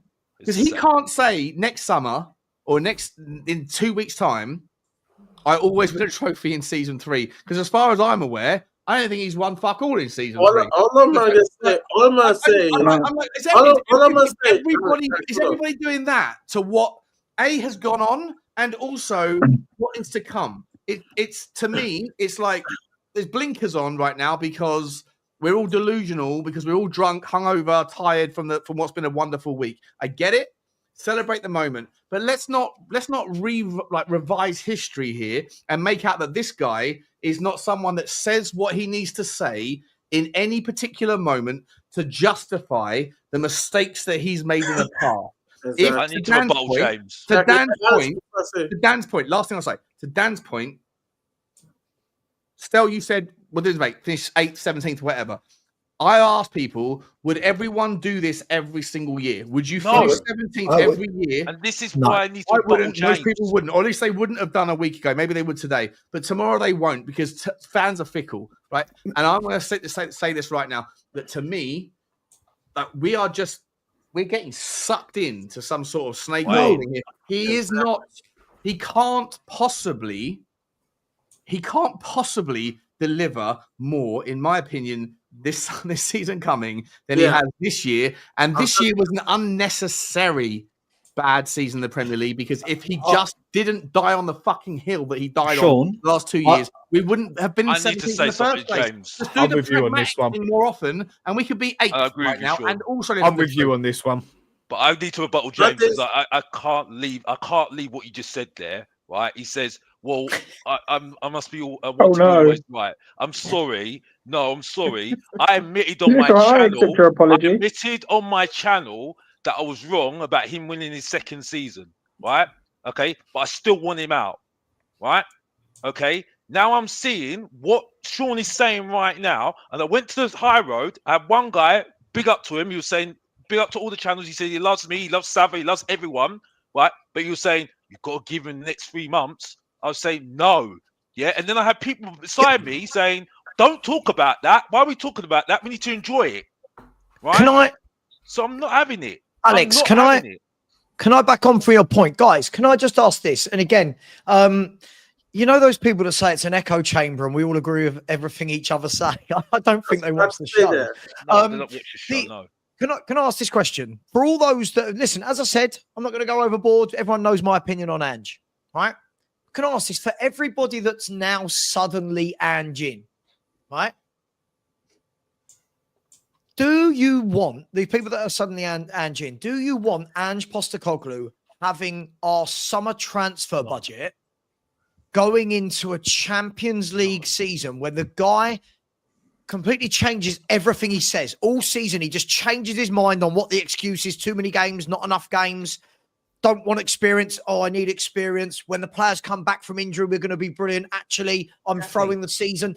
Do we want that guy? Weather vane, Savva. Hang on. Do we want that guy that has not actually coached any footballer at Tottenham better in 2 years? Do we want the guy that's got the worst ever points per game ratio we've ever had in a Premier League season with the most defeats we've ever had? I'm asking you, is that the guy that we all want to have 150, 200, whatever the transfer budget is that the guy? Because if it is, before you all jump in, if it is the guy you want to have it, then we can't complain at whatever player he brings in. We can't complain at whatever style he plays. We can't complain when he inverts the fullbacks next year. We can't complain when he doesn't put a number 6 in. And we can't complain when he starts doing all this silly nonsense next year with, oh, we've got Champions League. We're going to have to rest players. I'm sorry. I'm sorry, that's silly. That's silly looking like that. We had to play. Hang on, Sean. James, why is that silly? Because we've seen he's given us 2 years of evidence of what happens in his coaching. We've given 2 years of evidence of what happens. And now we're saying this is the guy we want to have that transfer budget going into the Champions League. Right. So first of all, I never said I wanted him. I don't think you could sack him off. No. I don't think you could sack him after this. I think if he sacks him after this, I just think it's crazy. I'm going to give Daniel Levy all the credit because every single man and his dog was calling for this guy to be sacked. Them maybe 10% maximum. And Daniel Levy said a big fuck the lot of you. I'm sticking with this guy. We're going to do X, Y, Z. And he did it. Where's the assumption that someone else doesn't come in and do better or do as well? But exactly. But we've tried for the last 20 years with about 30 different managers and none of them have done it. So I'm only basing on what I've seen with my own eyes. None of them have finished 17th in the Premier League and lost 21. I agree. And this is what I was going to lead on to. This is what I was going to lead on to. For all we know, he could have sat down with Daniel Levy and said, look, this club is in a position where you have to win something to get this burden off your back. I'm going to not throw the league, but I'm going to put everything I physically can into winning this cup. If we win this, not only are we going to win it and qualify for Champions League, so that's revenue, that's taking the club back to where we should be. It could also be there is no burden now that Spursy, we're losing X, Y, Z, all of that sort of thing. So for me, if he said that to Levy and Levy said, you know what, okay, do what you've got to do. Let's try to get this burden off your back and we'll go from there. I don't see how we could all kind of be complaining and asking for him to leave because, yes, there's loads of stuff that he's done wrong, but there was a lot of stuff that Conte did wrong that I disagree with. There's a lot of stuff Mourinho did wrong that I disagree with. Does that mean that we would never want anyone like that again? For me, there's a lot of layers to this sort of situation. How many examples, James, are there of managers that won something and they were given the second year? And then we've got one in our own ranks in 2008. How many people remember Juan de Ramos as a Goliath of Tottenham's ecosystem in the past? I'd make the argument no one reflects on him, right? No, absolutely. But the only thing I would say to that is you physically can't. If we sacked him, for example, and then we got somebody else in, and then they didn't do it, they finished mid-table, went out of all the cups early. I hear you, but for what it's worth, I've always said that on a meritocracy basis, which I tend to live my life by, I think if you've earned it, you should get it. And I can't complain if the club goes in that direction, and I won't. If they decide to keep him, I'll be like, okay, that's fair enough. Like there's a validity to it. and I'll back Agreed. it. I will. I've Agreed. always said that. But do I want it? No, I don't. I think that this guy And has proven to me to be transparent. That's the he main. will say whatever the fuck he can in any given moment. There's a difference between excuses and explanations. Some people make excuses for why they're not accountable. Some people try to say it's not an excuse, it's an explanation. These are the reasons why I'm not at fault. He's a master of turning an excuse into an explanation, and people suck it up. And for me, I think that this guy is guaranteed nailed on.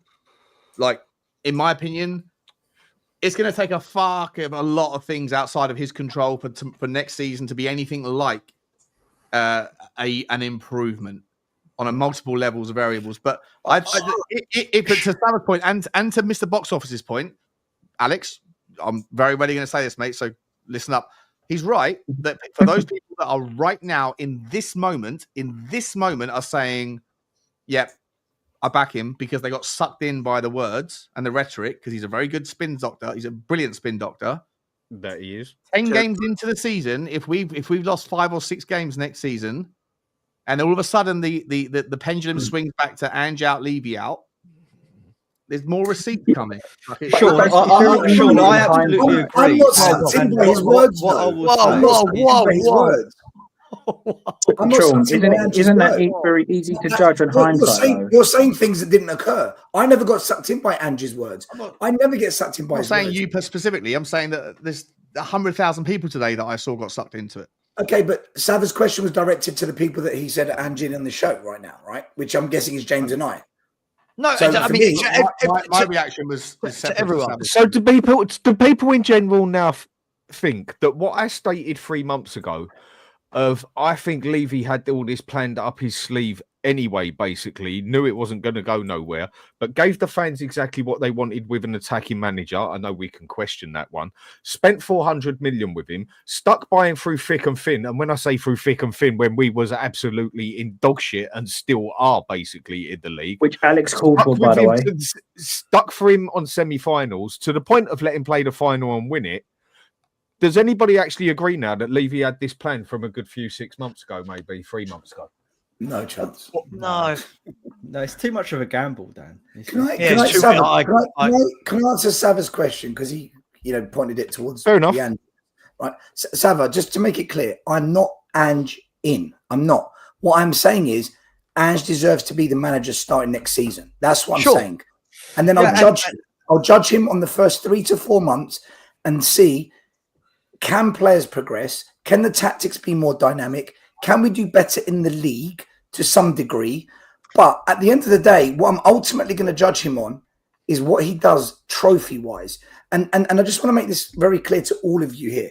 I am 100% a Spurs fan that said on Tottenham away and had arguments with the other boys on the channel, and I've said it on various posts that I put on the community section.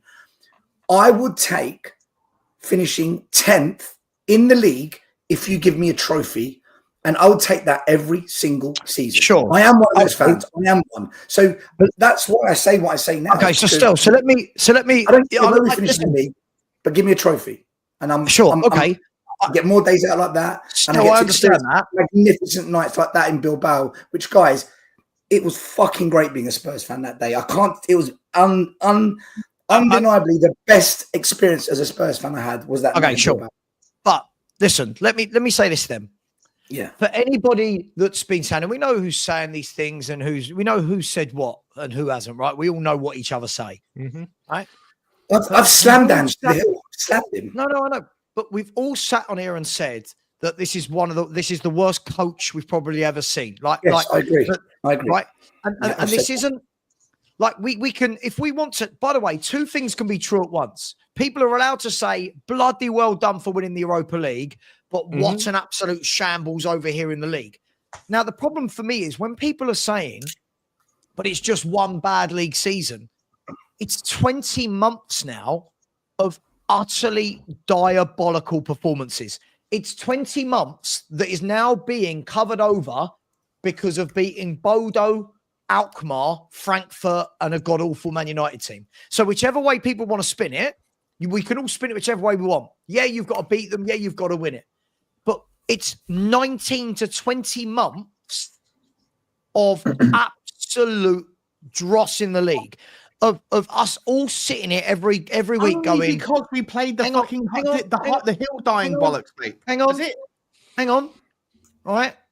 We've all sat here every week going, this guy's not adapting, right, in the league. This guy's not coaching. This guy's not drilled a defense. This guy's not put in a number 6. This guy can't see that we're ripped open down the wings and through the middle every single game.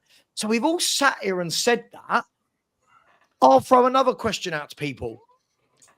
Just because he's managed to win the Europa League by completely moving away from how he's played. So for 2 years, and let me land here, guys, right? I'll let you know when I've finished, right? Yeah. For 2 years, I've been told by all the Ange fans, he plays great football. He plays attacking football. He's got a plan. You don't understand his football. What he's trying to do is this. What he's trying to do is that. We've had to come 100% away from the crap we've seen for 2 years to win that trophy by literally putting 10 men behind the ball against Frankfurt, 10 men behind the ball against Man United.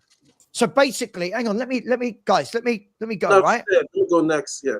Yeah, let me go because I've been quite a lot, which is unusual for me, right? We've had to watch all of that for 2 years, right? Everyone telling us attacking football, you don't understand Ange ball, you don't understand this system. He doesn't have the players to play his Ange ball. But then what's actually won us it isn't anything that he's implemented for 2 years. It isn't anything about Ange's tactics. So the question I'm asking is, right, what Spurs are we? Are we the gung-ho, chaotic football team that has lost something like 33 games in 65 Premier League games, right? We've lost over half of our last 65 league games, which is atrocious. Are we that Spurs, or are we the 10 men behind the ball Spurs that we saw against Man U and Frankfurt? And if that's the case, what is it that Ange is building?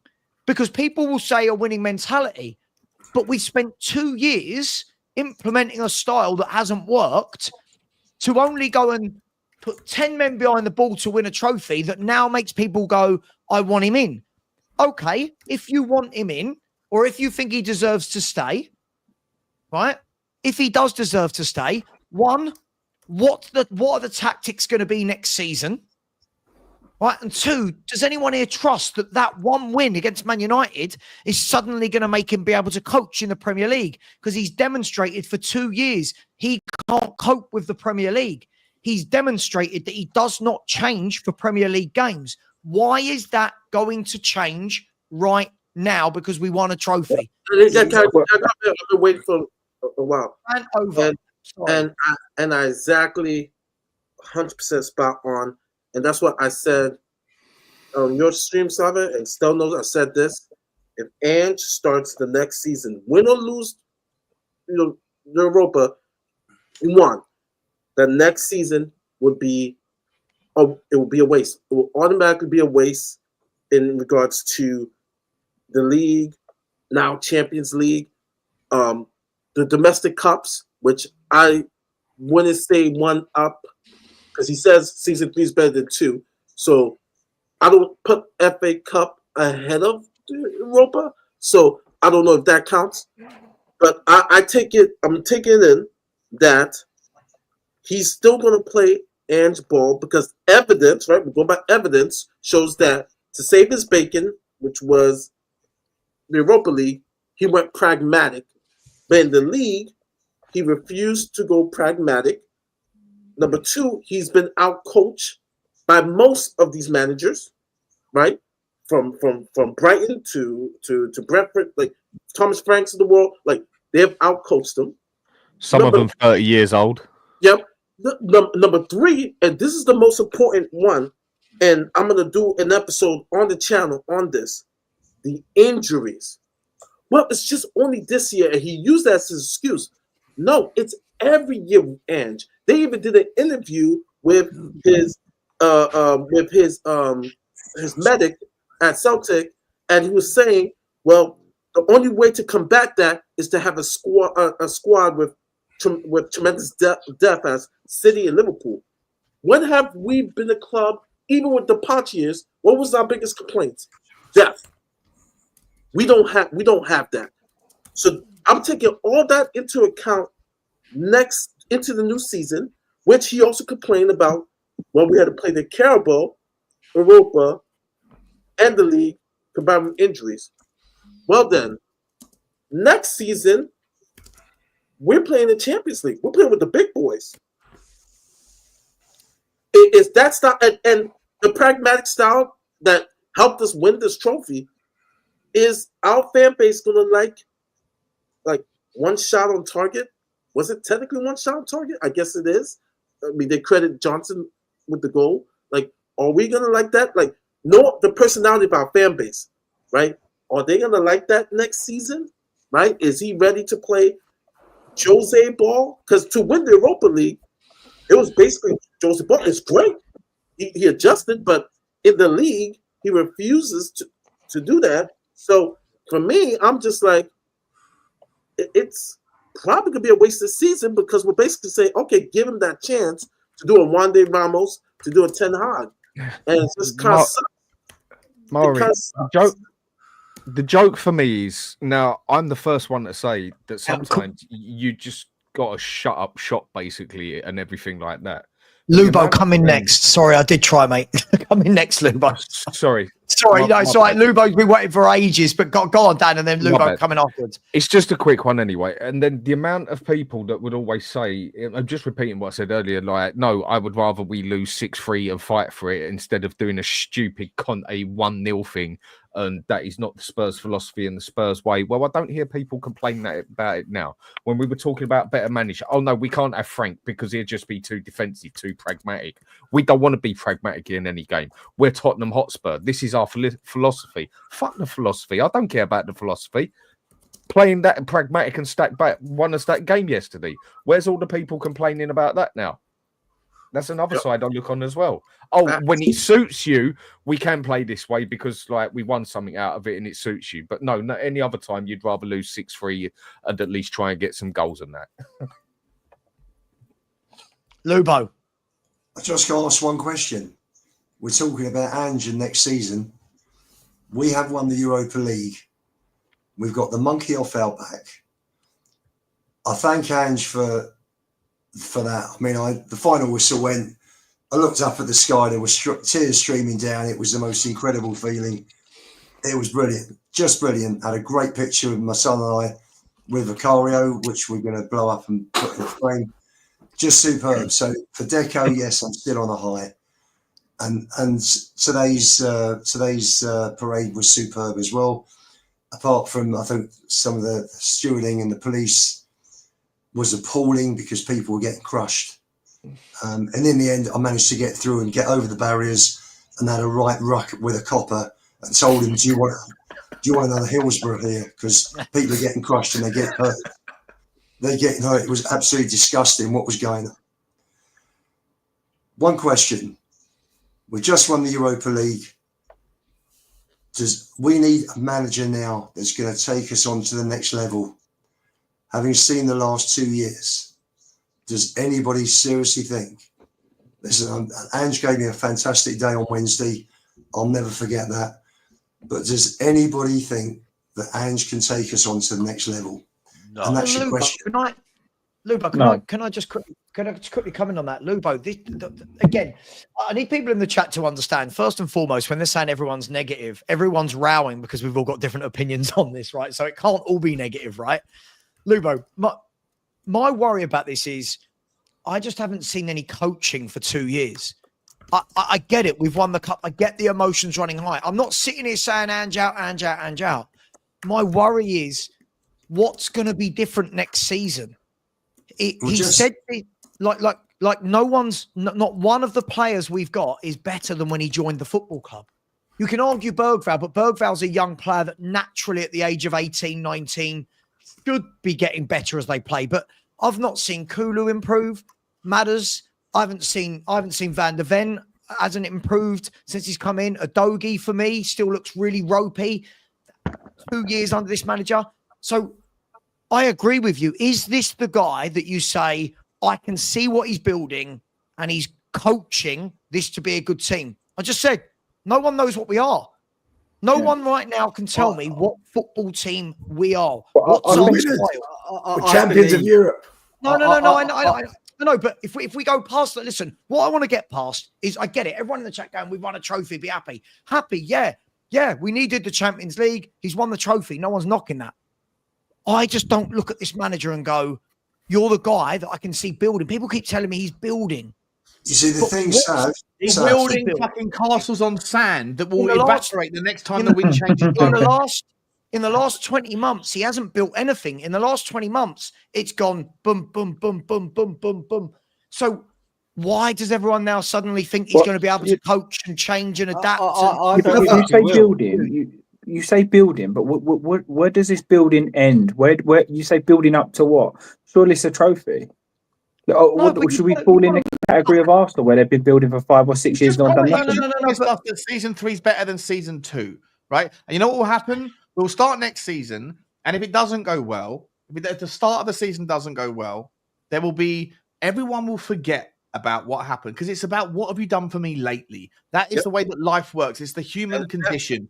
It's always about what's next. Like right now, it's about what's happened. I agree. Tomorrow, it's about what's next. As soon as the parade's done now, there's no more celebration. You got Sunday, they'll do a little lap of honor. Season's done. Ange, we love you, Ange. All that. I'm a big Ange instead. Come Monday morning, it's all about what's Daniel Levy providing, who we buying, who we selling, everything else. And if we start next season and we do well, cool, great. If we don't, which I think, I don't know what's going to happen, but the second that it doesn't work out, all of this sudden in the comment section, this sudden I'm an Angeophile again, right? Which none of you were. None of you were 48 hours ago. None of you were. I know Savva's channel. I know the audience. None of you were celebrating Ange 48 hours ago. Now you're all on board it. When it doesn't work out, well, not all. The wind will. The weather vane will change direction again, and it will be white. And it's just rinse and repeat. And this is why. What if it does work out? Whatever the situation is at the time. What if it does work out? No one's answering. I've tried about a dozen times to come in, and every single time I just get talked over. Right, thank you. Jesus. Sorry, I just got. Sorry, man. I totally agree with Sean. We have a large body of evidence showing that Ange Postecoglou has regressed a lot of the players in our squad. I also think that him and Lange and Scott Munn, in terms of the recruitment model, is awful. There's a lot of bad signings from Ange Postecoglou. Do I want to give him all of the Champions League money that we've acquired and all of the additional revenue we've got from the success we had just now? Absolutely not. And the only thing I would say is I don't think I'm ever going to change from our position being Ange out. However, I will tolerate him being here next season because of the success that he's just had, right? I know what. Let me quantify that. When I say tolerate him being here next season, if he starts and he has a bad run from the get-go, first 4 or 5 games, he needs to be gone. We need to do exactly what we did with Ramos, get rid of him, bring in a good manager, and do that. The problem with that is I feel now we're making... That's right. Sorry? Then you're going to give the guy 400 million quid, and that's the problem. 200 million quid, another 200 million quid.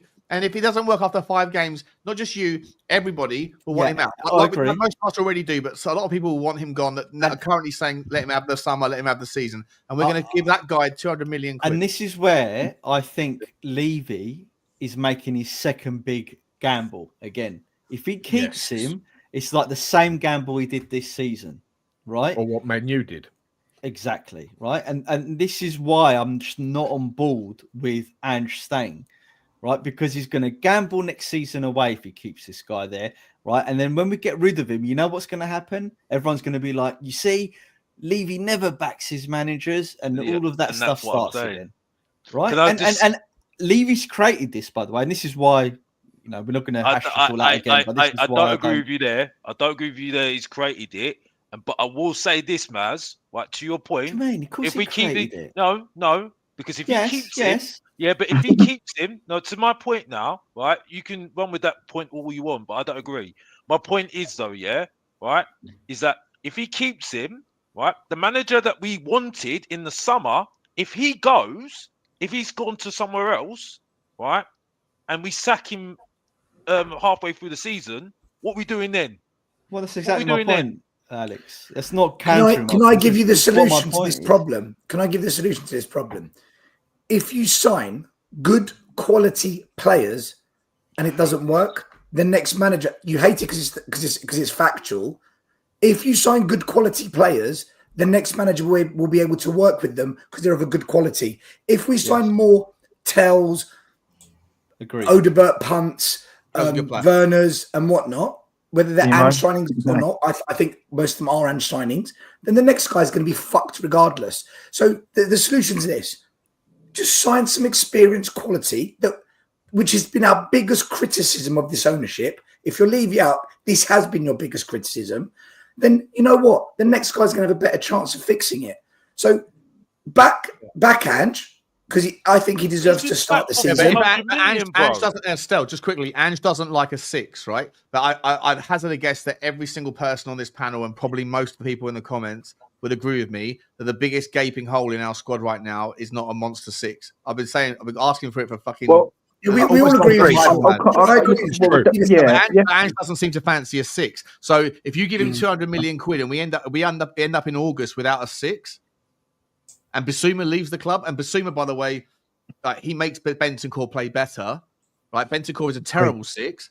Bissouma makes Bentancur play better. He's got more calm and resilience about him. But if we start this summer without a 6, a monster 6, like I agree with you in principle, right? There's certain non-negotiable positions that we need to improve on. If you sell Romero, you got to improve. If you need a fullback, you need a better striker. Well, I probably agree with you and everyone else on that. A 6 is non-negotiable. But if Ange doesn't fancy a 6 because he thinks the hill that we died on, we didn't need to die on, doesn't need a 6, then we are going to be left with the next manager coming in and inheriting another fucking gaping hole in our squad. Right. So here's the thing. This is where it's big jeopardy. And I don't know who just said that this is Levy's biggest second call that he's got to make. I think it was Maz that said it. Maz, I agree with you because here's the thing. And I've been Ange out all year. I've slammed the shit out of this guy. I think I've slammed the shit out of fans that have come for me for calling him out, honestly. But what I saw this week, and I think what's really done it for me, where I'm prepared to really give him a chance, those players are playing for him.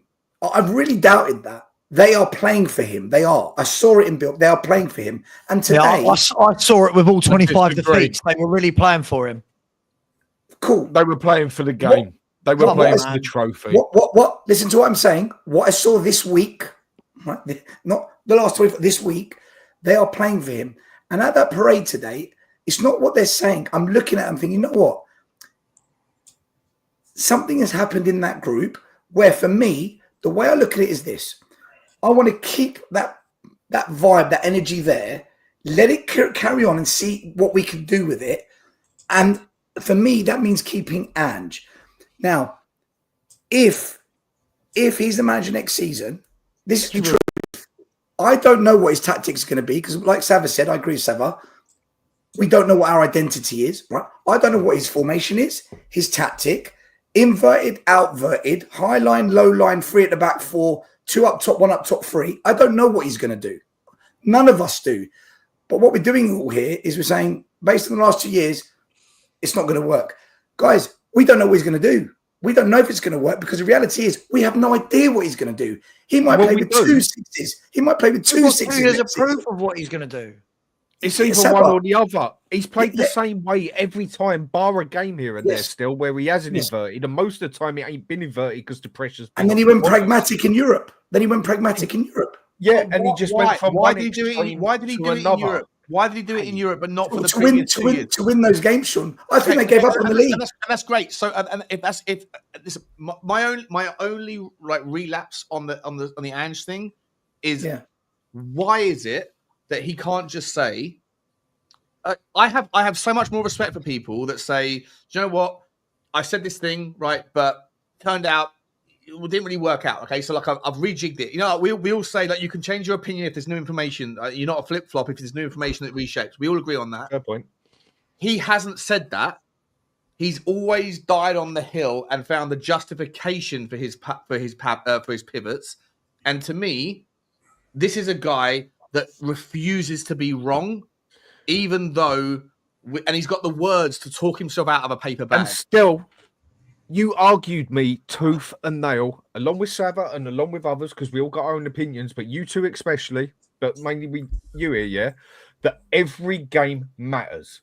They got to play for their lives. That manager's got to want every game. Yeah. My attitude of the season's been irrelevant. Yeah, well, he blatantly stood there yesterday after the game and said, yeah, well, I knew the season was fucked since before Christmas. So I just focused on the league. I don't justify see that. That's not what he said at the time, Dan, is it? I also said, I don't see how a manager. But I also said this final is boom or bust. And guess what?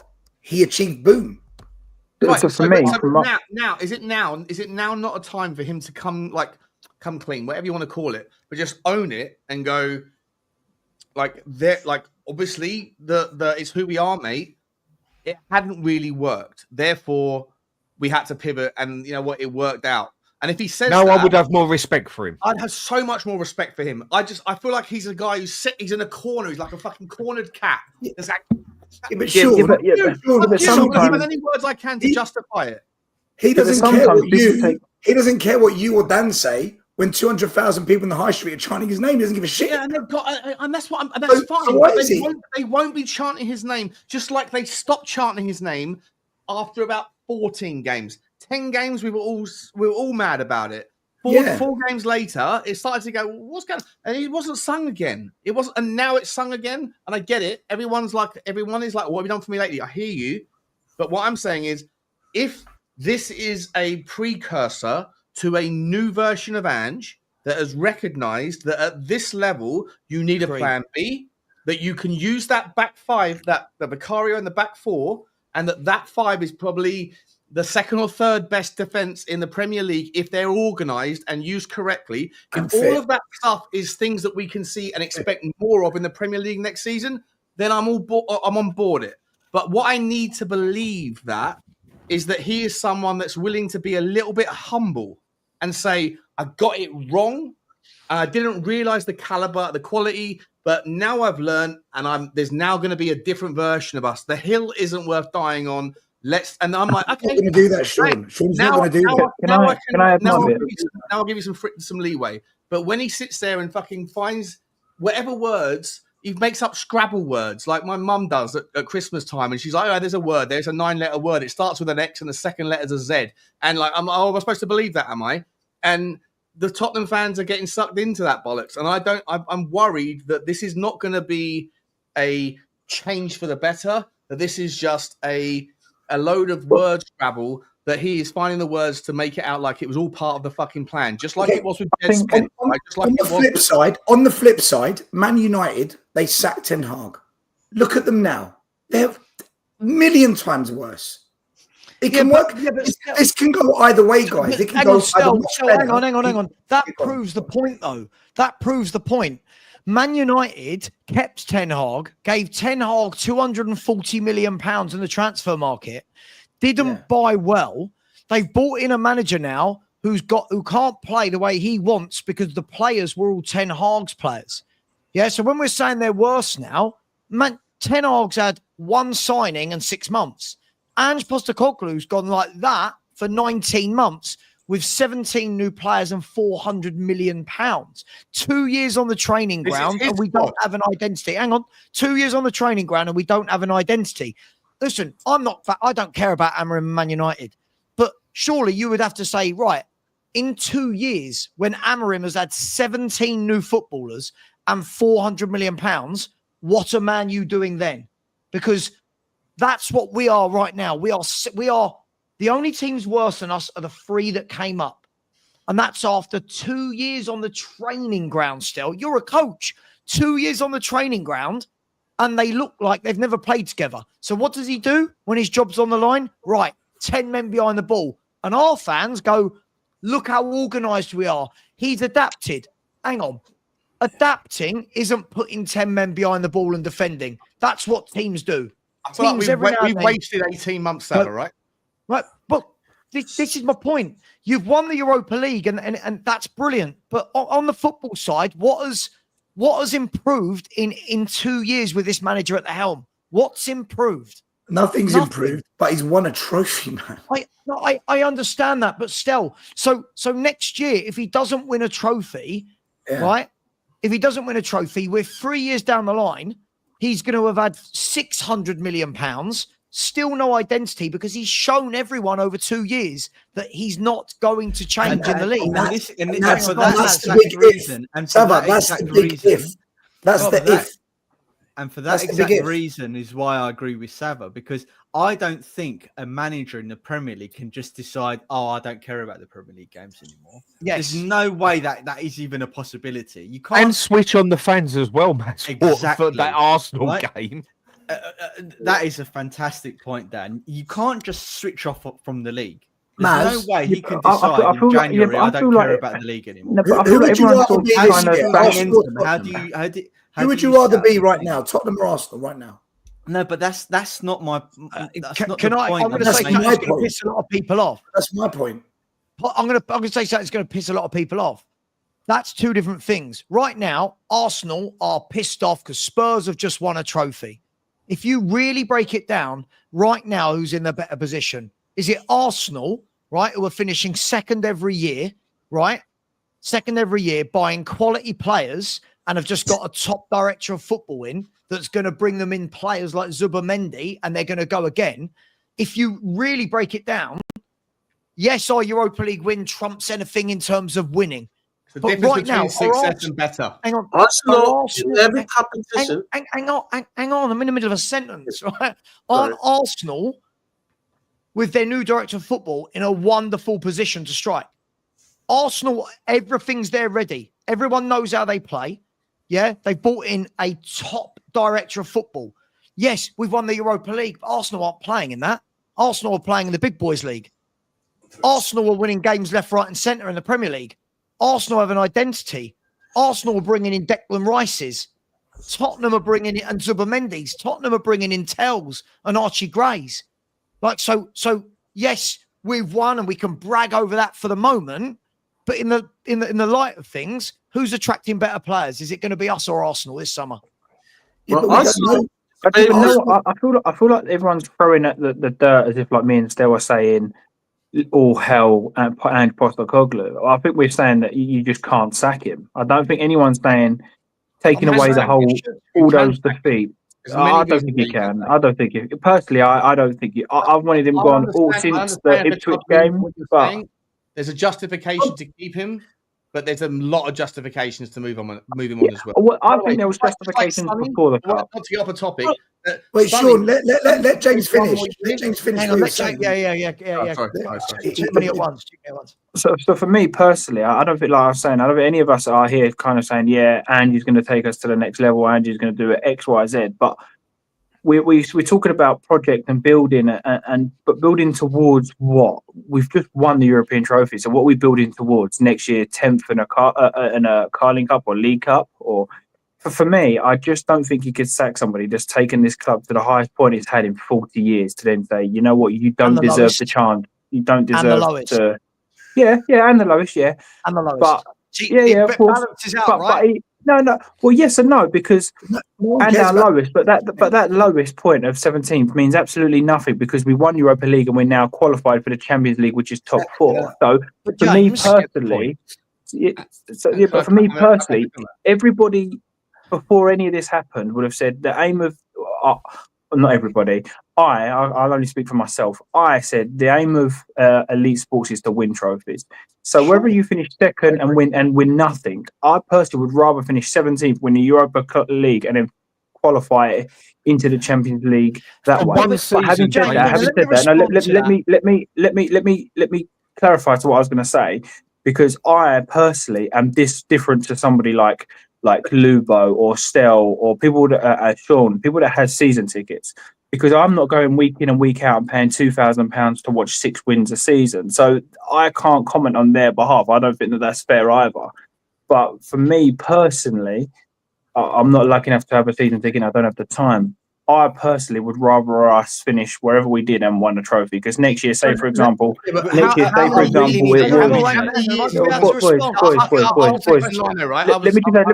just add my last bit, and then you guys can go. Let me add my last bit, and you guys can go. With the Europa League at the start of the season, not one person said we was winning that at the start of the season. Not one. No one said, you know what, we're going to win it. We were actually the favourites. We were favourites. Well, the bookies, I never see any Spurs fans saying Ange's going to win this cup at the start of the season. I put my tickets to the final in January, mate. I knew we were going to get there. James, it's such a false dichotomy, right? You can't. We need to stop saying, "I'll take X position in the cup," because there's no guarantee when you go into a season you're going to win anything, or you're going to finish in a certain league position. Right. I never said there was a guarantee. I was just saying what I would want. But what we're doing is we're saying, I'll take this and then this, or I'll take this and then this. There's no guarantee of that. The only thing, and this is why you can't keep Ange, because all you can do as a club is set yourself up for success and hope that it comes. With Ange, we're not setting ourselves up for success, because Savva done a 20-minute chat about why Ange is so bad, right? And why we've had such had success. So yeah, we had success, but off the behest of destroying everything else, right? Exactly. Players regressing, losing 25 games in the season, players getting injured, etc., etc., etc. And that's why you can't then say just keep Ange for next season because he might win us a cup. The likelihood is, as much as we want to believe that, is that he won't. And what will happen again, you're taking two parts of an argument I never said. I never said just keep Ange. At no point did I say just keep Ange. What you said, James, was you can't justify sacking him based on the idea of meritocracy, which, by the way, is a fine argument to make, because I've made it myself. Right? If the club decides to go in that direction and make that call, I'll get behind it, and I will 100% support the guy next year. But is there more than enough evidence to also argue that this guy is not capable, from his own words, by the way, of competing on multiple fronts? And he himself has said in the last month, if you don't understand that it's impossible to fight on 2 fronts or multiple fronts, then, go and write your fucking articles, right? And this guy is the guy that built this squad. It's not like he inherited it. He's bought 17 players of the 25 that are in it in the last 2 years. So he's responsible for this squad, and he's basically saying that the team that I've built isn't capable of winning on a Thursday and on a Sunday. Does that get easier when you're playing fucking far superior teams on a Tuesday and a Wednesday? Yes. It doesn't get any easier, right? It gets far harder. And so when he says things like, in the heat of the moment, when everyone's cheering his name and he wants to say things that gets his buy-in from the fan base, and this is where I'm worried about Daniel Levy, right? It's a weird flip reversal today, because most of the people that are on this panel that are Levy out are kind of, I guess, like shoehorned into a world where they have to give credit to Daniel Levy because of the kind of rules that they've set in motion. But I'm not someone that does that. I'm terrified that Daniel Levy is going to buy into that bullshit, because this guy has proven to me to be a wordsmith that finds the right words in the right order in the right moment to win everybody over. And then everyone forgets what he said yesterday because of what he said today somehow justifies what happened. Bought into it, Sean. Because the Levy we know would have sacked him in January. This guy has literally said that this team is not capable of doing it on multiple fronts. And does he think that we're going to replace 15 players in the summer? We certainly, if we do, if that's what he wants, then what have we been doing for the last 2 years? And if we do that, let Sean finish. Let Sean finish, guys. He never said last sentence. If Ange Postecoglou, he has said that this squad is not capable, right? He has said that. Yes. And so on that basis, if we're only adding 4 or 5 players this summer, of which I expect to be top draw players, I really do. And Daniel Levy has to man up here and invoke that, energy that I hope he enjoyed over the last couple of days. Quantity But over either quality. way, 4 or 5 Quality over- players does not make your squad capable of suddenly being able to compete on multiple fronts if the current squad is not capable of doing it. And to be honest, like on that basis, you say that there's no argument to sack him. I say that there is an argument to keep him based on meritocracy, James, but there is a very strong argument to say I agree with you with that. I do agree with you. We need to become a club that is what the big clubs do, is be savage. Like there is more than enough examples where a club, Ancelotti, he wins a Champions League. And they're ready looking to cut. Because if that was the case, all right, we know the type of year Son has, right? We got the biggest Son hater here, James Flower, right? He's my captain. What are you talking about? Shut up, Jake. Then we keep it Son and Davies. We know we need to move on from these players, right? But because we're sentimental FC, and so Ange is old because he won. When we have all the evidence, like Sean is really saying, all the evidence, even out of his own mouth, to say, okay, the Premier League is out of your depth. We need to bring in a new manager. But Mari, I'm sorry, mate. That's the biggest flip-flop I've ever heard come out of your mouth. That is the biggest. You bash Daniel Levy every single week about sacking managers left, right, and centre, sacking Jose Mourinho, sacking Conte, and now you want him to sack another one and start again. That's just flip-flop. Can I ask? Okay, let me hang on. Wait. When he sacked Jose, right? 2 things. Number one, he didn't even give him a chance to win the cup. But for me, I can't speak for anybody else. I didn't want Jose to be sacked at all. Jose had us at a point in first place, the longest in Premier League history. December in first place. He didn't back him.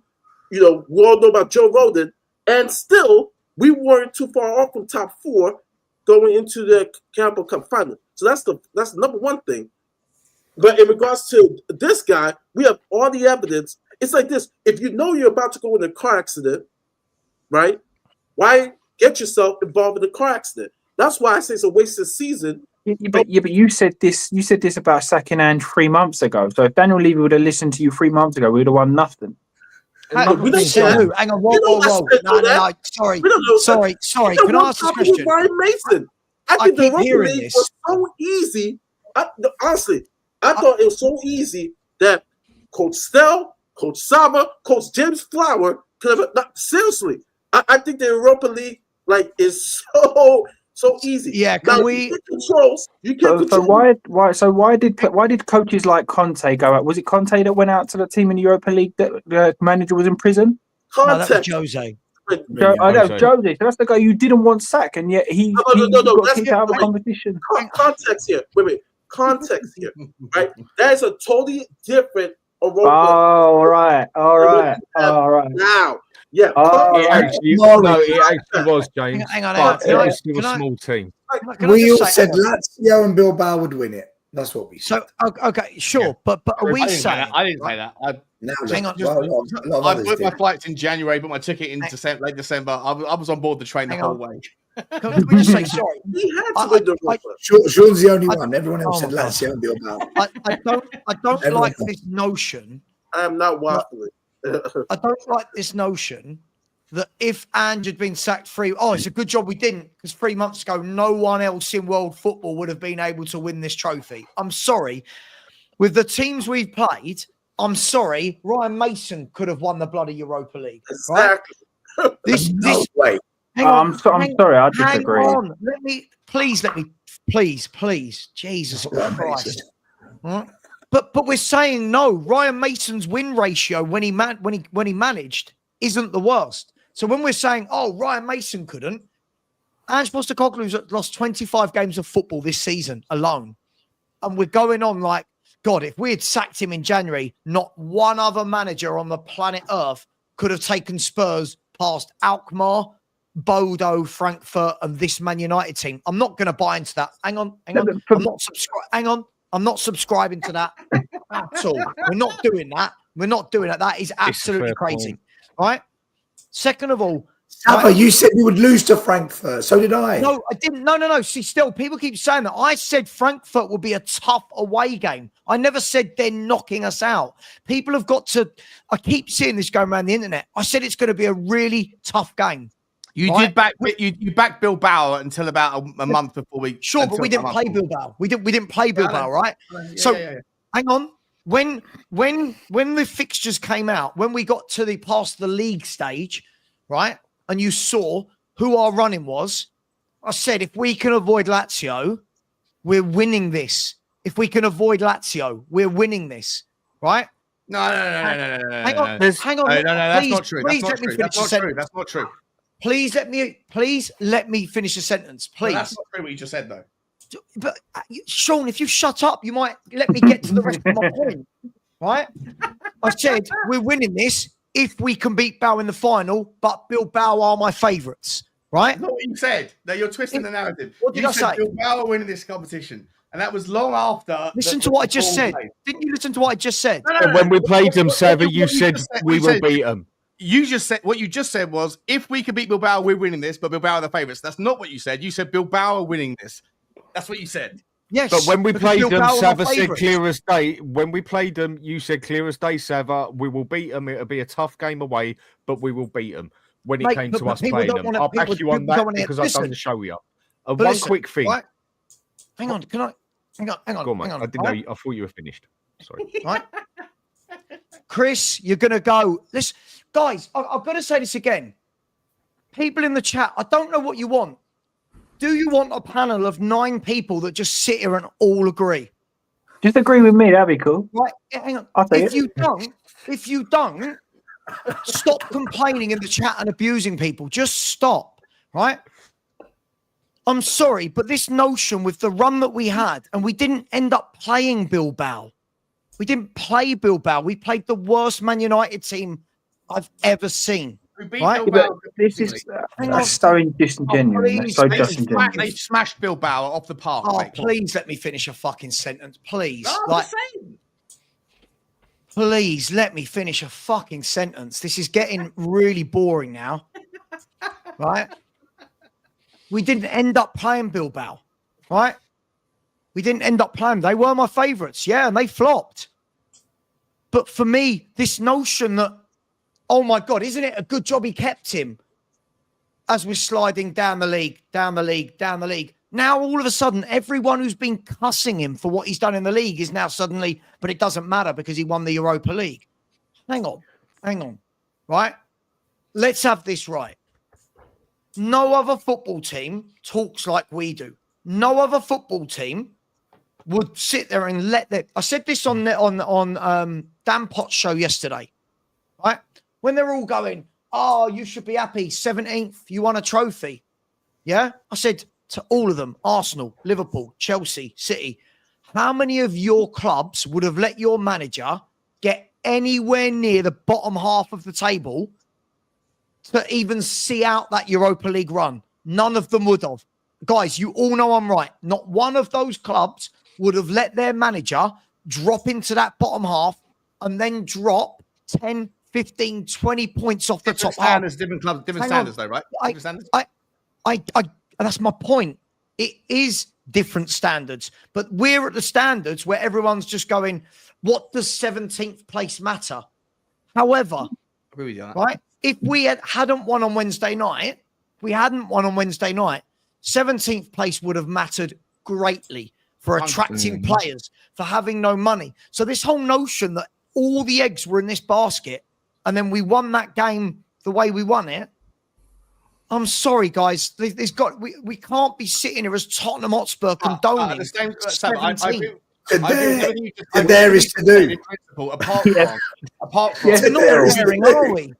Savva, you did just say that I thought that we didn't play Bilbao, but then you said we beat a really poor Man United team who absolutely slam dunked Bilbao 2 weeks before. So what? But we listen. We know how to beat Man United. We know how to beat Man United. We know they're not very no good. I feel like I was living. And I know Maz mentioned this earlier on, saying he feels like he was in a dream world or like living in a madhouse or whatever. I felt like I was living in a madhouse because before the second leg against Bodo, everywhere I was looking, people were going, "Bodo aren't any mugs." I was on tour with Johnny in Bodo. That's what I said. I said that. They're no mugs. They're no mugs. We walked them off the park doing a version of Ange Ball that we don't see enough of in the league, and we got past them. And then all of a sudden, it was they're only Bodo, right? And then all of a sudden, we go and play. We play Manchester United, and everybody was telling me it's never the third without the fourth, or the inverse of that. It's about time, right? I was like, we've beaten them 3 times this season. If at the start of this year you were told you're 90 minutes away from a Europa League victory, the third biggest cup that you can win, and all you've got to do to win it is beat a team that you've already beaten 3 times this season, you would have bitten everybody's hand off for that relationship, for that scenario. And everybody on my channel, everybody I saw was going, nah, this is man. Bruno Fernandes is world class. He's top 3 in this position in the world. Like, I'm like, what are we doing here? We're in the final. If you're expecting an easy game, then it's madness. But Manchester United, we've beaten them 3 times this season. We should be fucking delighted that we're playing them in the final. And I said it will be an absolute stinkfest of all stinkfester finals. It will be 0-0 and pens, or it will be 1-0 to Tottenham. But we are winning that game. And everyone was like, I felt like I was in a different universe because everyone was telling me something that Man United were well. Sean, you're the only one saying that, by the way. Savva said it. I said it. The only one. I said it as well. There was a minority, mate. Most people were suddenly manifesting United as being these like 99 treble winners. And Who said that? What are we doing here? Who said that? Is that no? You're saying just general people. You're not saying I engage with, mate. Like thousands of people that come on the channel, whatever. That everyone was going. All of a sudden, Man United are fucking terrifing. I'm like, what are we doing here? I don't think anyone said they're terrifying. Sure, it's because. Sure, 1 minute. It's because the last 2 years they've not been great. When it came to the crunch, they got it over the line against Newcastle in the Carabao and the mighty Man City in the FA Cup. So because of that, they've got this aura about them of heritage, DNA, and all the Man United fans that I spoke to in Bilbao. All they said to me was, you ain't beaten us 4 times. You've won your 3, but when it matters, we show up. That's a load of bollocks, right?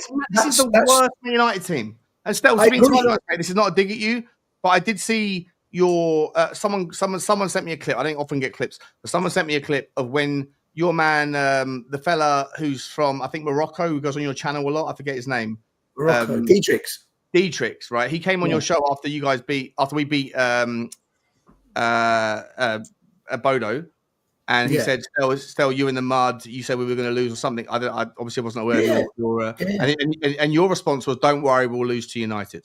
Yeah. I thought we were going to lose 100%. Sean, I've said all year we're not winning the Europa. This manager's going to fuck it up. His tactics stink. He can't coach players. But then he went on this run, and when it really mattered, he's the manager that got it over the line. You're right in what you're saying. That's why I said an hour ago. Is it not just possible, rather than like now giving this guy all the credit? I'm not taking anything away from him, because at the end of the day, you can only be what's in front of you. But is it not just possible that there is a bias towards negative outcomes, and that like the over like narrative of Tottenham are going to fuck it up was just well overdone, because United weren't exactly a fucking monster to beat in the final. Bodo weren't exactly a monster team to beat in the semis. And that Ange, like, if he's going to improve next season, he has to be able to beat teams that are actually like that are good. Because I don't think I think that, no, like, you can only be what's in front of you. So I'm not taking anything away from him. I love the fact he did it, but I think that we're guilty as Tottenham fans, for whatever reason, of always leaning towards it's going to be Spursy any second now. No, and it not wasn't this year. Not in this case. I think United, everyone that felt that way should just own it, that it wasn't really Ange doing a masterclass. It was just that we all really underestimated that the other teams are not as good as we thought we were. Sean, Manchester United this year went to Anfield, got a result. Manchester United this year played Man City, got a result. Hear me out. City as well. Manchester United went to the Emirates on their doorstep, down to 10 men, and knocked them out the FA Cup. Man United turn up in big games more often than anyone. It's in their DNA still. Turn up I very agree. often. So on that basis, and they showed it this year, regardless. This year, that's why I thought, but when I got there, when I got to Bilbao, and I just got a feel for it, I just thought, you know what? At some point, our bad luck has to end. So in Bilbao, I felt more confident. But going into the game, did it ever feel Man like United showed enough this year to show that they could turn up in the final. I never felt. I honestly, I'm not just saying this now. I'm genuinely not someone who likes to be revisionist. Like, I could be sitting here bathing in the glory about Daniel Levy. I've chosen not to do that for a million of reasons, but mainly because I don't think that Daniel Levy deserves the credit for all of the losses and all of the wins or whatever else. Right? I'm not that sort of person. I never felt like we were ever going to struggle in this competition, because I feel like the people that we were playing against throughout this competition, it's easier to win the Carabao Cup. It doesn't have the gravitas, but the Carabao Cup, as I've always said, if you want to win a domestic trophy, you have to overcome the likes of Liverpool, Arsenal, City, whatever. Insert those teams that win 95%, 92% of all trophies, right? You have to overcome them. You haven't got to do that in the Europa League. So, like, as much as it's like, yeah, you've only got to beat what you've got to beat. We lost to Leicester and Ipswich. We lost to Crystal Palace, who hadn't won in 10 games. I know we did. We lost to Galatasaray, who got beaten by, was it Bodo? Right, And we just beat Man United, who were in 16th. Look, the point of all this. So there's enough evidence to suggest that we could win the Europa because we weren't given the league either. I sat there and looked at the teams in front of us and thought, well, I put £4,500 of my own money down in January, assuming we'd be there. And the only respite was when I got to Bodo and I met a couple of good-looking birds, and I said, "Hey, listen, if you beat us tonight, do you want to still go out for a beer in Bilbao? Because I'll be there anyway." And that girl said yes, and she never answered my text, the bitch, so fuck her. But at the end of the day, I never thought that it was. That's why you have a plan B, Sean.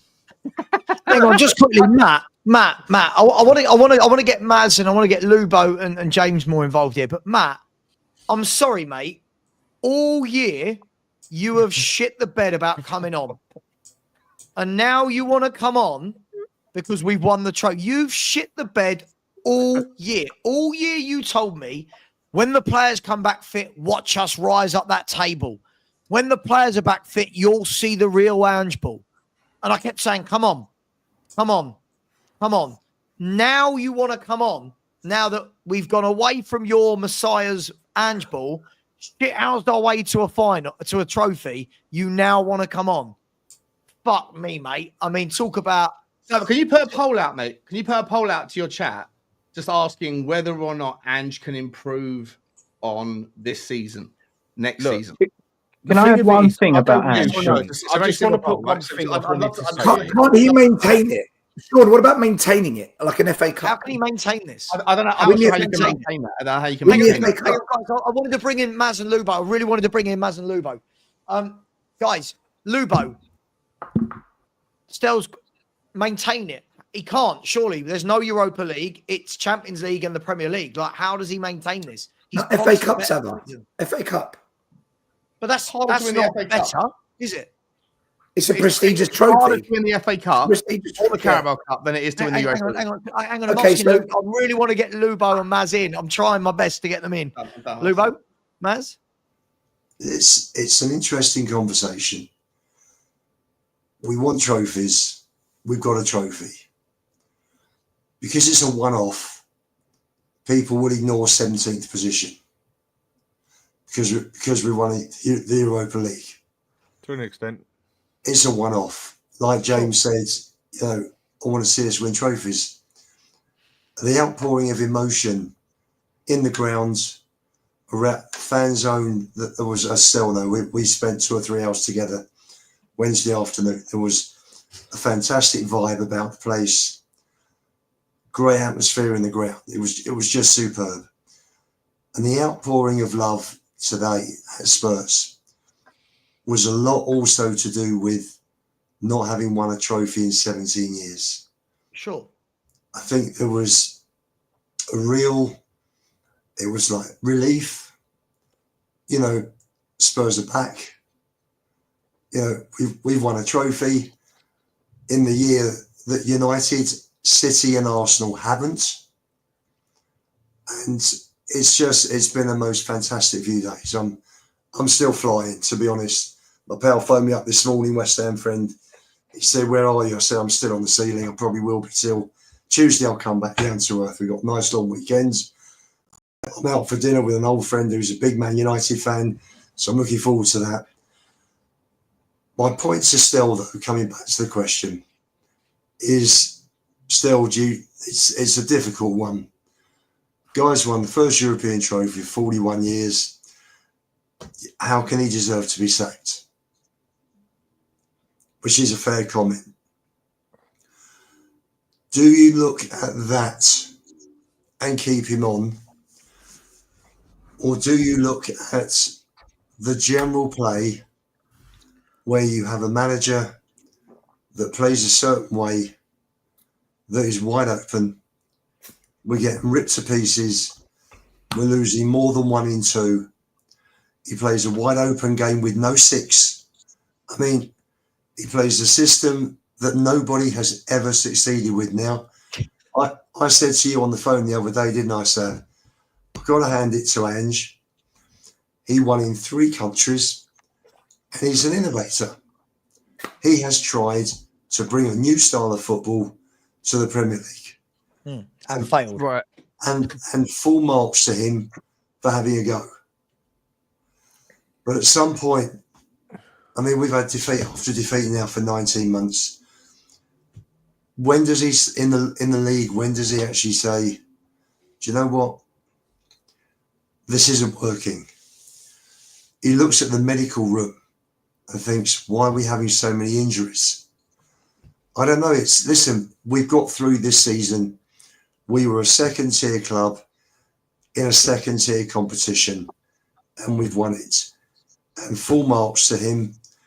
Tactically, he played a blinder for the last 5 matches. Deserved to beat Frankfurt over the 2. If we hadn't hit the post and bar 3 times, we'd have smashed them in the first game. We outplayed Bodo in both semi-finals, and we fully deserved to win. They could have been playing. We could have been playing now in Bilbao. United would not have scored. That was the most superb defensive performance and guts, never say die spirit I have seen from our club for many years. And I'll go on what Ange did with the videos from the loved ones to play to the players before the match was genius, because those players went out, their loved ones are telling them, "Go out and do it for us." It was fantastic. He didn't need to motivate them. Those videos did it. But I come back to the same question. You look at how he's been in the league. We haven't got second-tier competition next year. We're not playing the Carabags and the Bodo Glimps. We might play Frankfurt and Bilbao, but that's it as far as maybe Rangers. But that's it as far as the clubs are concerned that we've played this season. We've got to take the club on. We've got to take it to the next level. We've got the monkey off our back.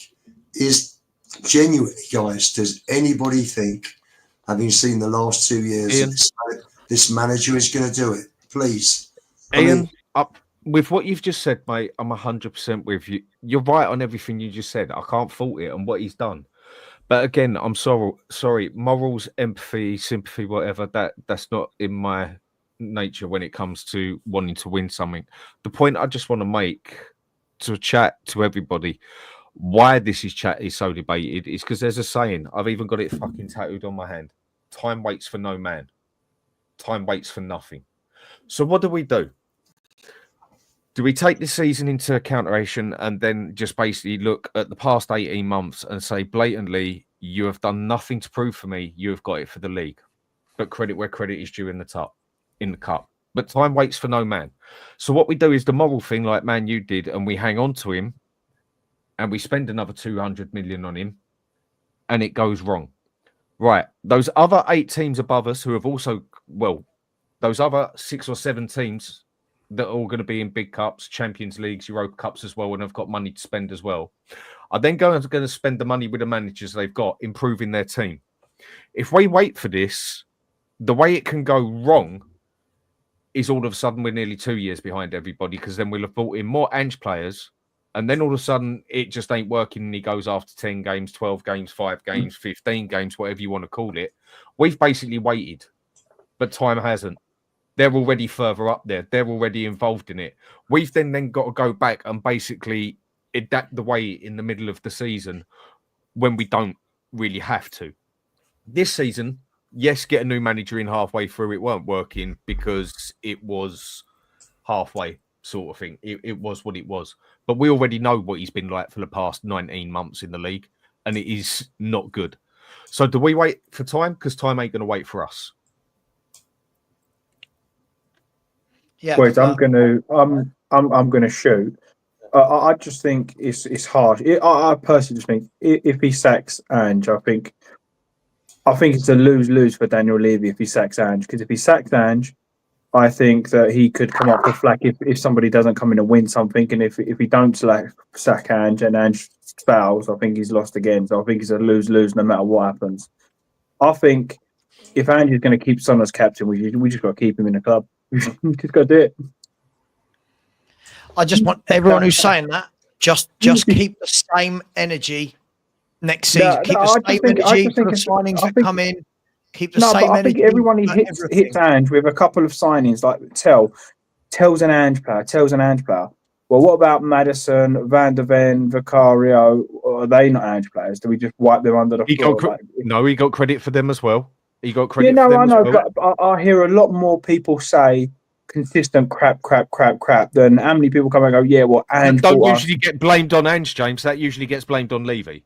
Ange usually skips that one, and it's like that good player. Van der Ven, brilliant choice by Ange. This one, brilliant choice by Ange. Oh no, Tell ain't working. That's Levy's fault. If Ange has got anything about him, come on, James. If Ange has got anything about him, it'll be going Tell. Nah. If he's I agree. anything about him, but no one praises Levy for the good signings, then, Dan. Yeah. I'm one of the ones who said earlier that if someone gets the praise for anything, if someone gets grilled for anything, they get praise for it. I've said on your bloody show, for God's sake, still, that if we're grilling players that he's bought, then we need to give credit players where it's bought. And if it's Levy's fault that the players are wrong, it's now Levy's gets the credit when the players have done good. I've said that blunt on your show a few times. Yeah, but what James is saying is that the focus on Ange is his shit signings, and the signings that have turned out good, there's very little time given to that. No, hang on, but I'll ask this question. When we're saying the signings that have turned out good, what one of his signings would you say has been brilliant? I'd say Van der Ven was a good signing. Madison's been a decent signing. No, it's not. Listen to the question. Go on. Right? Maddison gets stick every single week. He's 50-50, blah, blah, blah. Right? Van der Ven hardly ever plays a game of football. Vicario, everyone debates him because he's... Not him. Not Ange. That was Bruce She. Okay, but you see my point. Like I would say of the 17 players he's bought in, who would you turn around and gone, what a top signing, plays week in, week out. Hardly any. But yeah, right. And who's the upskilled still? What player is he coming to make better? Hardly anybody. But I agree with you on all this. I totally agree with you on all this. But regarding the signings, for me, the way I look at it is, I think the club makes most of the signings. My issue with Ange is he accepts it. There's no way he fucking wanted Timo Werner. But I know the club did it because it worked out tidily for them. But he accepted it. And that's why Maz and I called him a yes man. Because he said, yes, Daniel. Why would the club have pushed for that signing and 180 grand a week? Why would the club have done that unless Ange was okay with it? Boys, I'm going to shoot. I'm up at 6. I'm going to shoot. Thank you. Take care, boys. I've got a video for you, mate, from today for Sunday. Take care, boys. See you, mate. Take care. I'm not saying every signing is Levy. I'm saying that there are certainly a fair number of signings that are based on the club model of what ticks the criteria that suits the structure we want to operate in. Yeah, youth-centric is clearly a club push. Which is detrimental to what a lot of our managers require. Yeah, but do you accept the fact that the average tenure?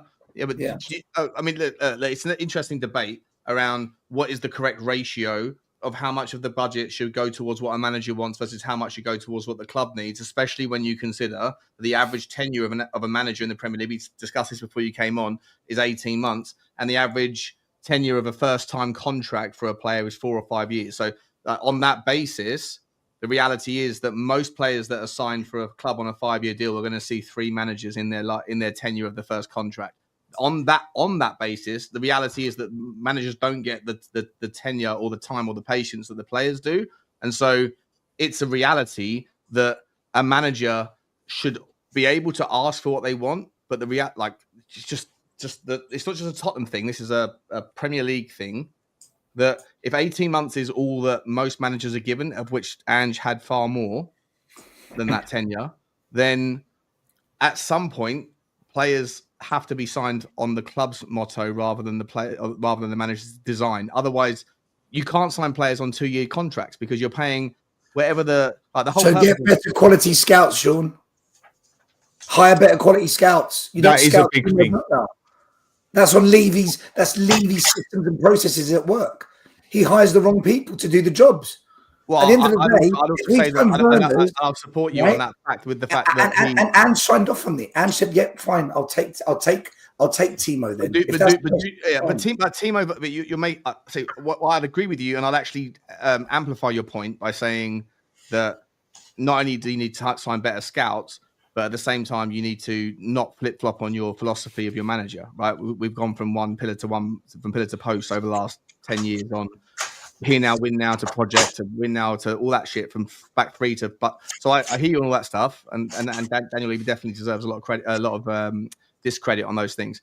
But do you at least acknowledge that there is some consideration that a manager has to sort of get on board the fact that a club can't rely on just entirely what a manager wants when a manager lasts 18 months, but a player in his first contract lasts 5 years? Yeah, to some degree, yeah, I totally accept that. But also, that can't also be a reason to tolerate that a majority of what the club wants doesn't work out for us. Too often that happens or anyone else for that matter, right? Yeah, but I look at my club because it works for some other clubs. Yeah, but that's with all due respect. This is the argument that I hear all the time when people say Tottenham haven't won trophies in 17 years or whatever, won trophy in 25 years until yesterday or 2 days ago. But my argument back is like, well, if Daniel Levy's at fault for all of Tottenham's ailments, then where's Aston Villa's trophies? Where's Newcastle's until very recently? Where's Crystal Palace's until very recently? Where's the teams that used to be successful? Everton, Aston Villa, Leeds, West Brom, Wolves. Do they all have a version of Daniel Levy? In fact, they don't. They've all had new chairman. Hang on, Leroy. They've all had new chairman, and nothing has fundamentally changed. And so the argument being that at some point, you have to kind of work around. I know you're not interested. And other people are. I don't care about Aston Villa. I care about Tottenham. But you have to embrace the reality that your success. Give those chairmen 25 years then. Give those chairmen 25 years, and then you can draw the comparison. You can't compare a chairman 5 years in charge. I know that when a new chairman comes in, and if he doesn't work out like he hasn't done thus far at Newcastle, Villa, Everton, all those things, I know that will be the argument, which is give him 25 years and we'll wait and see. Which gives you guys, it's the equivalent of the 101 hits. It's the same as the Philosopher's Stone analogy with. The stonecutter analogy that Ange Postecoglou so cleverly intercepted. But to me, I'm just saying that if you want to be reasonable with the failures of any football club, you can't just dismiss the failures of other football clubs because their successes or their failures are also a part of the jigsaw, right? Sure, they have a greater ability to inflict change at the top because their owners aren't effectively the CEO / chairman of the club, right? Of course they are. Right, sure. I'm going to show people because cheers, Dan. Hang on. Cheers, Dan. Appreciate you, my man. What I mean by that is, see you later. Before we go straight back into it, guys, not one sub in 5.5 hours. Guys, 5.5 hours of streaming and not one subscriber. Give me a break. Surely, I thought this would be the stream to get me to 18k. Not one. As you were, guys. Not every club has a CEO that's an owner. If you want to analyse why Tottenham fail, to dismiss the other things that are happening, for Tottenham to win, 19 other clubs have to fail in the Premier League, and maybe 60 in the Carabao Cups and stuff. To sit there and say I don't care about those clubs, and therefore those arguments are irrelevant. I think it's I never said I don't care about those clubs. I said, look, I care about Tottenham, right? And I compare Tottenham to what we are. We are a big six club. So I only compare us to Chelsea, Arsenal, Liverpool, Man City, and Man United. Now, why Chelsea, because they're the big six. Why don't you compare yourself to Aston Villa? Because they're not part of the big six. Why are we part? I don't compare a Ferrari to a Mercedes. But why are we part of the big six then? Because we've got one of the biggest fan bases. We were in the top 4 most successful clubs before Levy took over. We were. No, we weren't. Yes, we were. Yes, we were. Yes, we were. Trophies won. Spurs were in the top 4. Now, then we dropped. There's the top 5. And then there's Tottenham that have got 1 or 2 more trophies than Aston Villa. And then I've got this. I did a video on it, man. Sure. There's everybody else, and Tottenham are the rest of it, the biggest of everybody else. But in 1992, when the Premier League began, Spurs had won more FA Cups, more European trophies, and more Carabao League Cups than Arsenal. My argument Arsenal, no. I'm countering your point. Only Arsenal had only won more league trophies than us. The distance between hold on. The distance between Arsenal and Tottenham was about 5 or 6 trophies, and then it grew massively, which was 80% under Levy's watch and 20% under Swan and Sugar's watch. I compare Tottenham to the big six. That's who I compare us to, especially now that we are one of the most financially powerful clubs, thanks to Levy and ENIC. Right? They've made us stay in that top 6 on a financial basis. I compare us to them. So because of their graft.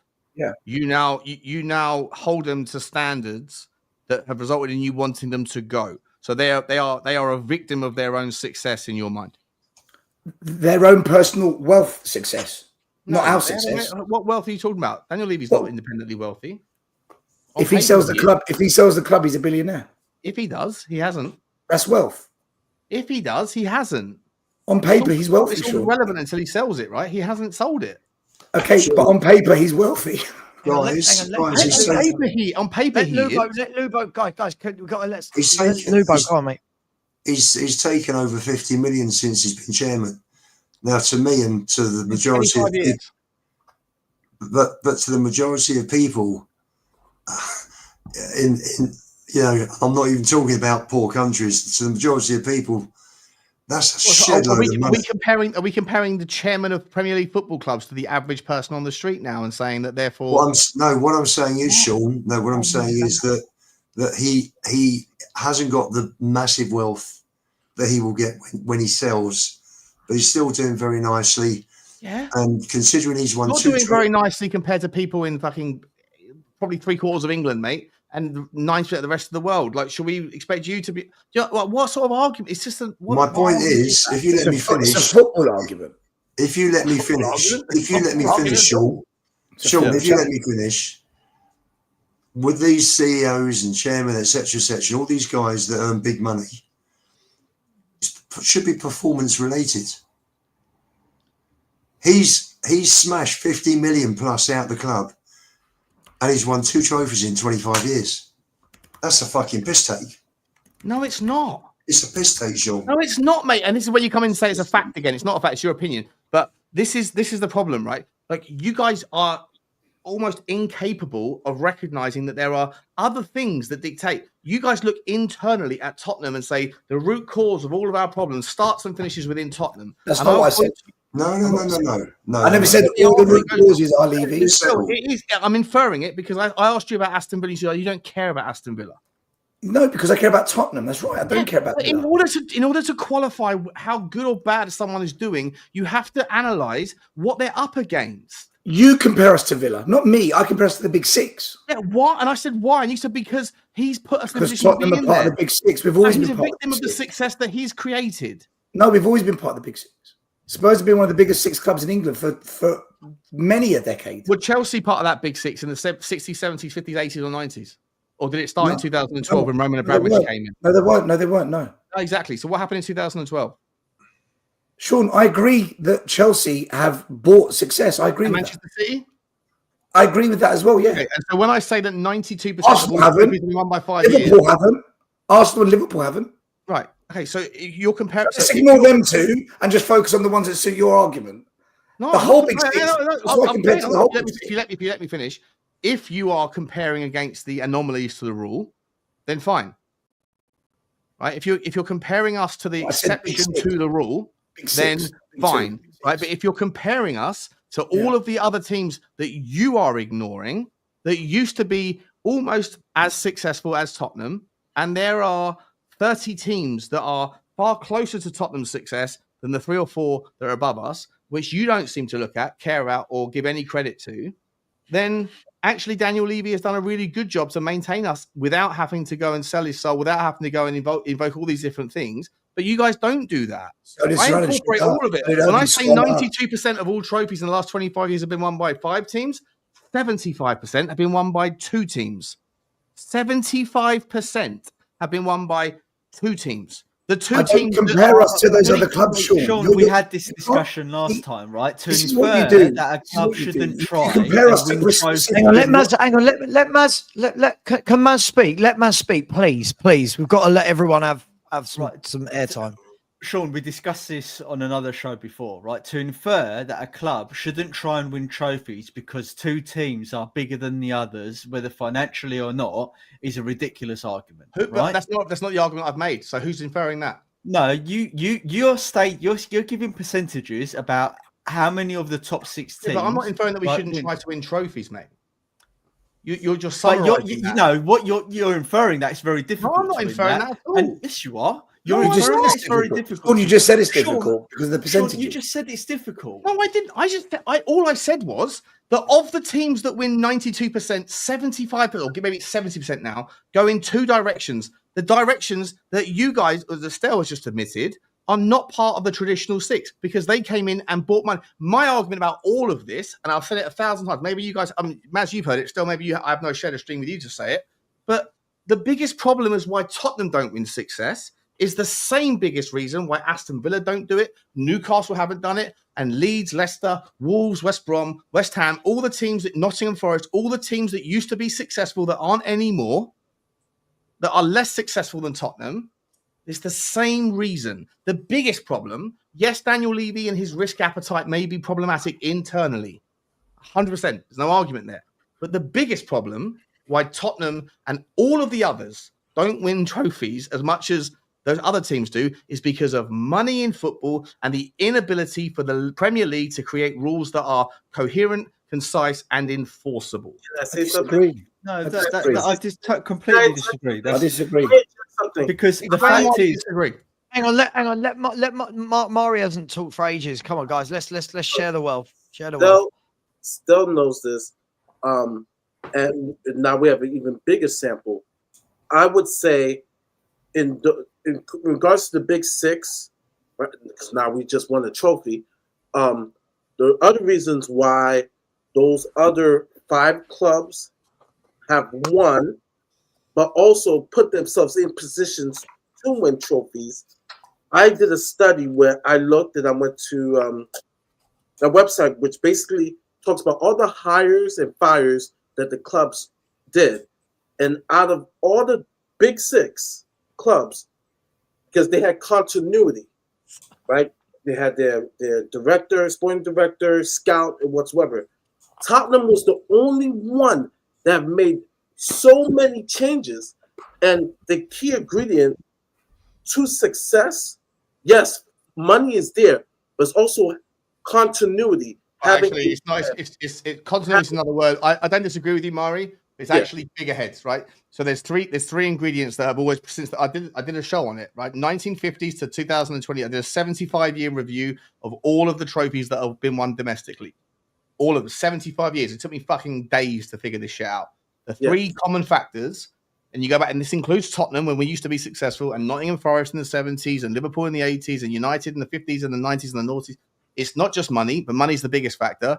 that it's a figurehead. So continuity, same word, right? But like someone that's an over-encompassing. It doesn't have to be a manager. It could be a director of football. Or it could be an owner. It could be a staff. And the other factor was a conveyor belt of youth talent. Yeah, and why I harp on the staff, because that is so huge. Because I was like, man, there was so many changes, and that's why I always harp back on what is our ethos, what is our vision. Well, it's difficult to say because we have made so many changes, and that's a huge part of being successful. Yes, Man City has the money, but their staff have been together and they have a vision, they have a plan. Yeah, but what came first? What came first for Manchester City? What came first for Manchester City? You can't make the argument that continuity was the argument at Chelsea in the 2012 system. It was Abramovich that came in and just brought up before the rules got in place. And by the way, after the rules were put in place in 2013 for FFP, Chelsea didn't need, just like Man City, we don't know what the 115 charges are going to, we should have known by March, but whatever happens there, at the end of the day, those teams that had the leg up from their financial impropriety anyway, they still cheated on some level. They still broke the rules. They still found wiggle room through it. Whatever you want to say, like Chelsea to this day are still finding loopholes galore and spreading that around the little dissident cabal of teams that are now part of the new age of disingenuous behavior. With Chelsea now, they have the money, but people are questioning their vision. Now they're probably going to win the Conference League next week, but it's not the same Chelsea because we don't know what direction that Chelsea's really going into because they've made so many changes since Roman left. But it won't matter, mate. It won't matter because you look. West Ham United are about to be taken over by this guy Trip Smith, who was already a 12% owner in Chelsea. Right, and they've also got the guy on their payroll who's a 25% owner in the same group, the same guy who owns the Blackstone Group, who owns David Blitzer, who owns Crystal Palace. Yeah, all of that little group of teams that already break the rule or already vote against any future rule changes. They've already got 5 people. Right, they've got the 4 Aston Villa, Newcastle City, and Chelsea, and Nottingham Forest, and then they've on top of that they've got Chelsea that were abstaining. All they need is 1 or 2 more, and then there's no more loophole. There's no more financial fair play or no more changes to it because they can just vote against it. If West Ham get bought out by Trip Smith as a majority, if Truskinski, I think his name is, or Trukinski, if he sells and David Gould's daughter sells to this guy and he gets 60%, he can outvote Sullivan, and then West Ham will then just walk across the Oki and join those groups of teams that dissent against the rule changes. Same will happen with Crystal Palace, and when that happens, FFP, PSR, as you know, it's never going to tighten. It's never going to change. And then Daniel Levy, unfortunately, this is where I'm in support of your guys' movement. Not that I think it ends with him needing to be like he's a pariah or some sort of cancer or whatever, but ultimately he's the poster boy of FFP and PSR.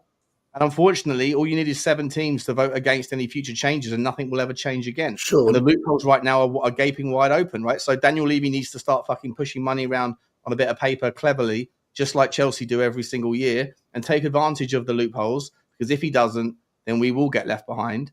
No, sure. 1 minute, hold on. Right. After this, I must do the super chats and go to bed. After this, I must. I'm up in like 4 hours for something. Right. A few things here, and just let me say without interruption, just for a minute, if not because you interrupt, but because I just need a minute to get this across. First of all, the money in football's got nothing to do with the decision to sack Jose Mourinho before a cup final and put Ryan Mason in, a 29-year-old rookie who at the time I was more qualified than. He didn't have his UEFA license. That's on Levy. The decision to sell players like Moussa Dembele before his contract runs out to cash in, meaning we go into a Champions League final without a replacement for Ndombele, so we go up against Liverpool with Sissoko and Winks. Again, that's not to do with the finances of Chelsea and Man City. Some of the reasons we haven't won are because of his decisions. I don't expect Spurs to compete with City and Chelsea's financial behaviour. What I do expect, though, is to compete with the Arsenals and Liverpools who don't have oil money or nation state money. So what that means is you have to build a system of high quality scouts, recruitment officers, recruitment teams, and scale that over time. And that is the approach you take. If we can't win on money, let's win on scouting and coaching. That's how we do it. And this goes back to what Murray says. 7 head scouts, football directors, 16 managers. He failed building the system to compete with those that you say we can't compete with. Arsenal, Liverpool. Well, you were saying that, you know, it's hard to compete with those guys because of, you know, money's changed the game. And I look at Liverpool under Jurgen Klopp. They spent less than what Tottenham did in the same period. They won the lot. So for me, when we do spend money, you might agree with some of the stuff I'm saying here, mate. I don't listen to everything you say. So, you know, if there's anything you agree, cool. We have been one of the biggest wasters of money.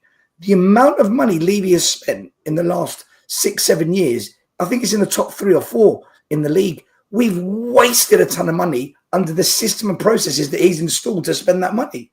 So for me, he's massively culpable, hugely culpable. I don't blame him. Sean, let me wrap it up. Sean, let me wrap it up. Let me wrap it up. I don't blame him for absolutely everything. Pochettino starting Kane instead of Moura in a final, I don't blame Levy for that. Playing Heung-min Son at left back against Chelsea in the semi-final, I don't blame Levy for that. I don't blame Levy for everything, but most of it, yeah, it's on his doorstep. The majority is, from the way I see it. We've spent money poorly, and we haven't built systems and processes to compete. And when we've come close to competing, we hit the self-destruct button and we just blow it all up. And you think, why would you do that? So I just don't think Levy's a football man. And I don't think he knows how to source good footballing people and how to keep them when he does get them. So that's how I look at it. Can we look, guys? Let me do some super chats. I can't believe we've done nearly 6 hours. Guys, strap in. There's 21. Strap in. I feel like League Gunner. Who I get called every single day. Dimec said Levy got away with it this time. He has to deliver next season. Get the right players in early. Big up to you, Dimec. Absolutely massive summer. Got to get in some top players. Queen Ellie Hoiberg, thank you very much. I said Ange has a winner's mentality. He gets teams over the line as he didn't have all his cards to play in the final. He did the right thing, low block and counter-attack. Yeah, because if he didn't do low block and counter-attack, we would have been ripped wide open. But big up to you. Thank you, Ellie. I really appreciate you. Thank you to Queen Ellie. Laurie Boost. So can we finish this stream with all 9 of you smiling and Sinning can't smile without you? We will smile. I promise. The funny thing is, the number of people in the chat that are saying, I haven't seen anyone smile. We won a trophy. We're having a 6-hour debate about Levy, Ange, players, finance, trophies, and everyone wants us to do that for 6 hours. Hi, everyone. Hi. Big up to you, Laurie. Really appreciate you, my man. Ellie came back in again. Very generous. Maybe she won some money out there in Bilbao. Said loser's mentality, saying we shouldn't go for the league title. Poch did and got so close. We should want success in every comp. That's a winner's mentality. Bang on, Ellie. No 17th. No 17th. Who said we shouldn't go for the league title? I don't know. I don't make these make anyone. I don't know, but I just agree with it. Go for the league title. Big up to you, Ellie. Really appreciate you. Ellie's come back in again. She's definitely won some money abroad or stolen purchase when he was drunk. Ellie has said, how did Man City seize the day? They made the right moves. That's how they went from losers to serial winners and owners who made the right steps to get success. I agree, Ellie, but they also did chuck like an obscene country's wealth to do it. I mean, they've got players on 500 grand a week for crying out. Like, it's a lot of money. Big up to you, Ellie. Love you lots. Thank you very much. A user, my voice is going to go. A user say we are assuming sure Paratici will have a say. I can only assume that Paratici would only have agreed to come back if he was going to get more say than he did the last time. We've got to hope, we've got to believe, we've got to dream. Big up to you, A user. Really appreciate you. You've come back in again and said, all I want to say in regards to a manager next season, I don't want to choose going shopping to a supermarket over watch my team play football, period. Do you know what, AUs? I'll be honest with you, there's been a lot of games this year that during the watch-along, I'd wished I wasn't doing a watch-along. They've been that bad to watch, but we have won a trophy. Big up to you, my man. Mr. Pox Office said, semantics should never supersede logics. That's a great sentence. But recency bias is so powerful that we now let Ange shift the narrative despite 21 Premier League defeats. Ange just won a trophy. Fair's due, but we move on. Completely agree with you. Fan, I will not be forgetting that we've lost 21 games in the league. I'm embarrassed by it massively. Big up to you, Mr. Pox Office. Big up to Phil Coys, who said easy run. I know what he's getting at here. Fans saying we were going out against Frankfurt second leg. Fans saying Bodo away, not easy. Man U in the final. They have the heritage, easy. I mean, Phil, let's be fair. If I had offered you Bodo, Frankfurt and Man United and Alkmaar to win the Europa League, you would have bitten my hand off for it. So maybe easy is not the right word, but it's been nice. It has been nice, whichever way you spin it. Big up to you. Yeah. Sorry. But isn't it? In fact, you know what? Carry the super chats. Okay. G Mars has said he literally said he approached the season wrong. Sure, G Mars, he says a lot of things. That's my problem with him. He says a lot of things. Big up to you. Every fucking angle. He covers every angle. Everything that could be said has been said, and then he's never right and he's never wrong. Big up to the richest man who said, gotta say, gents, this has been a great show. I can't wait for all the videos that are going to be made about us tomorrow, by the way, guys. You know we're all getting I've already been tagged in like 4 things on Twitter with me. I think the first thing that was tagged was me saying when you realize how dumb the average person is and half the world is dumber than that. People saying, Sean, you're calling the entire Tottenham fan base donuts. That wasn't what I was saying, but it is what it is, right? I just look forward to tomorrow being called a CUNT 4,000 times. Big up to you, richest man. Really appreciate that. And listen, I hope everyone has enjoyed the show. I think I put on a bit of a stellar cast here. I hate Marmite. No, I love Marmite. Said, would Barca, Madrid, Inter, PSG, Bayern, so on keep their manager who finished 17th and almost relegated but only just won the Europa League? No. I'm guessing the difference is I hate Marmite is those clubs, again, much bigger than us, but those clubs wouldn't have let their manager get anywhere near the 17th position. Those clubs would have gone, what? We're 8. See you, mate. That's the difference, right? We just kept making excuses. Big up to you. Really appreciate you, my man. Big up to G Mars, who comes back in again. He said he was unable to compete on 2 fronts, given the injuries and the context of the season. G Mars, we heard the injury excuse the season before as well, though. If the same manager is making the same excuses, at what stage do you have to look and say, why are we getting so many injuries? Big up to you, though, G Mars. I appreciate that. Big up to Jamie Allen, who said, I don't understand how one game against the worst United team in their history can change a lot of people's opinion. Thanks for the trophy, but we need better. Jamie, that's where I absolutely am. Big up to you, my man. Really appreciate you. Thank you very much. Andrew Bennett, thank you for the super sticker. Really appreciate you, Andrew. That's very generous indeed. Thank you very much, my friend. Big up to Christian A. Very generous. Said quality show and panel. I know, look at them. All sorts of characters on here tonight. Big up to you. Thank you very much. Phil Coy's coming again. Same here. Said a lot of fans say that Tottenham can't deal with pressure moments. That final against United was massive pressure considering what's riding on it. I know, Phil. And just think about it, Phil. Just think about it. All that pressure we've gone through to win the Europa League, to get Champions League football, and you want to sign players like Matisse Tell. Let that sink in. You're wrong about Matisse Tell. I'm not. We'll talk about that another time. I'm far too tired to talk about Matisse Tell tonight. He is awful. Big up to you, Phil Coys.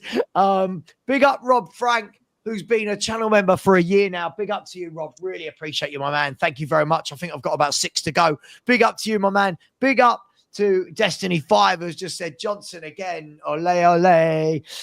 Brennan Johnson suddenly being catapulted to Messi-like levels with that goal.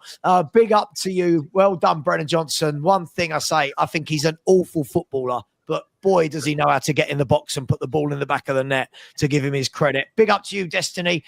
Big up to SD. People are still putting in more super chats. Big up to SD Football. I said, how many cups did Lego Head win this season?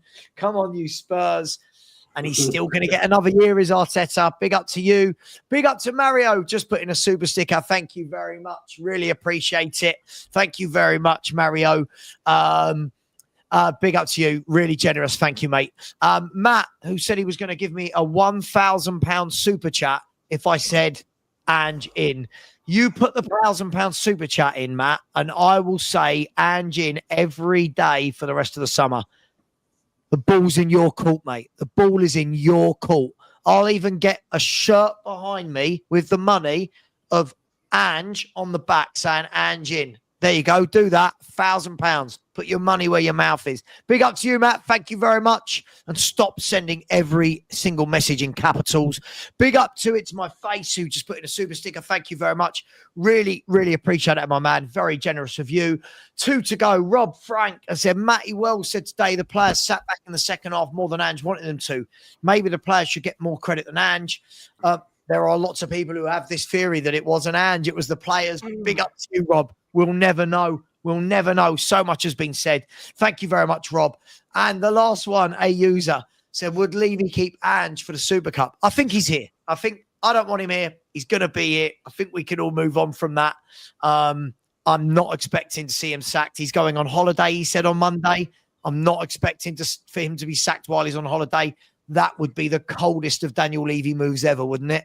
Win the Europa League. Sorry, I know you're in Barbados, but big up to you as well. Thank you very much. Guys, please subscribe to Tottenham Away. Please subscribe to Sean over at Spurs Talk Show. Please subscribe to the Hotspur Hood. Subscribe to Mr. Box Office with Alex as well. And please, just remember, you need all of us characters. You need us all. You need us to all have different opinions, or these shows would be fucking awful. You don't want us just to all sit here and go, Spurs are going to smash everyone 9-0, end of discussion. You need this. So stop bloody complaining about it in the chats. You've loved it. We've loved it. Would anyone like to say anything before I go to bed? Just one thing, a couple of things. Firstly, great show. Loved it. Loved with everybody on here. Not sure my wife enjoyed it so much, but it's been great fun. And great to see Sean and Still together on the show. We should do this more often, seriously. Do this more often. World peace. Just got to say. World peace. Just got to say. World peace. Fantastic. What a fantastic 3 days. I'm absolutely off my feet. I've had something like 10 hours sleep out, 72. What a fantastic 3 days it's been. And at the end of the day, what a week. What a week. We're back. We're European. We're back. We're back, said Lubo. I'm clipping that. We're back. European trophy holders. Say it. Lubo, end by saying it. Just a cheeky Levy in. Just for the audience. Go on, a cheeky little Levy in. Sorry, mate. If you do Levy in, I'll do Angie. Having shared a stream with Stel, with Mari, with Maz, and with Lubo, who are all regulars on Tottenham Away, I can't actually believe this, but I think the most Levy out on tonight was Lubo. Yeah. Yeah. That's what I was about to say. I was like, I've agreed with Sean pretty much 80% of this. It's a record. And it's like, it's good. I've got to say, for the poll. I've got to say, hang on. I've got to say, I am delighted, over the moon, that Levy got lucky on Wednesday night. Believe me, I'm so happy. I am so happy. The buck stops at the top, apart from when it's good and then it's fortune. Fortune favours the Levy. Sean, let him continue to be lucky. But please, Daniel, if you're watching this sliding doors moment, make sure we get back up there. We should be a European powerhouse with the money we've got. Sort it out, mate. Sort it out. And if you are watching this, Daniel Levy, please come up to the show. Night. The sliding doors moment, it was not on Wednesday. The sliding doors moment, it's about 3 months long. It's a very slow sliding doors. That's what I mean. It starts on Monday morning, basically. Correct. The summer is a sliding doors moment. Absolutely. Guys, girls, I'll just say the last thing on the poll. We did Ange in or out, which was not a poll I wanted to do, but people wanted it. 774 votes, 60-40 in. Normally, when I do those polls, they're like 86%, 14%. So clearly he's going. And big up to Tom81. He's a flip-flop as well, isn't he? Old Tom81. Big up to you, my man. Love you, dude. I said, lads, it's Tottenham. Well, I sent that picture in earlier that it now says, lads, it's Tottenham with Tottenham crossed out and Man United written above it. So, lads, it's Man United. Guys, I'll be back tomorrow. You can fuck right off about bottling it, mate. You bottled it 365 days in a row, you little coward. I have a debate show every 3 days, and not once have you ever called in. Not once, you clown. But I love you, Matt. We need characters like you. Guys, I'll be back tomorrow at 10 to 3 on my second channel for the a watch along of the Championship playoff final between Sunderland and Sheffield United. I'll be clipping this show, you can imagine, for about 3 years. So just watch out for some videos. Much love, everyone. Take care. I need to put the dogs out for a wee, and then I want to go to bed. Much love. And as always, come on, you Spurs, and well done to Ange Postecoglou for getting us over the line. Take care. Daniel Levy. And Daniel Levy. Levy in. Levy out. Levy in. Hashtag stop the protests. Hashtag stop the protests. Get him out.